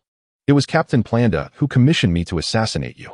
He claimed that your demise would scatter this army of eunuchs, and for that, he has placed a bounty of 3,000 gold dragons on your head. Aegon squinted, contemplating the truth of Jack's words. Planda, being of the Giscari, had a motive to eliminate Aegon, particularly after Aegon had just slain the slave masters of Astapor. Yet, Jack seemed too simple-minded to concoct such a scheme on his own. Was there someone advising him? Noticing Aegon's furrowed brow, Jack immediately pleaded, I speak only the truth, Your Majesty, you must not execute me. Oh, and I possess a piece of information that you will undoubtedly appreciate. Pray, allow me to share. Speak. Aegon commanded. Your Majesty, I overheard a conversation between the captain and the men of Yunkai. The Yunkai have already established contact with the new Giscari. Just 2 days ago, they dispatched a messenger to the new Giscari, preparing them to launch an offensive against the vulnerable Astapor. Is this truly the case?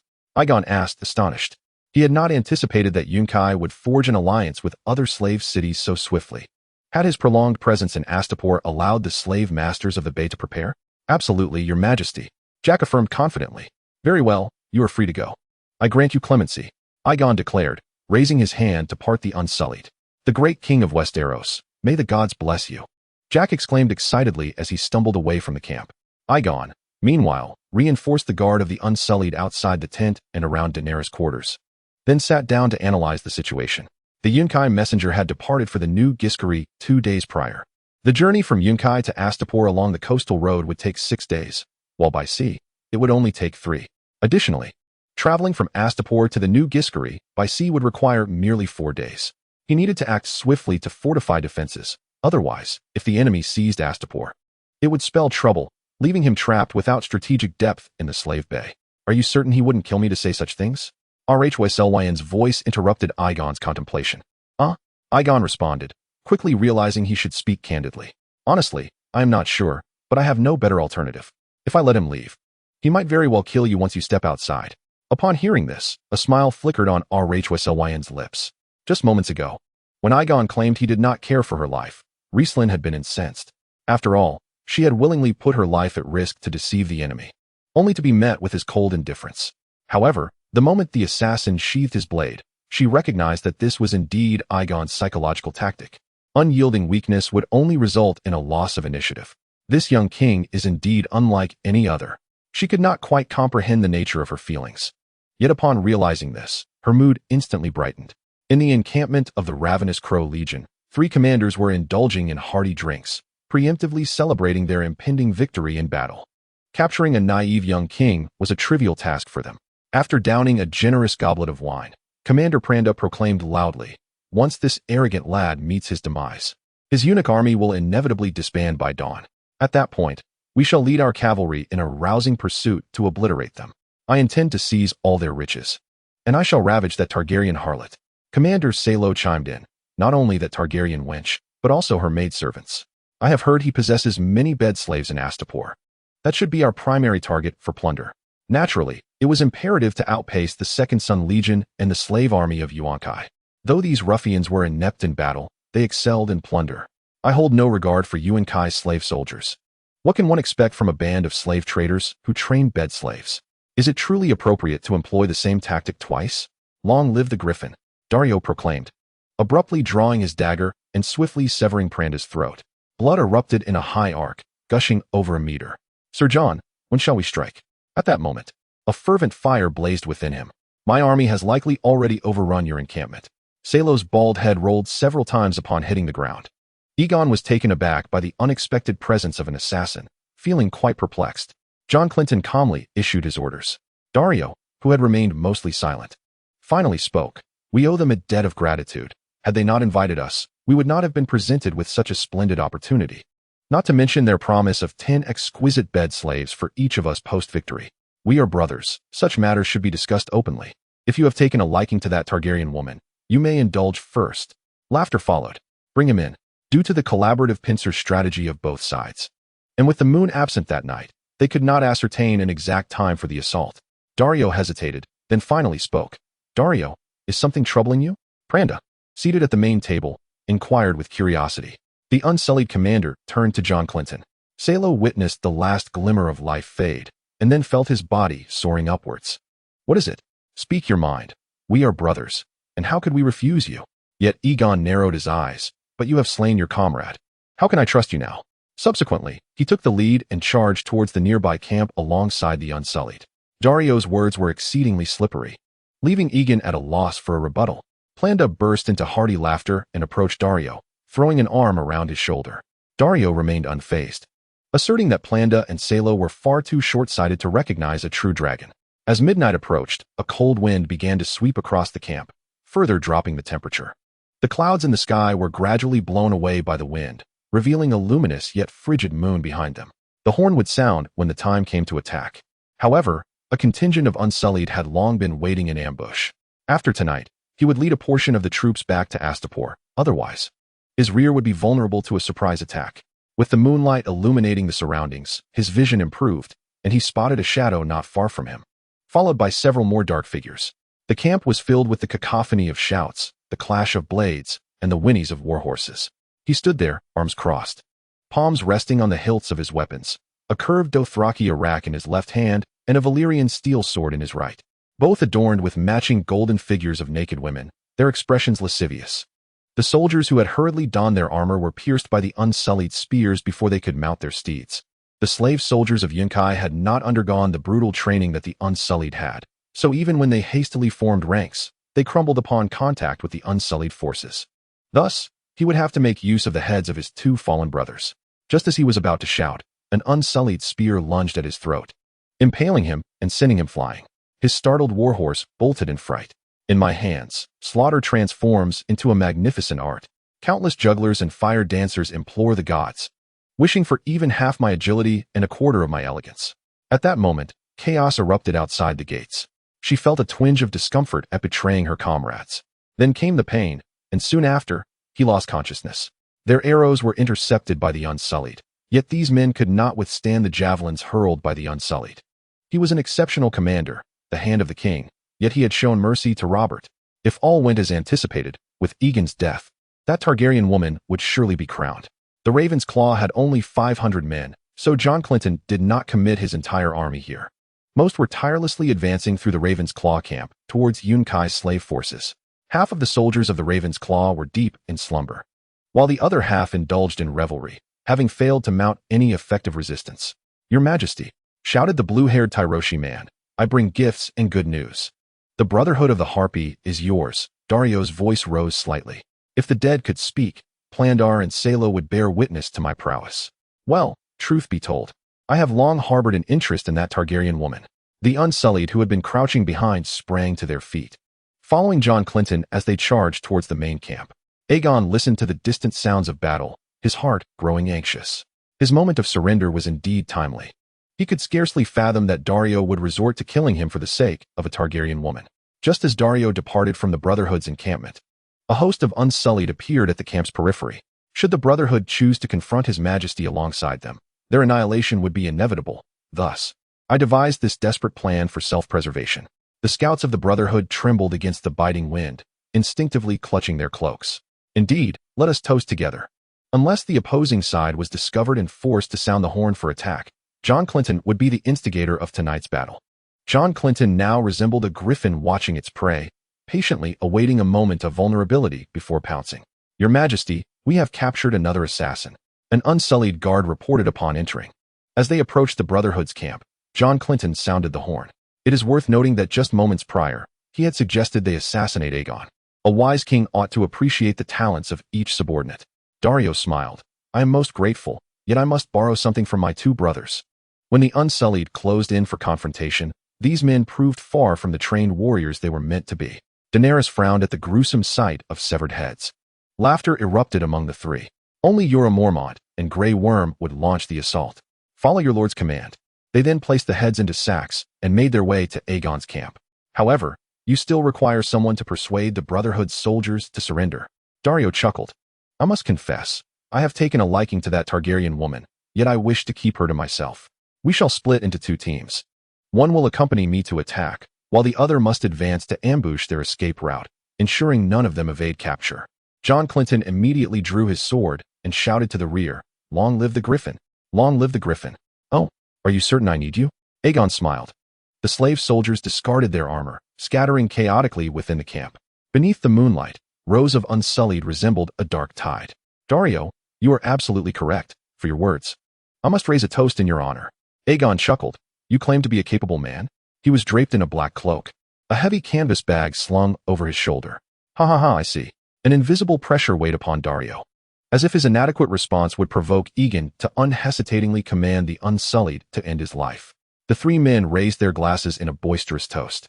Yet after finishing his drink, Daario let out a sigh. Salo swiftly dodged, poised to draw his blade against Daario, but the latter had already closed the distance. He had long been haunted by a past event, which had festered into a deep-seated affliction, and now for the first time in many years, he truly commanded an army. Upon seeing that Aegon was still alive, a fleeting surprise crossed his eyes. Having never loved a woman, never slain an adversary, nor savored a sumptuous feast, I find not a single day of my existence worth recalling, though the days I have lived are countless as the stars. Ha ha ha. Subsequently, Daario unveiled two bloodied severed heads from the package, revealing the other two captains of the Vulture's gang. He felt the bloodline of House Griffin awakening within him. He had to demonstrate to others that battle belonged to the honor of House Griffin. Aegon furrowed his brow, uncertain whether the assassination had indeed been orchestrated by Daario, and thus maintained a faade of indifference. Shortly thereafter, 1,000 Unsullied began to stealthily encircle the rear of the three factions. There was no rush. They would wait until these men were soundly asleep. A moment later, Daario was brought before you. He harbored no concerns of defeat this time. He was meticulously calculating the moment Astapor would be attacked. Then he beheld a headless corpse, blood gushing forth. Only then did Daario sheath his curved blade, wiping the blood clean, before severing Planda's head with a dagger. Seeing the dire situation, the commander of the Yuan Kai immediately led the remaining assembled slave army in retreat. Meanwhile, the bald Salo sprang to his feet, drawing his sword, but Daario, with calculated intent, hurled his dagger at the opponent. Blood sprayed forth instantaneously. As Planda clutched his throat, his eyes wide with horror. After all, if these traitors were not accepted, his future path to conquest would become exceedingly arduous. For the enemies behind would harbor no thoughts of surrender. Yet Aegon decided to probe further, casually remarking, "In truth, had you not slain them, I could have claimed their heads tonight as well. However, I must thank you for avenging the assassination attempt." Assassination? Daario feigned confusion. Indeed, an assassination. They dared to attempt the life of the true dragon, but fortunately, I have captured the assassin, and he has implicated your captain Planda. Though the assassin had already been released by Aegon, Daario remained oblivious to this fact. Aegon intended to exploit this to deceive him. Now, the paramount concern was to refrain from passing a death sentence before Jorah Mormont and the others returned. Otherwise, should this fellow erupt in wrath, he might inadvertently harm Aegon and Daenerys. Thus, the art of deception must be executed with precision. Upon hearing this news, Daario's expression momentarily shifted, yet quickly reverted to normalcy. Your Majesty, as I have stated, their vision is too limited to recognize a true dragon, and they have made such a foolish decision. Aegon, unfazed, raised his goblet and took a sip. Huh? You speak the truth, but are you genuinely unaware of this matter as the commander? If you confess your knowledge, I could exile you instead of taking your life. Daario immediately knelt, sincerity in his demeanor. Your Majesty, please trust me. I would never partake in such a sinister scheme. Assassination and poisoning are the deeds of harlots and eunuchs. Observing that Daario was nearly ensnared, Aegon continued, That may be so, yet as one of the three commanders, it is indeed hard to believe you are entirely in the dark. However, the assassin Jaqen still lives. I shall interrogate him in due course, and the truth will be revealed. My warrior, rise. Until the outcome is clear, I shall not hastily cast you out. Yet, you must refrain from wandering the camp. I will assign a few Unsullied to keep watch over you. Thank you for your trust, Your Majesty. Daario reasoned that since Jaqen had not implicated him initially, it was unlikely he would do so later. After all, he had prepared extensively to approach Daenerys and would not risk revealing the plot against Aegon. Thus, he remained in the shadows, absent during the assassination orders and plunder. Having contemplated all this, Daario felt no fear and became increasingly confident in dealing with Aegon. Aegon gestured for him to stand, just as a commotion erupted outside the tent. The sounds of shouting and the neighing of horses soon threw the entire camp into disarray. The tent flaps were suddenly thrust open, and John Clinton strode in, followed closely by Jorah Mormont, who carried a burlap sack. Both men were covered in dust and stained with blood, all of which belonged to their enemies. Upon seeing Daario, John instinctively prepared to draw his sword, But Aegon intervened. Sir John, he has surrendered to me. Do not act hastily. Your Majesty, one cannot trust a treacherous mercenary band. Today he surrenders, but by nightfall, he may plot your demise. John Clinton held a deep disdain for mercenaries, despite having once been one himself, a disciplined member of the Golden Company. He scoffed at other mercenary bands, believing that a group fighting for mere coin held no sense of honor. Sir John, I cannot bring myself to slay one who has already surrendered. Such actions do not befit a king. Lower your sword. Upon hearing these words, John Clinton released his grip on the sword's hilt and, alongside Jorah Mormont, knelt on one knee. Your Majesty, we bring tidings of victory. As anticipated, the ravenous crows are in slumber, while the sons of the Harpy are inebriated and incapable of combat. We have slain 200 foes, predominantly noblemen from the Vale, causing their formation to collapse. The slaves abandoned their spears and fled, while the mercenaries surrendered en masse, resulting in thousands of captives. Our losses? Perhaps a few dozen. They may return after daylight. Excellent. You are all valiant knights. Rise. Have you captured Grasden and the leader of the Sons? Grasden has returned to the Vale to convey your terms. Jorah Mormont replied, standing and producing a bag from which he poured out the head of Meereen, the leader of the Sons. The bloodied head rolled onto the carpet. 3 heads make a complete count. In accordance with your command, I have severed Meereen's head. Regrettably, I could not capture him alive for a more fitting punishment. Jorah expressed his frustration, wishing to have exacted further vengeance upon one who had insulted Daenerys. Alas, the opportunity for capture had slipped away once he was cornered. Aegon laughed heartily. Severing his head suffices. Let us display their heads outside the camp. Should the surrendering soldiers hesitate, let this serve as their example. Those willing to yield shall be welcomed. If the Sons and the Crows still possess sufficient numbers, we could amalgamate these 3 factions into a legion, with Sir John leading it. I shall serve you gladly. John Clinton immediately knelt once more. Very well. You may all take your rest. With that, Aegon dismissed them. Even if they were to assist in Astapor, securing the Vale and properly managing the captives was paramount. It would be disastrous if the surrendering soldiers revolted while he was away. Furthermore, he needed to address the situation with Daario. If he were the mastermind behind the plot, Aegon would have to eliminate this lingering threat. At the break of dawn the following day, Aegon summoned John Clinton, Bavoros, and Jorah Mormont. Sir Jorah, should Daario resist, be prepared to take his head. As you command, Your Majesty, Jorah replied, bowing, though he had not grasped Aegon's reasoning for sparing Daario the day prior. Such matters were now inconsequential. Aegon's orders were clear, and he was more than willing to carry them out. The 4 men proceeded to Daario's tent. Upon their arrival, Daario regarded them with curiosity but respectfully addressed Aegon. Your Majesty, is there something amiss? Aegon did not respond. Instead, he turned sharply to the Unsullied beside him. Seize him. The Unsullied swiftly raised their spears to halt Daario's advance. Your Majesty, what does this mean? Daario could not contain his inquiry. The contrast between Aegon's demeanor today and last night was so stark that it left Daario bewildered. You were suspected of plotting to assassinate the king. I offered you the chance of exile, yet you failed to seize it. This time, I shall not grant you mercy. Aegon's fury surged.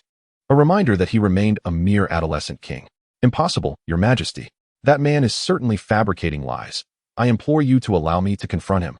Having been tortured to the brink of unconsciousness, he had revealed that he once overheard you and that scoundrel Pranda conspiring to kill me. No, Daario was beginning to panic, uncertain whether Jack had truly overheard anything. Do you believe the king would deceive you? You clearly intend to assassinate me, yet you refuse to admit it. Jack has already implicated you.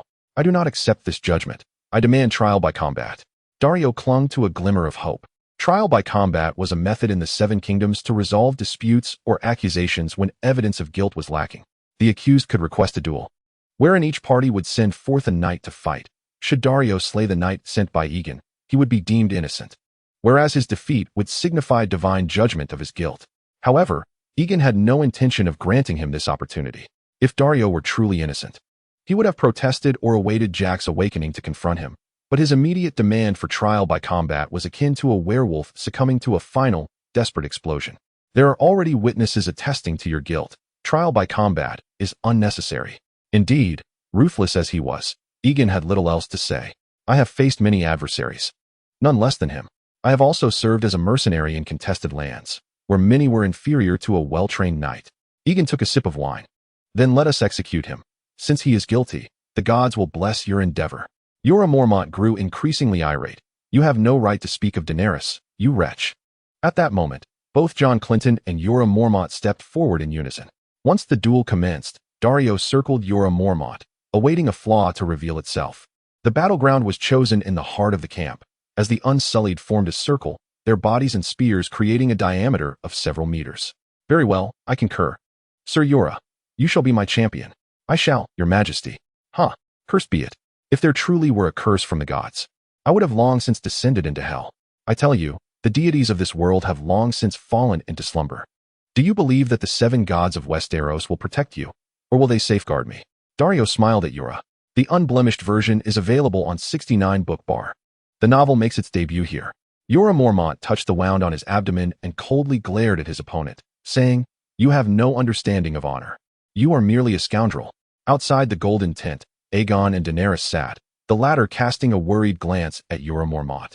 Daario immediately retorted, "You are the king of Westeros. You must abide by its rules."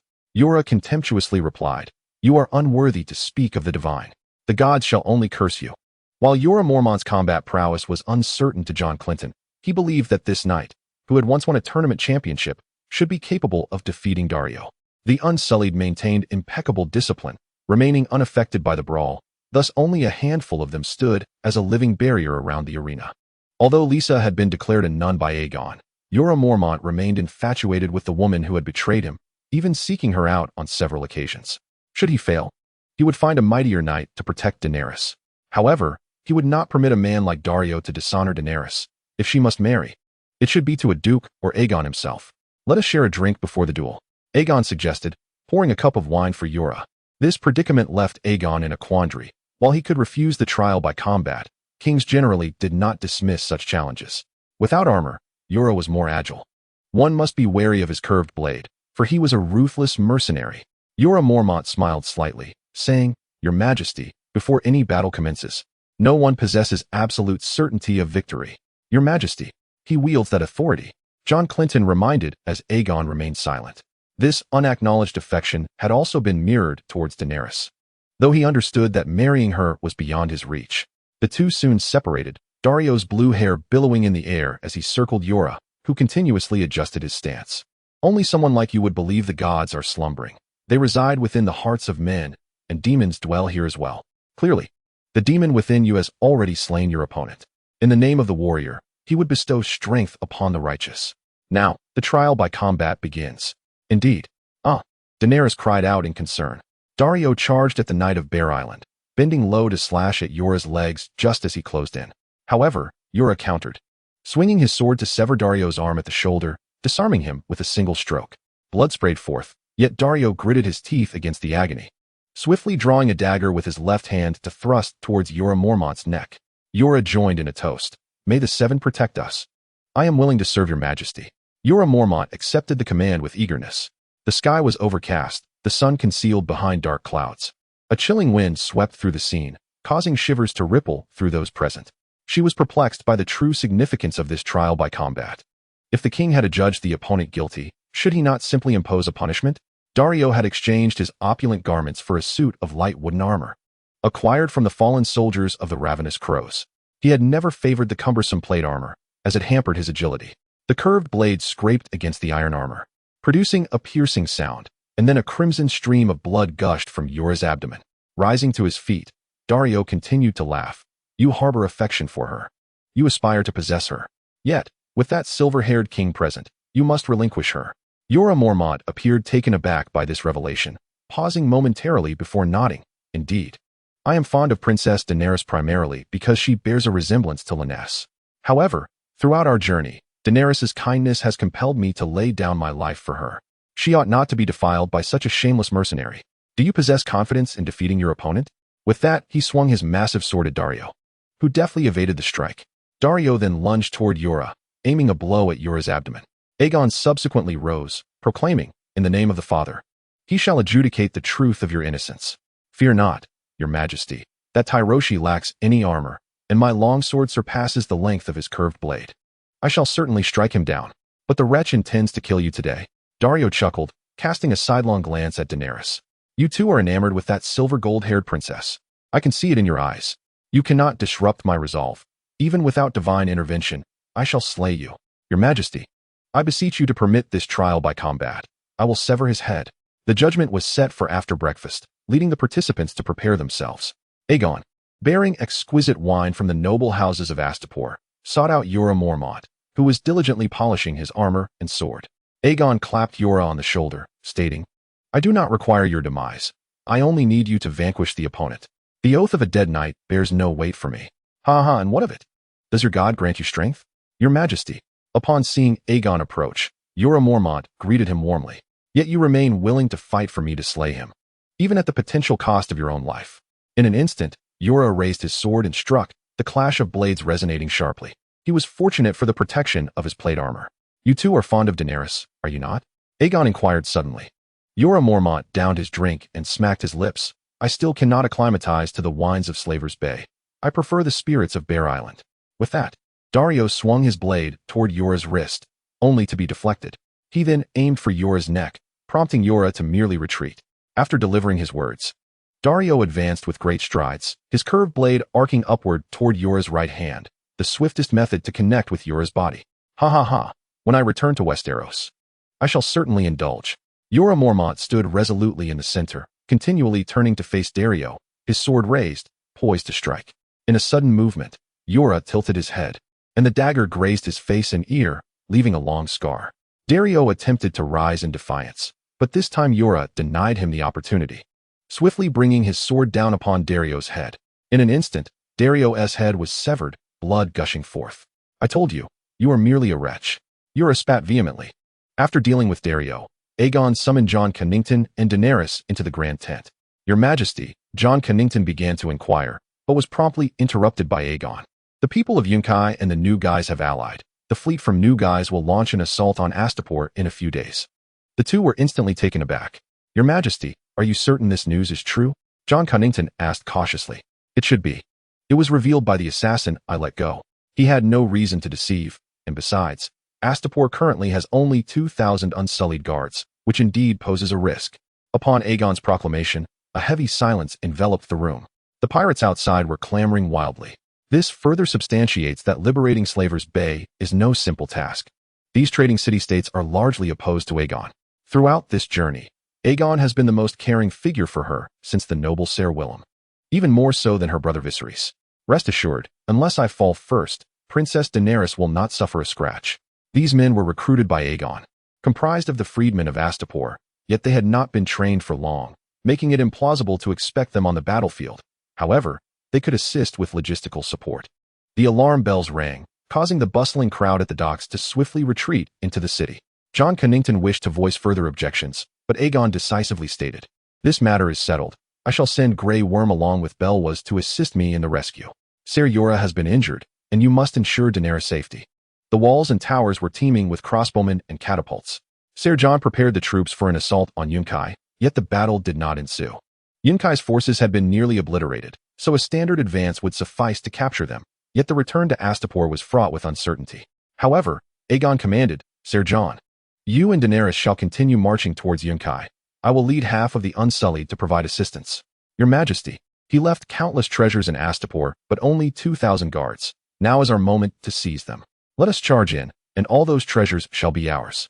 Though she had long been mentally prepared, it was only at this moment that Daenerys truly affirmed in her heart that she would become Aegon's queen, and their son would reign over the Seven Kingdoms. Aegon simply opened his arms, allowing her to press against his chest. After a considerable time had passed, he finally wrapped his arms around her back. Daenerys savored the warmth of Aegon's chest, wishing to freeze time in that instant, until she began to feel breathless, prompting Aegon to release his hold.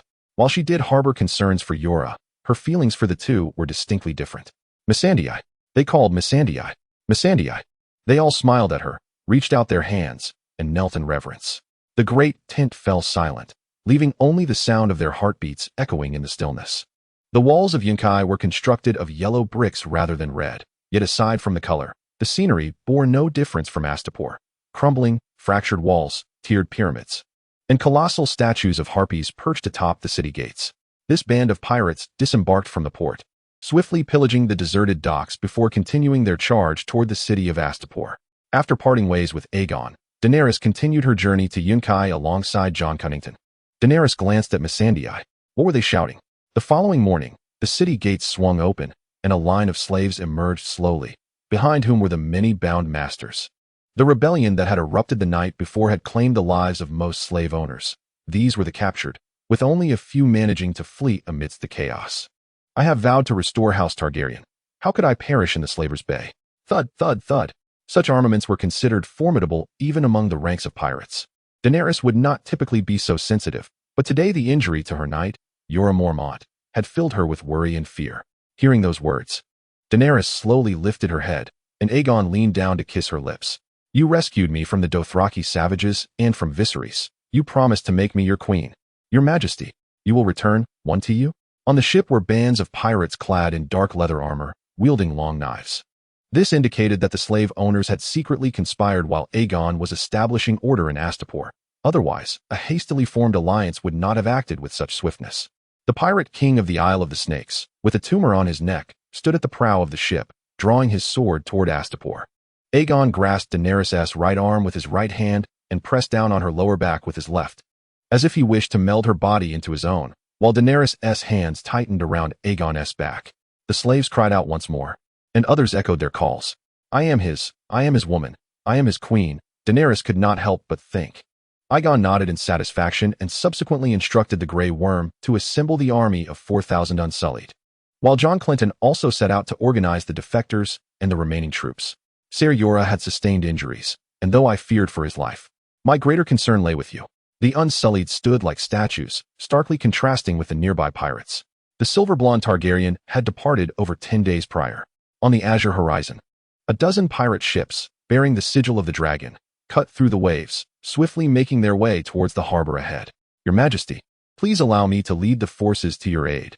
You and Princess Daenerys should remain here to continue the assault on Yunkai, Sir Jon implored. The freedmen soldiers behind him also began to mobilize, with squads of soldiers continuously passing supplies beneath the city walls. Joanna's expression soured upon hearing this. Aegon, taken aback by the sudden declaration, tightened his embrace, responding fervently, I promise you. The sailors furiously rowed, increasing the ship's speed to another level. Were they to suffer significant losses, governing Astapor would become exceedingly difficult.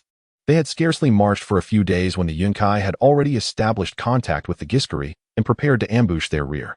The world would soon know of the Pirate King's reign, beginning today. Joanna donned a suit of armor and followed the Unsullied officers towards the city wall. Within the tent, only Daenerys and Aegon remained, and Daenerys finally spoke. Charge in and slay those who dare to resist. The Pirate King continued to bellow. Do not speak like that. Daenerys replied, her voice trembling with emotion as she embraced Aegon. Missandei, a slave called out to Daenerys. At that moment, he was filled with ambition, already envisioning his ascension to the throne after conquering Astapor. Then came the second and the third. Missandei stepped forward, proclaiming, to the King of the Seven Kingdoms, the Liberator. Aegon Targaryen VI, I grant you freedom. The Princess Daenerys, born of the storm, bestows upon you freedom. Daenerys clumsily reciprocated Aegon's kiss. Her eyes closed yet her mind filled with visions of his handsome visage, her lips parting involuntarily. Missandei, thousands of pirates, even if they could not conquer Astapor, would inflict tremendous damage upon it. Aegon felt uneasy entrusting this matter to him. Jon's singular aspiration in life was to assist Aegon in returning to Westeros. He would not permit Aegon to face danger directly. The resounding chorus reverberated against the yellow walls of Yunkai, as more and more slaves streamed forth from the city gates, joining in the jubilant cries. A fleet of warships, likely carrying thousands. Astapor. This is the old Giscari language, ancient and pure. It means mother. She was terrified that Aegon would be harmed, for it would mean she had no true kin who cared for her in this world. Promise me, do not abandon me. Daenerys implored, her voice trembling with emotion. Quickly send someone to Yunkai to seek aid from His Majesty Aegon. Joanna urgently commanded, and prepare the newly recruited freedmen soldiers with stones, oil barrels, and an ample supply of spears on the walls. John Clinton was adept in battle, yet his mind was clouded with notions of medieval chivalry. It was likely that after this conflict in Astapor, diplomatic efforts would be required. The Unsullied officers swiftly set about their tasks as instructed. Pirate King Harvey brimmed with confidence in the crew of marauding pirates who had followed him for years. Daenerys felt a stirring in her heart and smiled as she waved to him. On the flagship, aside from the pirates, stood several ranks of Unsullied brandishing spears. Agreed. Voices cried out for Meera, for Illyria, for Caith, or for Tato, yet regardless of the language, the sentiment remained the same. Mother, you are my queen. I promise you I will return. Aegon gasped, his breath heavy. The chant grew louder, spreading and swelling, a resounding harmony that startled the steeds of the Raven's riders, causing them to shift restlessly. Aegon chuckled and ruffled Daenerys's hair. How many do you suppose they have? Before the walls stood ranks of unsullied soldiers, the atmosphere grim and foreboding. Joanna approached, her expression somber as she gazed at the pirate ships in the harbor, the tumultuous pirates shouting as they surged towards Astapor. His Majesty grants you freedom. Today you shall fight for him, and for yourselves. Unsullied, raise your spears. The first wave of attacking pirates unleashed a rain of arrows towards the battlements, but the projectiles lost their force as they reached the walls. As they drew closer, the unsullied spears fell like rain upon them, causing the leading pirate soldiers to collapse. Let the unsullied take the front with the shield bearers, and use the battering ram. Harvey continuously directed the soldiers behind him. Thus, over 100 unsullied raised their shields overhead, forming a protective barrier as they bravely charged towards the gates of Astapor with the battering ram. Meanwhile, the pirates held their shields to fend off the spears hurled down from above, shielding those carrying the ladders. Joanna's countenance shifted dramatically as she saw the enemy begin to assault the gates. She promptly entrusted command atop the walls to the unsullied commander and swiftly descended from the ramparts. The battering ram relentlessly struck the wooden gates, each blow amplifying the dread within the hearts of the freedmen soldiers inside. Joanna understood that she could not rely on these men and quickly summoned hundreds of unsullied, arranging them to prepare for the confrontation. Ladders were already propped against the walls, while stones and oil barrels continued to rain down from above. Pirate soldiers continued to be felled, yet resilient marauders charged forward, shields raised high. Some vigilant pirates, upon spotting barrels being hurled down, swiftly sought refuge. Soon after, a barrage of flaming arrows rained down from the battlements, igniting the spilled black oil in an instant. Those soldiers who were drenched in the flames were immediately consumed by the fire, shrieking in madness. The scene below resembled a hellish nightmare. However, the assault did not cease. After Khal dispatched several retreating soldiers, the pirates launched their second wave of attack, culminating in the first pirate soldier breaching the walls, igniting fierce combat atop the battlements. Witnessing this, Khal felt a surge of pride. If all proceeded as expected, he would undoubtedly conquer Astapor today and ascend as its king. On the battlements, the defenders and pirates were locked in a brutal struggle, each vying for dominance over the walls. Pirates fell and surged again, the bodies piling ever higher. Below, Joanna clenched her hands anxiously. My lord, perhaps you should remain behind for now. Joanna shook her head resolutely. No, provide me with a spear, if the city falls. I shall not survive hiding in the rear. Almost as soon as she spoke, the gates were smashed open, and the combatants clashed fiercely. Khal, witnessing the chaos, erupted into maniacal laughter, leading the remaining forces towards the gates. Yet, the defenders within the city fought with unwavering tenacity. Despite the mounting casualties in their ranks, they continued to battle until their last breath. Just as the battle at the gates reached a fever pitch, a contingent of defenders arrived from outside the gates. Missandei's brother, Missandei, led a troop of warriors charging towards the port, while Aegon, accompanied by Bayverse and Grey Worm, surged towards the gates. The two bands of defenders trapped the pirate soldiers in a deadly embrace. Bayverse, at the forefront, resembled a massive bear, yet his agility astonished the marauders. The number of soldiers falling to his curved blade increased rapidly, throwing the pirate ranks into disarray. Amidst the fierce conflict at the gates, the pirate king received word of the incoming reinforcements. Should we retreat? Our forces are at a disadvantage, suggested a commander. What did you say? Khal bellowed in fury. That Targaryen king has returned, and surely he brings all the treasures. If I slay him, this place will be mine. With that, Khal charged his troops towards Aegon's direction.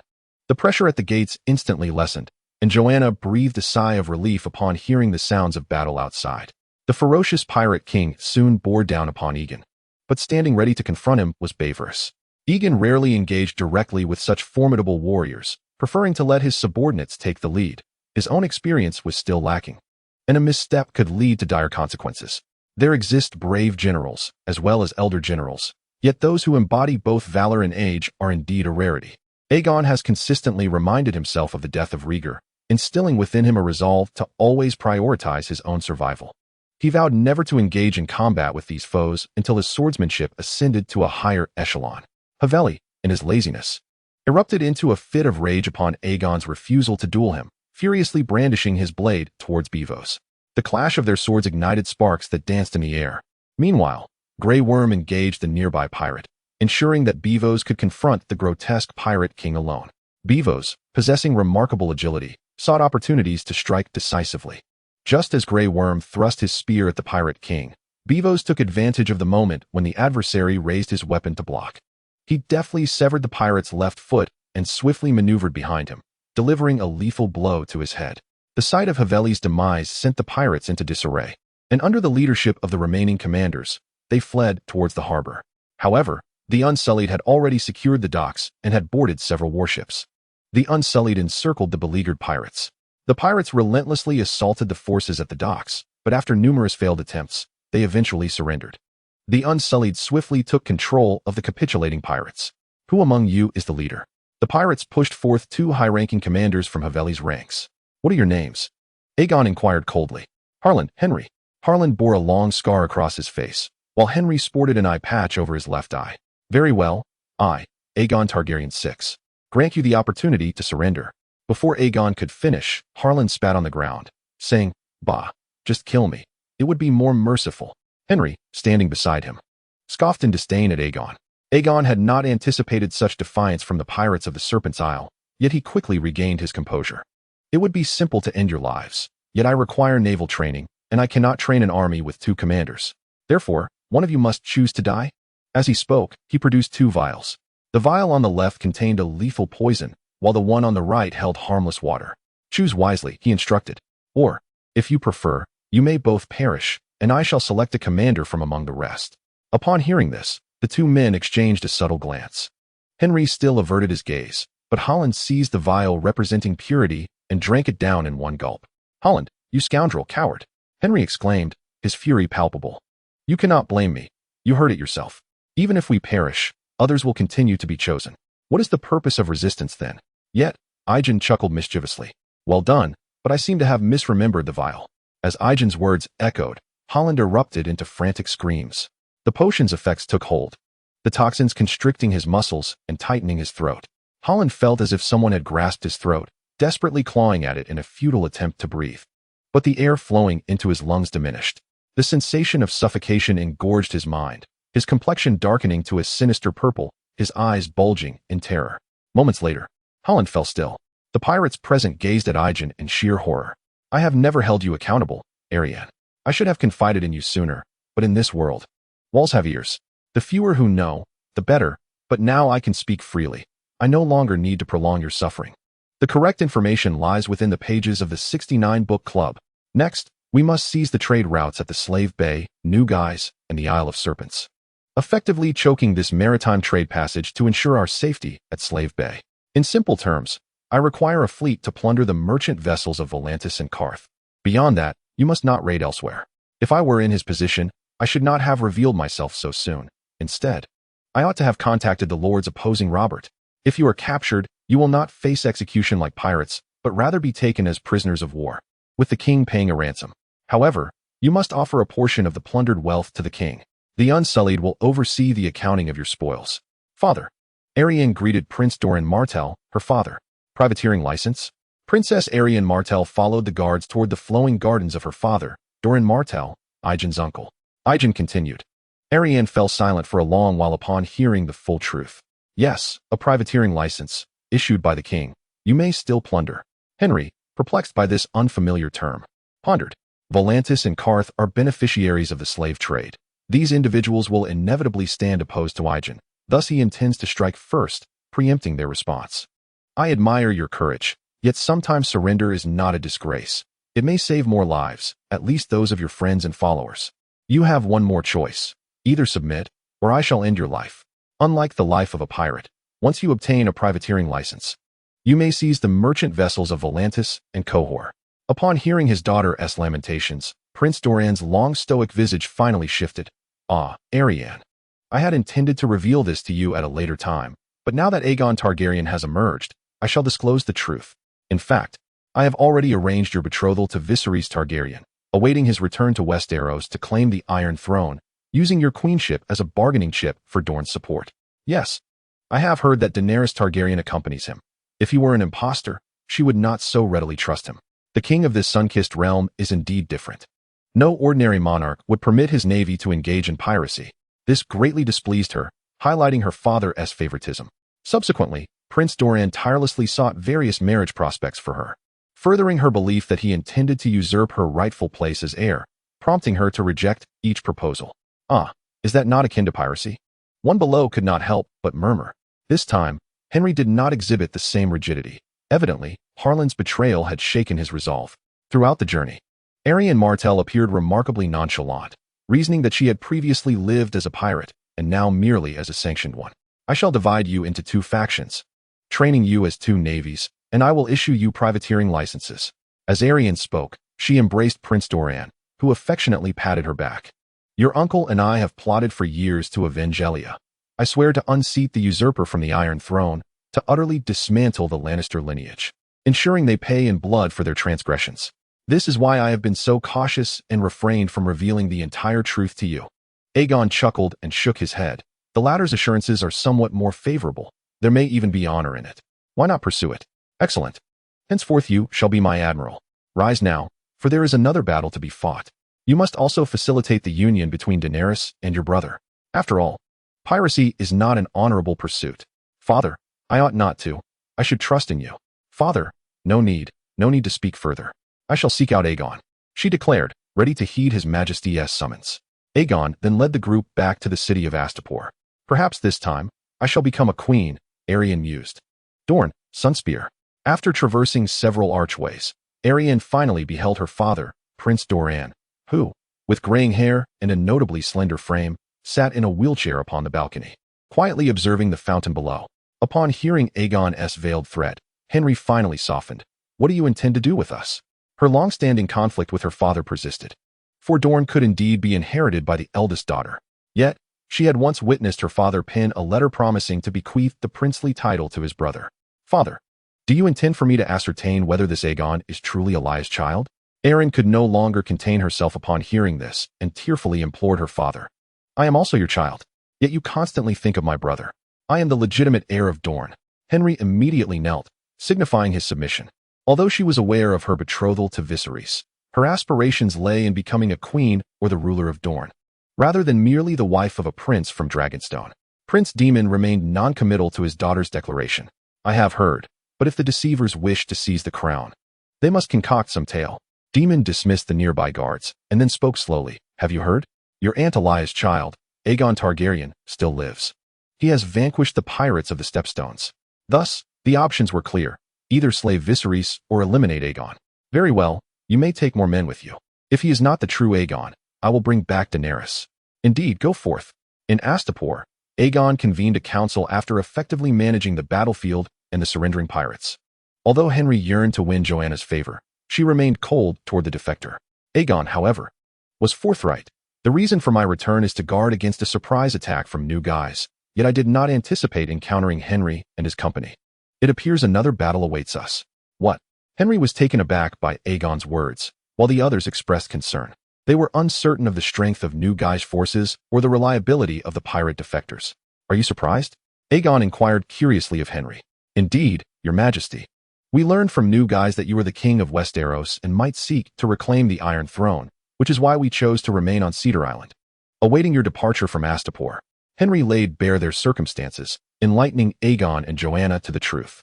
The people of New Guise were deliberate. They awaited your arrival to plunder Astapor, knowing that regardless of who triumphed, it would be a Pyrrhic victory, allowing them to reap the benefits. Those wretched scoundrels! Henry exclaimed in indignation.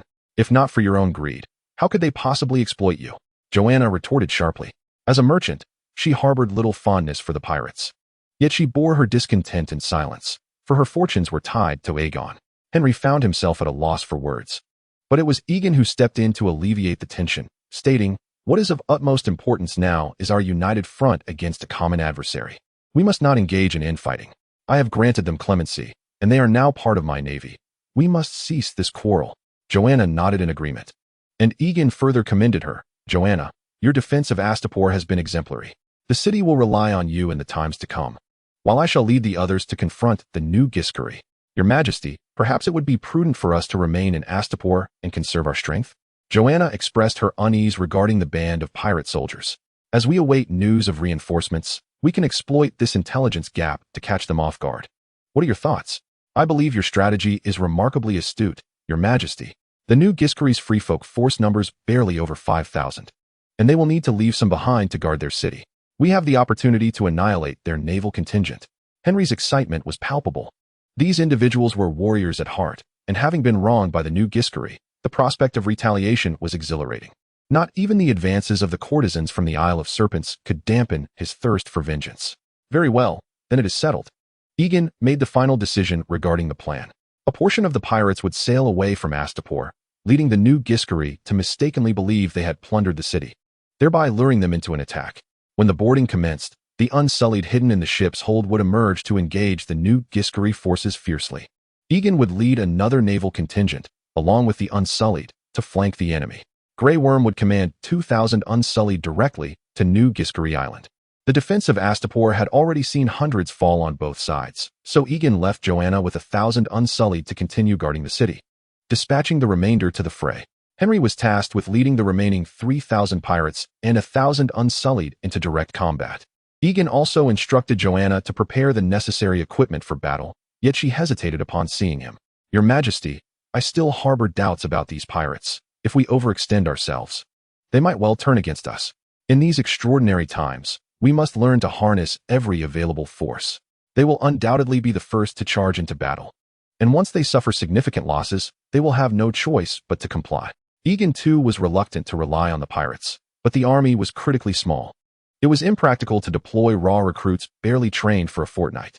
These pirates were driven by the allure of plundering New Giscari, and with the Unsullied acting as overseers, the risk of rebellion was minimal. This island is situated at the mouth of Slave Bay. As a pivotal hub for maritime trade, its port, while considerably smaller than that of Volantis, remains exceedingly busy.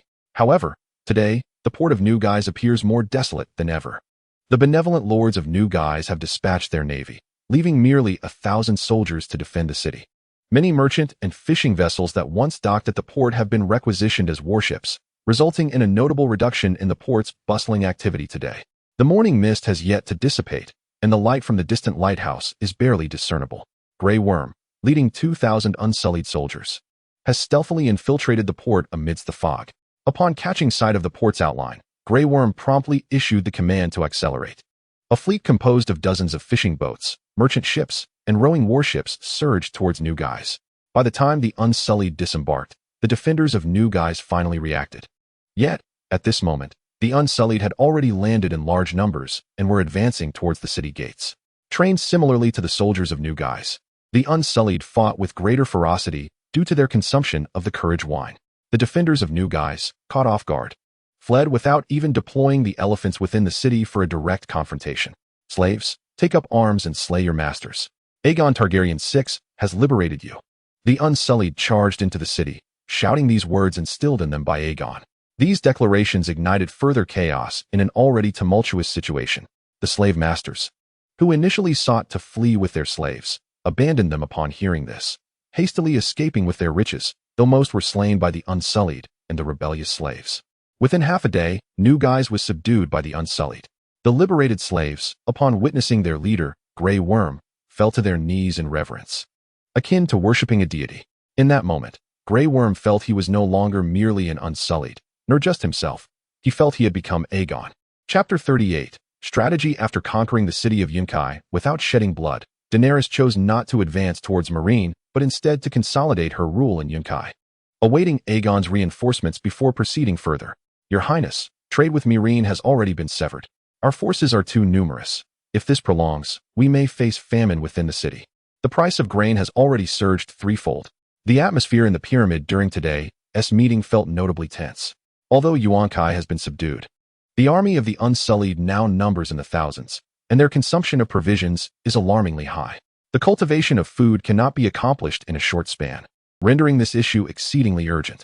Daenerys furrowed her brow as she listened to John Clinton's report, pondering how Aegon might have resolved this predicament. Should she continue to lead her forces to assault Meereen, the mere possibility of the slave masters returning to incite rebellion would be quite troublesome. Irrespective of whether her soldiers could conquer the city, No, I shall extend them mercy.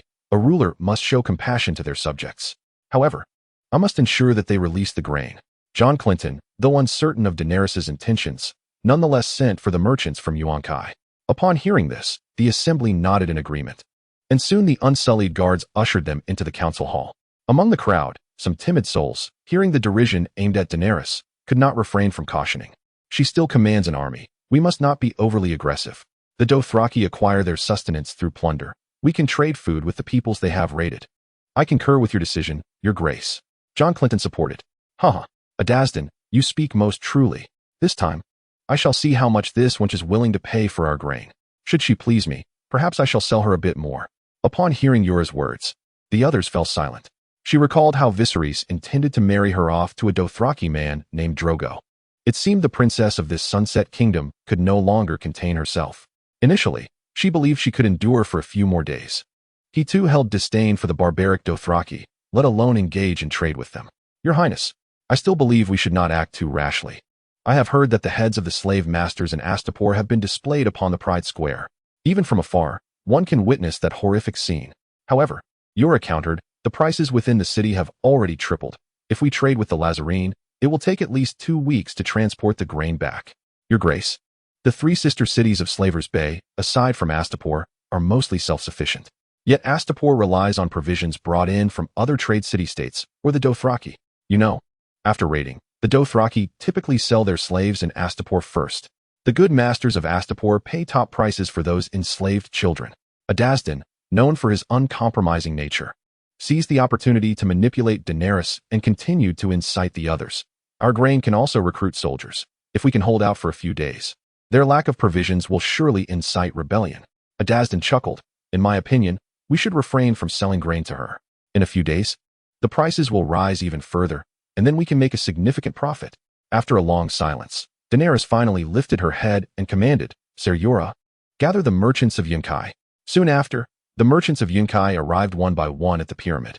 Do you think me a foolish little girl? She questioned. It is essential to retain some unsullied here to maintain order. After all, nothing is more loyal than the unsullied. Dressed in a flowing white robe, Daenerys sat regally at the high seat, flanked by Jon, Missandei, and Ser Jorah Mormont. Dothraki?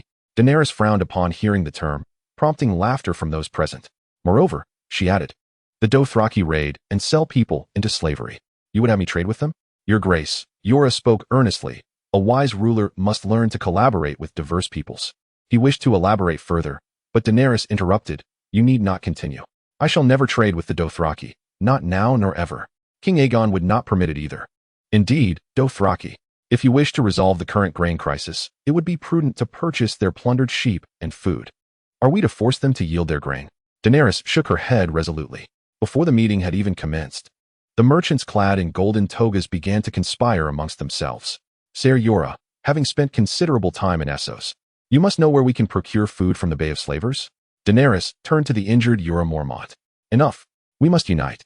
Let us not falter before we encounter our adversary, exclaimed a prominent merchant. Continuing, the crux of the matter is to profit from this crisis, my friends. Only through unity can we amass sufficient gold. Thus we must control our sales collectively. The stability of the city is paramount, and the soaring grain prices will only incite the populace to hoard, inflating procurement costs. Even if Daenerys wishes to acquire grain to aid the afflicted, it is futile, as the impoverished cannot afford the inflated prices. In an instant, both parties were incensed, ready to clash. You are no coward. How then can you submit to her rule? One merchant spat. I have long declared her nothing but a harlot, yet she fancies herself a dragon queen. A bald merchant mocked. You coward.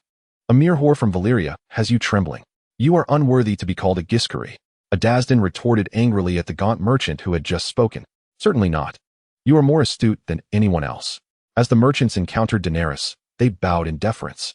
Daenerys nodded towards Missandei, who promptly announced, Princess Daenerys has summoned you all to discuss a matter of significance.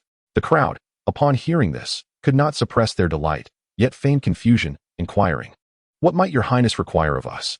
Observing the opportune moment, Daenerys smiled and declared, King Aegon has conquered New Guise and acquired a substantial amount of grain, which urgently needs to be sold to support our recruitment for reclaiming the Iron Throne.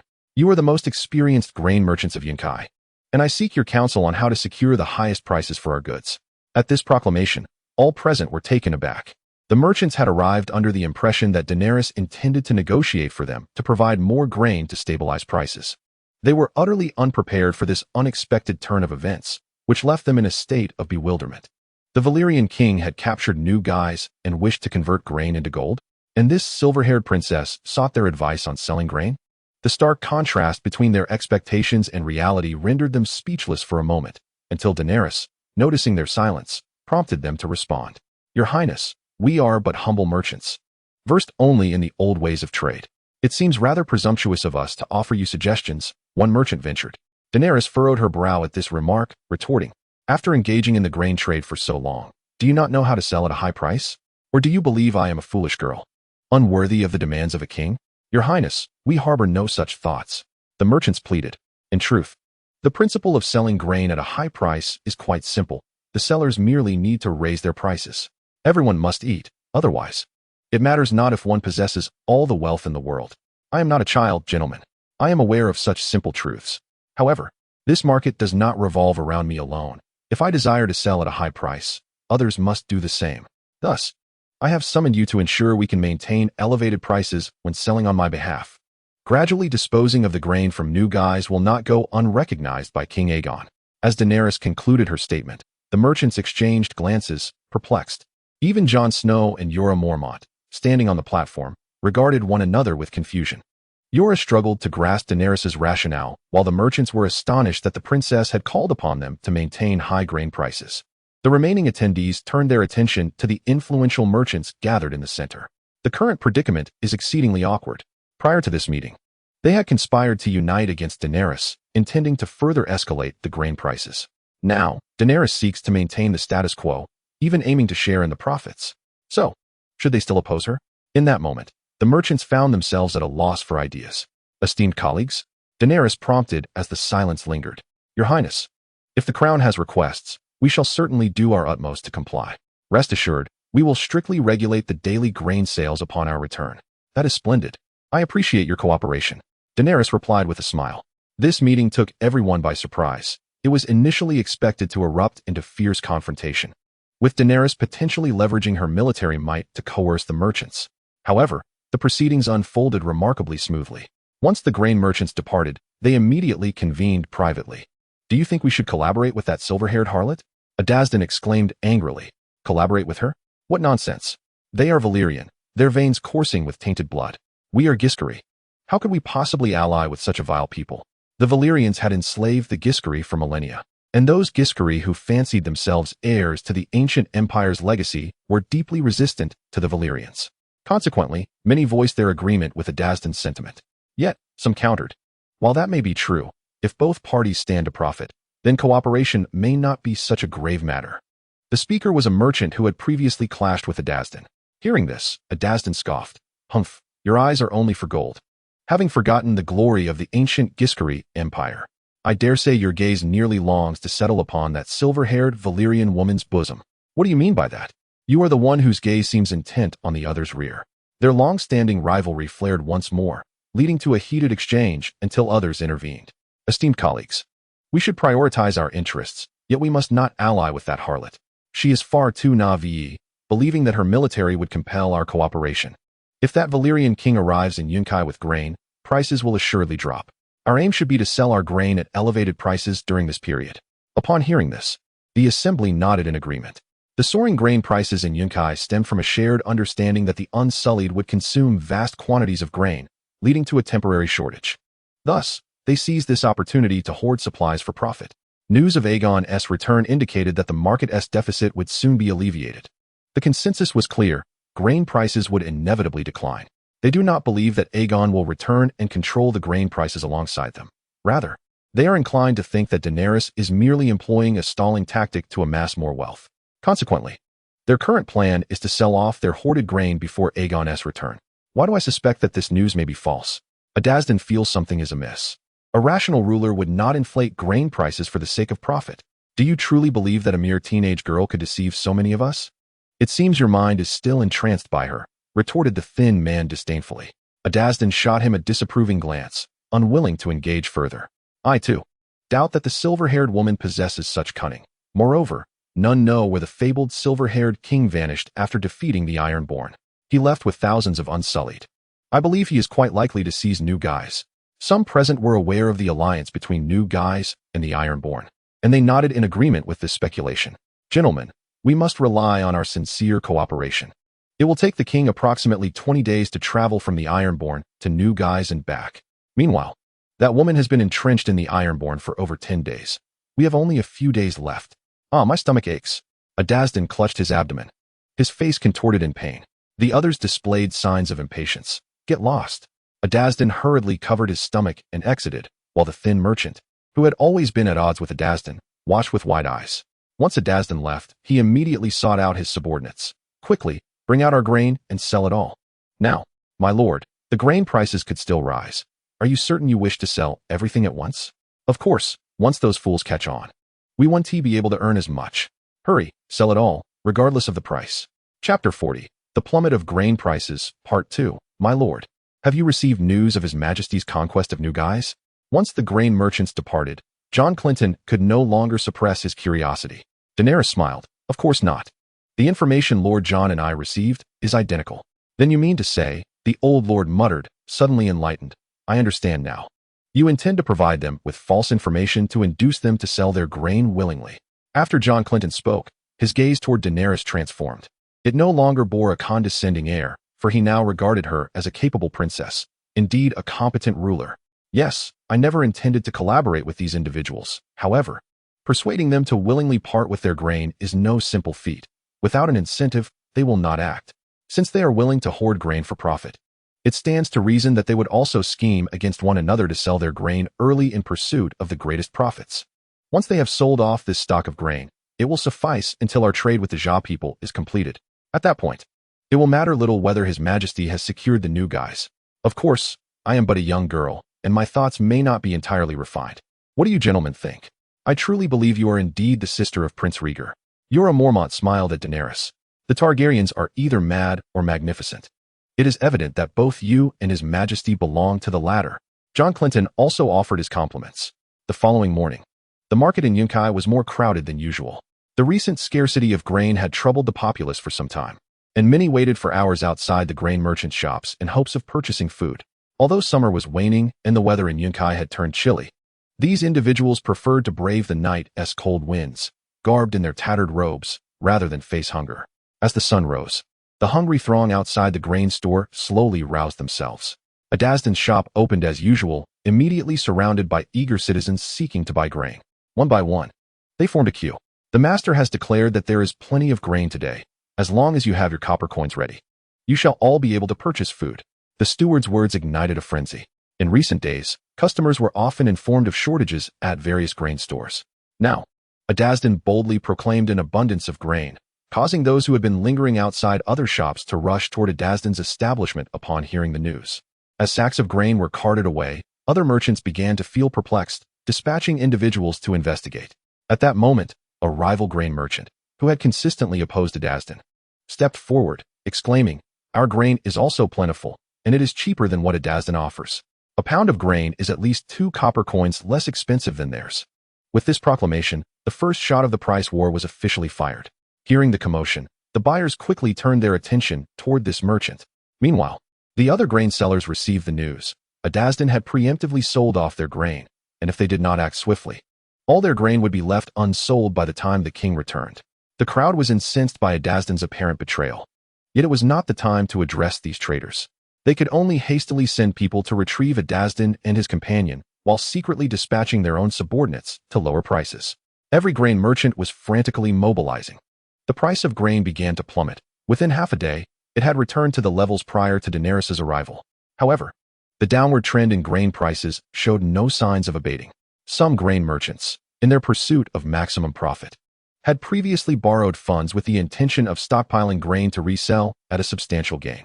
However, with grain prices now returning to their original levels, not only are they facing losses from buying high and selling low, but the interest on their loans has also inflicted significant financial damage.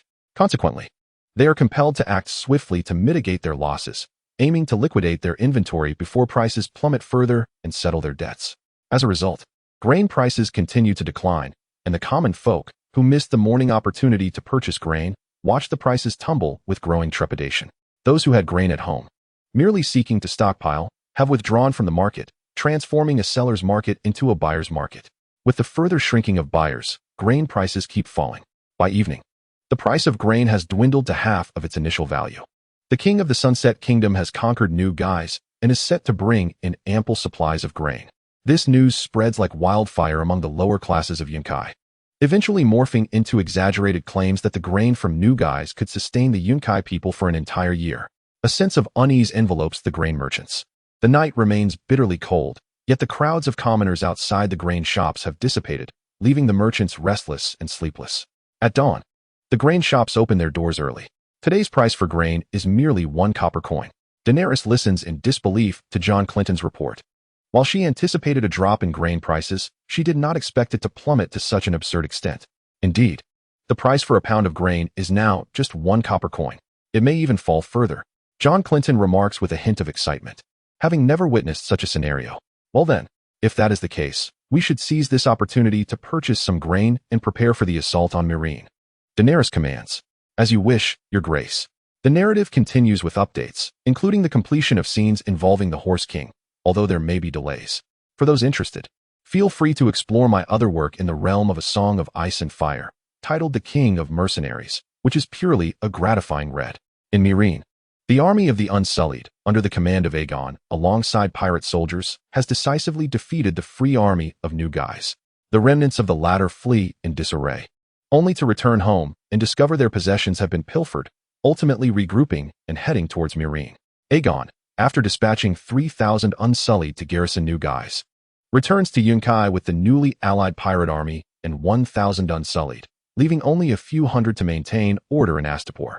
The primary concern following the capture of Slavers Bay is the potential for attacks from other free trade city-states. New Gisker Island, strategically positioned at a critical juncture, is a stronghold that must be defended. In contrast, the central location of Astapor is evidently less advantageous than that of New Gisker. A fortnight later, Aegon, leading a vast army accompanied by provisions, made his way to the shores of Yunkai. The order in Yunkai had already been restored, and upon receiving word of Aegon's arrival, Daenerys awaited him at the city gates. 5 days later, Aegon, commanding 4,000 Unsullied and defectors, finally approached the walls of Meereen. The correct content can be found in the 6-9 Book Club. Those slaves may not necessarily be literate. Jorah Mormont remarked with a smile, leaning on his cane. He wielded a 14-foot-long spear, his oiled hair fashioned into 2 grand, curling horns, galloping back and forth along the colorful brick walls, issuing a challenge demanding that Aegon send forth a champion to face him in combat. Meereen is twice the size of Yunkai, Your Grace. I believe we should prepare ourselves before contemplating an assault on Meereen, John Cunnington suggested. Your Grace, should we not allow these surrendered mercenaries and pirates to advance first? Behind the walls, a colossal pyramid soared skyward, an imposing structure standing 800 feet tall, crowned with a bronze statue of a harpy.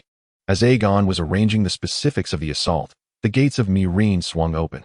Jorah Mormont countered, Your Grace, I believe we should take advantage of this moment and launch a direct attack on Meereen. What are your thoughts? John Cunnington quietly advised, gazing at the towering walls. Your Grace, the garrison of Meereen can defend from the walls, which would inflict significant losses on our forces. Without the Unsullied, our return to Westeros would be severely compromised. You may not realize, during your absence, Princess Daenerys has meticulously restored order in Yunkai and adeptly averted a food crisis. Upon witnessing Aegon's safe return, Daenerys finally felt a weight lift from her heart. She viewed the defectors as outsiders and believed it prudent to exhaust them sooner rather than later. Well, I have returned alive, have I not? Aegon chuckled as he embraced Daenerys. Moreover, the walls of Meereen were formidable, well repaired, with defensive towers at every corner and bronze harpy heads positioned to pour boiling oil upon their foes. However, while the walls were immense, they were manned by slave soldiers. The gatekeepers were also slaves, as were those transporting supplies. Thus, the battle was destined to be lost from the outset. I shall seize Meereen at the slightest cost. Though he felt a pang for the Unsullied, Aegon remained unconcerned about capturing Meereen. Missandei sighed in relief. Thank you, Your Grace. Enough, Aegon interjected, disrupting the argument between them. John Cunnington, seeing Aegon and Daenerys finished with their embrace, hastened over to encourage him. A knight emerged from the city gates, clad in armor of brass and black jade. Mounted on a white steed adorned with powdery pink stripes, harmonizing perfectly with the silken cloak draped over his shoulder. Since Aegon had made his decision, he felt it prudent not to contest it. He would support the son of Rhaegar in reclaiming the Iron Throne. Oh, truly? Daenerys, you have not disappointed me. Pray, tell me how you resolved the finances without resorting to siege. Aegon shook his head, declaring, prepare the trebuchets. Let us hurl the shackles of those slaves along with our declaration of liberation for Meereen. Very well, I shall ready the troops. John Clinton replied. If possible, he would prefer Aegon to march back with the army at once. Your Majesty, you are indeed the child of Prince Rhaegar. The correct version can be read at 69 Book Bar. 69 Book Bar first published this novel. At your command, Your Majesty. John Clinton's foremost ambition was to return to Westeros, and seeing the path ahead so clear, he wished to avoid any mishaps along the way. Increasingly, he believed that Aegon and Daenerys were the most fitting pair. Upon hearing this, Daenerys blushed and released her grip. Missandei, standing behind her, anxiously searched for the silhouette of her brother, Missandei. The walls of Meereen, constructed of multicolored bricks, stood in contrast to her sister cities, Yunkai and Astapor, which were built of simple yellow or red bricks. Aegon affectionately ruffled the hair of his faux aunt, praising, well done. However, we cannot show undue mercy towards these unscrupulous merchants. Otherwise, they may continue to hoard their goods. Daenerys proudly lifted her chin and recounted her strategy. Yet they still possess the remnants of the new Giscari army. I have made my decision. Once the troops are assembled, we shall advance on Meereen. After attending to the basic matters of Yunkai, Aegon summoned several individuals to the conference room, preparing for the assault on Meereen. Seeing the concern, Aegon reassured. Missandei remains in Astapor, where he is responsible for maintaining order. Fear not, he is safe. Sir John, apprehend the merchants who led this grain hoarding. Let them be executed in the Pyramid Square for all to witness. The slave masters of Meereen would surely be terrified. I require no literacy from them.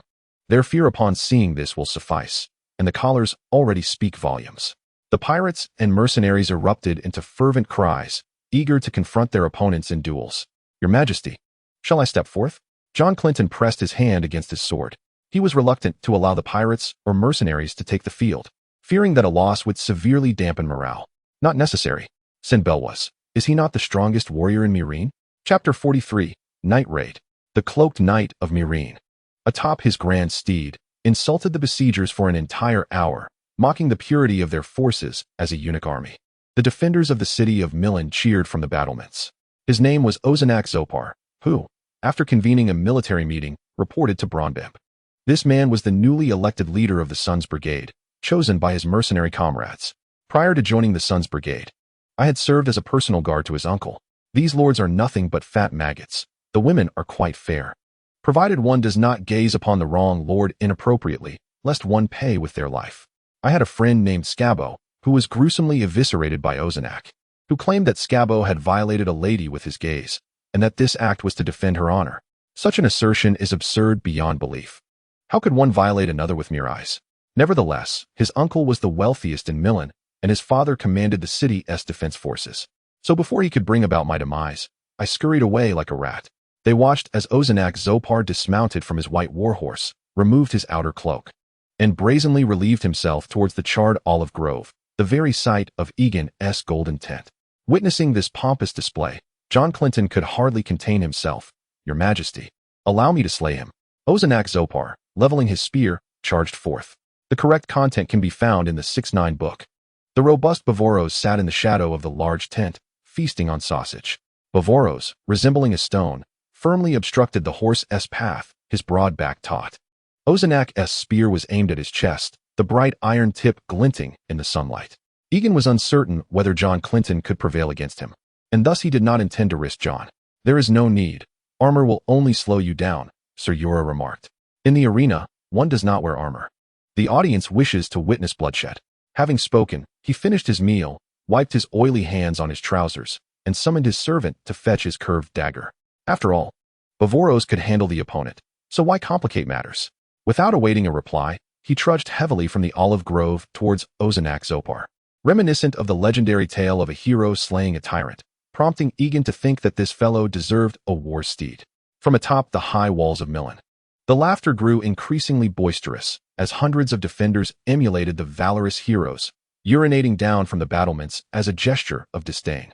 Bavoros halted, legs apart, one hand gripping a small round shield, and the other wielding the meticulously cared-for Arak curved dagger. His yellow silk belly band did little to conceal his sizable brown belly and sagging chest. Aside from an absurdly small studded leather vest, he wore no armor, even exposing his nipples. We ought to provide him with armor. Dany suddenly felt a pang of unease. Just at that critical moment, the eunuch stepped aside, swiftly allowing the horseman to pass.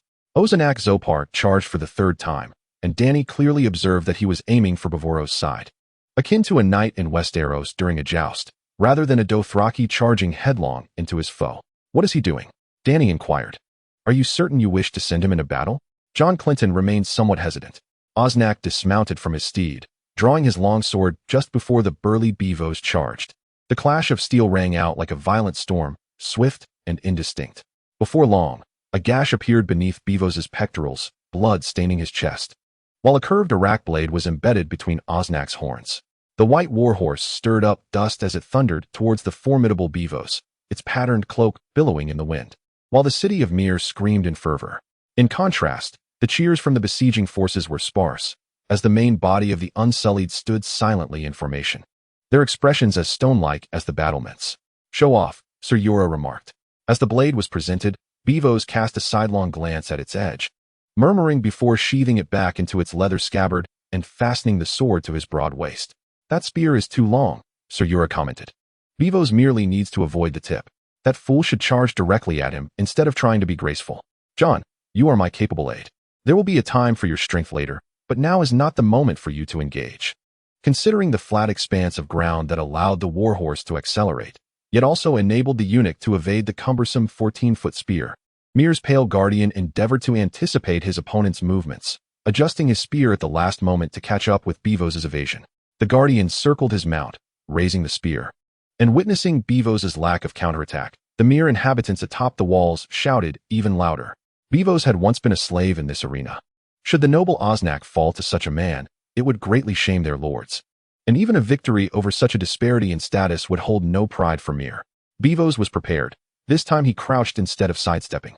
The spear harmlessly swept over his head as Beavos executed a sudden roll, the sharp Arak blade carving a silver arc that severed the horse's leg.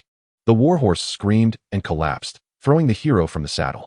A sudden silence enveloped the brick walls of Myr, the cheers transforming into the shouts of Aegon's followers. Beavos strode forward with heavy, deliberate steps, eliciting a cheer from the besieging forces while mockery echoed from the walls and towers of Myr. Osnak Zopar remounted, brandishing his spiral spear. The warhorse impatiently tossed its head, pawing at the ground. "Prepare the onions and liver for me, Sir Jorah," Beavos stated, "not for now, but for later. Killing makes me hungry." As the hero passed by, she heard the eunuch's rumbling laughter resonate across the field. Osnak circled wide around Beavos before spurring his horse once more into a charge. Beavos awaited silently, turning at the critical moment to deflect the spearhead. "If there is any knightly spirit, one should dismount," John Clinton scoffed. "Bring forth the shield," commanded the eunuch, grasping an iron disc resembling a pie plate with his left hand, eschewing the customary practice of binding it to his forearm as a warrior from Westeros would. With a vigorous motion, he unsheathed his blade and, in 3 swift strokes, severed the hero's head from his body. He raised the severed head triumphantly for the denizens of Meereen to behold, then cast it towards the city gate, allowing it to bounce and roll upon the sandy ground. An uproar of jubilation erupted from the crowd, while the walls of Meereen remained shrouded in silence. Aegon, however, did not indulge in the sweet nectar of victory. Instead, he commanded his soldiers to cast the shackles of the enslaved into the city before issuing orders to Ser Jon Clinton and Grey Worm. "Ser Jon, Grey Worm, I command you to lead a small contingent through the sewers into Meereen tonight, breach the armory within, and liberate the slaves confined in the city." As dawn broke, the heavy gates of Meereen creaked open slowly from within. The enslaved populace clamored joyfully, calling out for their fathers to welcome Aegon. Aside from the fleeing army of the new Giscari and a handful of slave masters, the vast majority of the lords and ordinary slave owners had been apprehended, awaiting their fates at the hands of Aegon. A total of 163 children were nailed to crosses along the road from Yunkai to Meereen. "You shall all receive the same punishment," Aegon proclaimed coldly from the dais, delivering judgment upon the slave masters. Beyond the lives of those 163, every slave master was to atone for the years of their transgressions against the enslaved. Each enslaved individual had the right to administer a lash upon their oppressor. and should a master be accused of having slain a slave, he would endure the lashes from all of them. Those slaves implicated in aiding their masters would likewise face punishment. Upon hearing Aegon's pronouncement, the enslaved erupted in fervent approval, roaring their agreement with the verdict. Meanwhile, the captured masters cried out in despair. Many of these individuals had long disregarded the lives of their slaves, some having even taken them, and such a judgment spelled their doom. Even those who had not committed murder would face the consequences of their ownership, as the sheer number of slaves under their command could justly see them punished. It was only the lesser masters, whose sins were not so grave, who might escape the lash. The brutal flogging persisted throughout the day. By noon, the majority of the slave masters had succumbed to their punishment. Yet their enslaved charges continued to carry out the sentences. As the sun dipped low on the horizon, Aegon called a halt to the proceedings. I now believe their penance has been duly served. Apart from those 163, the remains of the other slave masters may be collected in 3 days' time. With the larger slave masters dealt with, Aegon felt no trepidation regarding any remaining opposition within Meereen. The original Daenerys, in her compassionate folly, had erred in her dealings with these wretched lords. Not a single one was innocent, and to spare them would only invite rebellion. Thus, Aegon had no intention of granting these powerful slavers a path to survival before entering the city.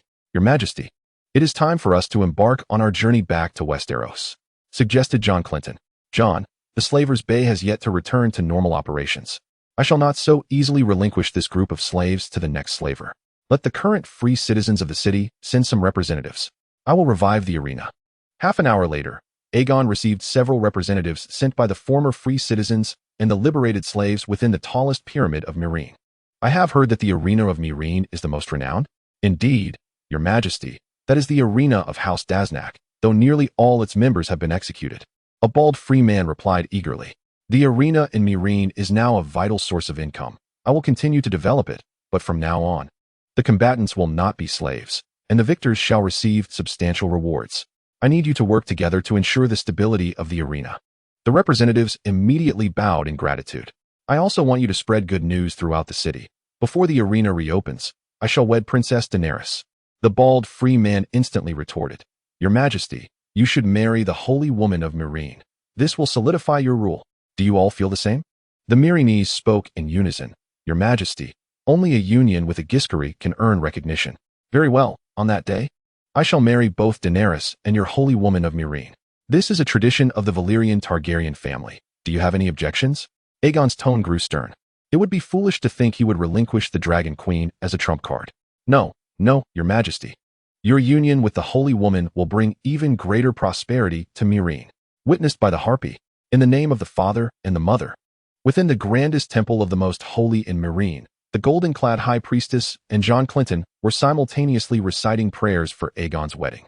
Aegon held Daenerys with his right hand and the white-clad holy woman, Azalea, with his left, as they exchanged vows. The latter was a girl of minor nobility, whose father had survived the trials through past leniency. After several hours of intricate rituals, Aegon finally returned to his chambers with Daenerys and Azalea. The two women lay side by side on the bed, their expressions somewhat tense. Aegon approached Daenerys first to offer her comfort. In the end, Aegon drew Daenerys onto Azalea's lap.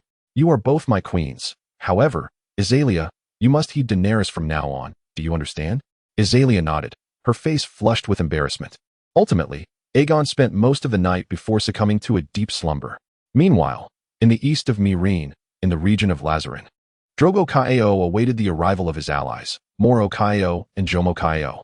The Valyrian has liberated the Slavers' Bay and taken away my rightful wife. If you wish to regain trade with Slavers' Bay, it would be prudent to collaborate with me. However, he possesses thousands of Unsullied, which indeed presents a significant dilemma. Morikaio furrowed his brow. Our swift steeds can outpace theirs. If we continuously harass the outskirts of Zalarin and Meereen, that Valyrian will surely abandon the city. We need only persist in our assaults, and we shall eventually find the opportunity to decisively defeat him. As the news reached Meereen, Aegon was accompanying Daenerys to observe the gladiatorial battles in the arena. Aegon had revised the rules. Now, weapons were generally prohibited except in rare events. Nevertheless, the brutality remained palpable, as the robust gladiators occasionally crushed their opponents' skulls. Your Majesty, the Dothraki are raiding the mountainous periphery of Zalarin and Meereen. Jon Clinton rushed in to convey the urgent news. Dothraki. Aegon felt a twinge of curiosity. Summon a meeting at once. An hour later, Aegon convened his modest council within the Great Pyramid. How many Dothraki are actually attacking us?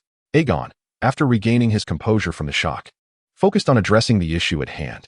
It was no longer a matter of questioning why the Dothraki had targeted them, but rather how to confront them. It is estimated there are at least several thousand Dothraki cavalry. Yet, this may merely be their vanguard. John Clinton's words instilled a sense of fear among the assembly. If this were indeed just the vanguard, then the Dothraki could number in the tens of thousands, an almost unbeatable army. Noticing the rising anxiety, Aegon took it upon himself to bolster their spirits. Fear not, we possess several thousand unsullied, sufficient to withstand these Dothraki. Your Majesty, I believe the Dothraki merely seek gold. If we provide them with some, I am confident they will depart swiftly, spoke Ben Plen, the newly appointed commander of the Second Sons, a rather timid mercenary. He preferred a stable return to Westeros with the title of Earl rather than exhausting themselves against the Dothraki. No, if we concede to them now, they shall return for more gold in the future. I must show the Dothraki what we are capable of, Aegon asserted. But the Dothraki can outrun us. Even with the Unsullied, we cannot pursue them. Ben Plen continued to plead with Aegon to abandon the notion of battle. Aegon smiled gently. They may flee, but they cannot escape from Westeros. That is their holy city. Before we reach Westeros, this Dothraki army will undoubtedly confront us in battle. Command me to summon the Unsullied from Yuan-Kai and New Guys, while assigning the original slave soldiers alongside the free men to defend. The rest shall prepare to launch an assault on V's Dothrak. Sir Jorah has no choice but to entrust you with the defense of New Guys. Aegon harbors doubts regarding these pirates and mercenaries. Therefore, he refrains from deploying them for defense, opting instead to bring them to the battlefield. Having seized Meereen and Yuan-Kai, the slave soldiers within the city have not been significantly depleted, and Meereen even bestowed upon him a contingent of Unsullied, now perfectly suited to fortify New Guys. Days later, an army of 8,000 Unsullied, well supplied with provisions, set forth towards V's Dothrak. Upon discovering Aegon's intentions, Drogo Khal was filled with rage. For millennia, no one dared to assault V's Dothrak. Even the Valyrians, with their dragons, did not approach such audacity. Yet today, a Valyrian who had stolen his woman dared to invade V's Dothrak, an affront to all Dothraki. Moro Khal initially wished to summon other Dothraki tribes to hunt down this insolent foe, but Drogo Khal categorically rejected the notion. I shall personally sever that wretch's throat. There is no need to await others. The sky darkened ominously, and a fierce wind swept across the plains, instilling a sense of foreboding. Suddenly, the ground trembled, causing the Unsullied, who were still setting up camp, to halt their actions. The tremors intensified, and distant thunder rumbled ominously. Moments later, countless Dothraki cavalry surged forth from the distant hillside like a swarm of ants. The Dothraki have arrived to confront us. The Unsullied promptly aligned their ranks at the command. The pirates and mercenaries were dispersed to the flanks to assist the Unsullied in the defense. The thunderous sound of Dothraki hooves drew closer, sending shivers through the mercenaries and pirates, yet the Unsullied remained undaunted. Amidst the Dothraki's frenzied cries, a torrential rain of arrows descended upon the Unsullied's formation, all of which were thwarted by their shields. Nevertheless, the Dothraki cavalry relentlessly charged toward the Unsullied ranks. The horses, like a torrent of iron, crashed into the Unsullied's formation, only to be met with an unyielding barrier, causing those behind to collide with the front lines. A cloud of blood mist arose, accompanied by the sickening sound of spears piercing flesh. However, the Dothraki swiftly retreated to regroup, preparing for another charge. At this moment, the Unsullied deliberately opened a gap in their formation. A silver-haired Aegon stepped forth through the breach, extending his arms toward Drogo Khal. Enraged, Drogo Khal surged forward with his blood riders directly toward Aegon. The Unsullied behind Aegon swiftly advanced, shielding him from the rear and leaving only a narrow passage for Khal Drogo. Once Drogo and his companions entered the military formation, the Unsullied promptly closed the gap, while those in the back quickly encircled Drogo. The Unsullied beside Aegon surged forward to ensure his safety, joined by Grey Worm, Belwas, Jon Connington, and others, preparing for battle. Yet Drogo remained undaunted, charging on horseback toward Aegon. Just as he was about to reach the Unsullied soldiers ahead, he leaped effortlessly behind them, with his curved blade raised. Several Unsullied soldiers had their throats severed in an instant. Grey Worm, incensed, brandished his spear and engaged Drogo in combat, soon joined by Belwas. As the two strongest fighters in the army faced Drogo, their exchanges were fierce, earning Aegon's admiration for the formidable warrior. Alas, these Dothraki were merely brutes, destined for fleeting victories. At Aegon's signal, Jon Cunnington, Henry, and Ben Plum followed suit, charging alongside him, disregarding the principles of honorable combat. Khal Drogo, indeed the fiercest of the Dothraki, fought valiantly against 6 adversaries for an extended period, inflicting wounds upon Ben Plum and Jon Cunnington. However, Grey Worm ultimately seized an opportunity, delivering a fatal stab to Drogo's chest. In the wake of Drogo's demise, the hundreds of Blood Riders behind him became frenzied, relentlessly attacking the unsullied forces. Yet the morale of the remaining Dothraki cavalry began to wane. After several charges, having lost 2 Khals and thousands of warriors, the Dothraki severed their braids, casting them down before the Unsullied. Following their victory over the adversary, Aegon chose not to pursue the remnants of the Dothraki, but instead returned to Meereen with the body of Khal Drogo.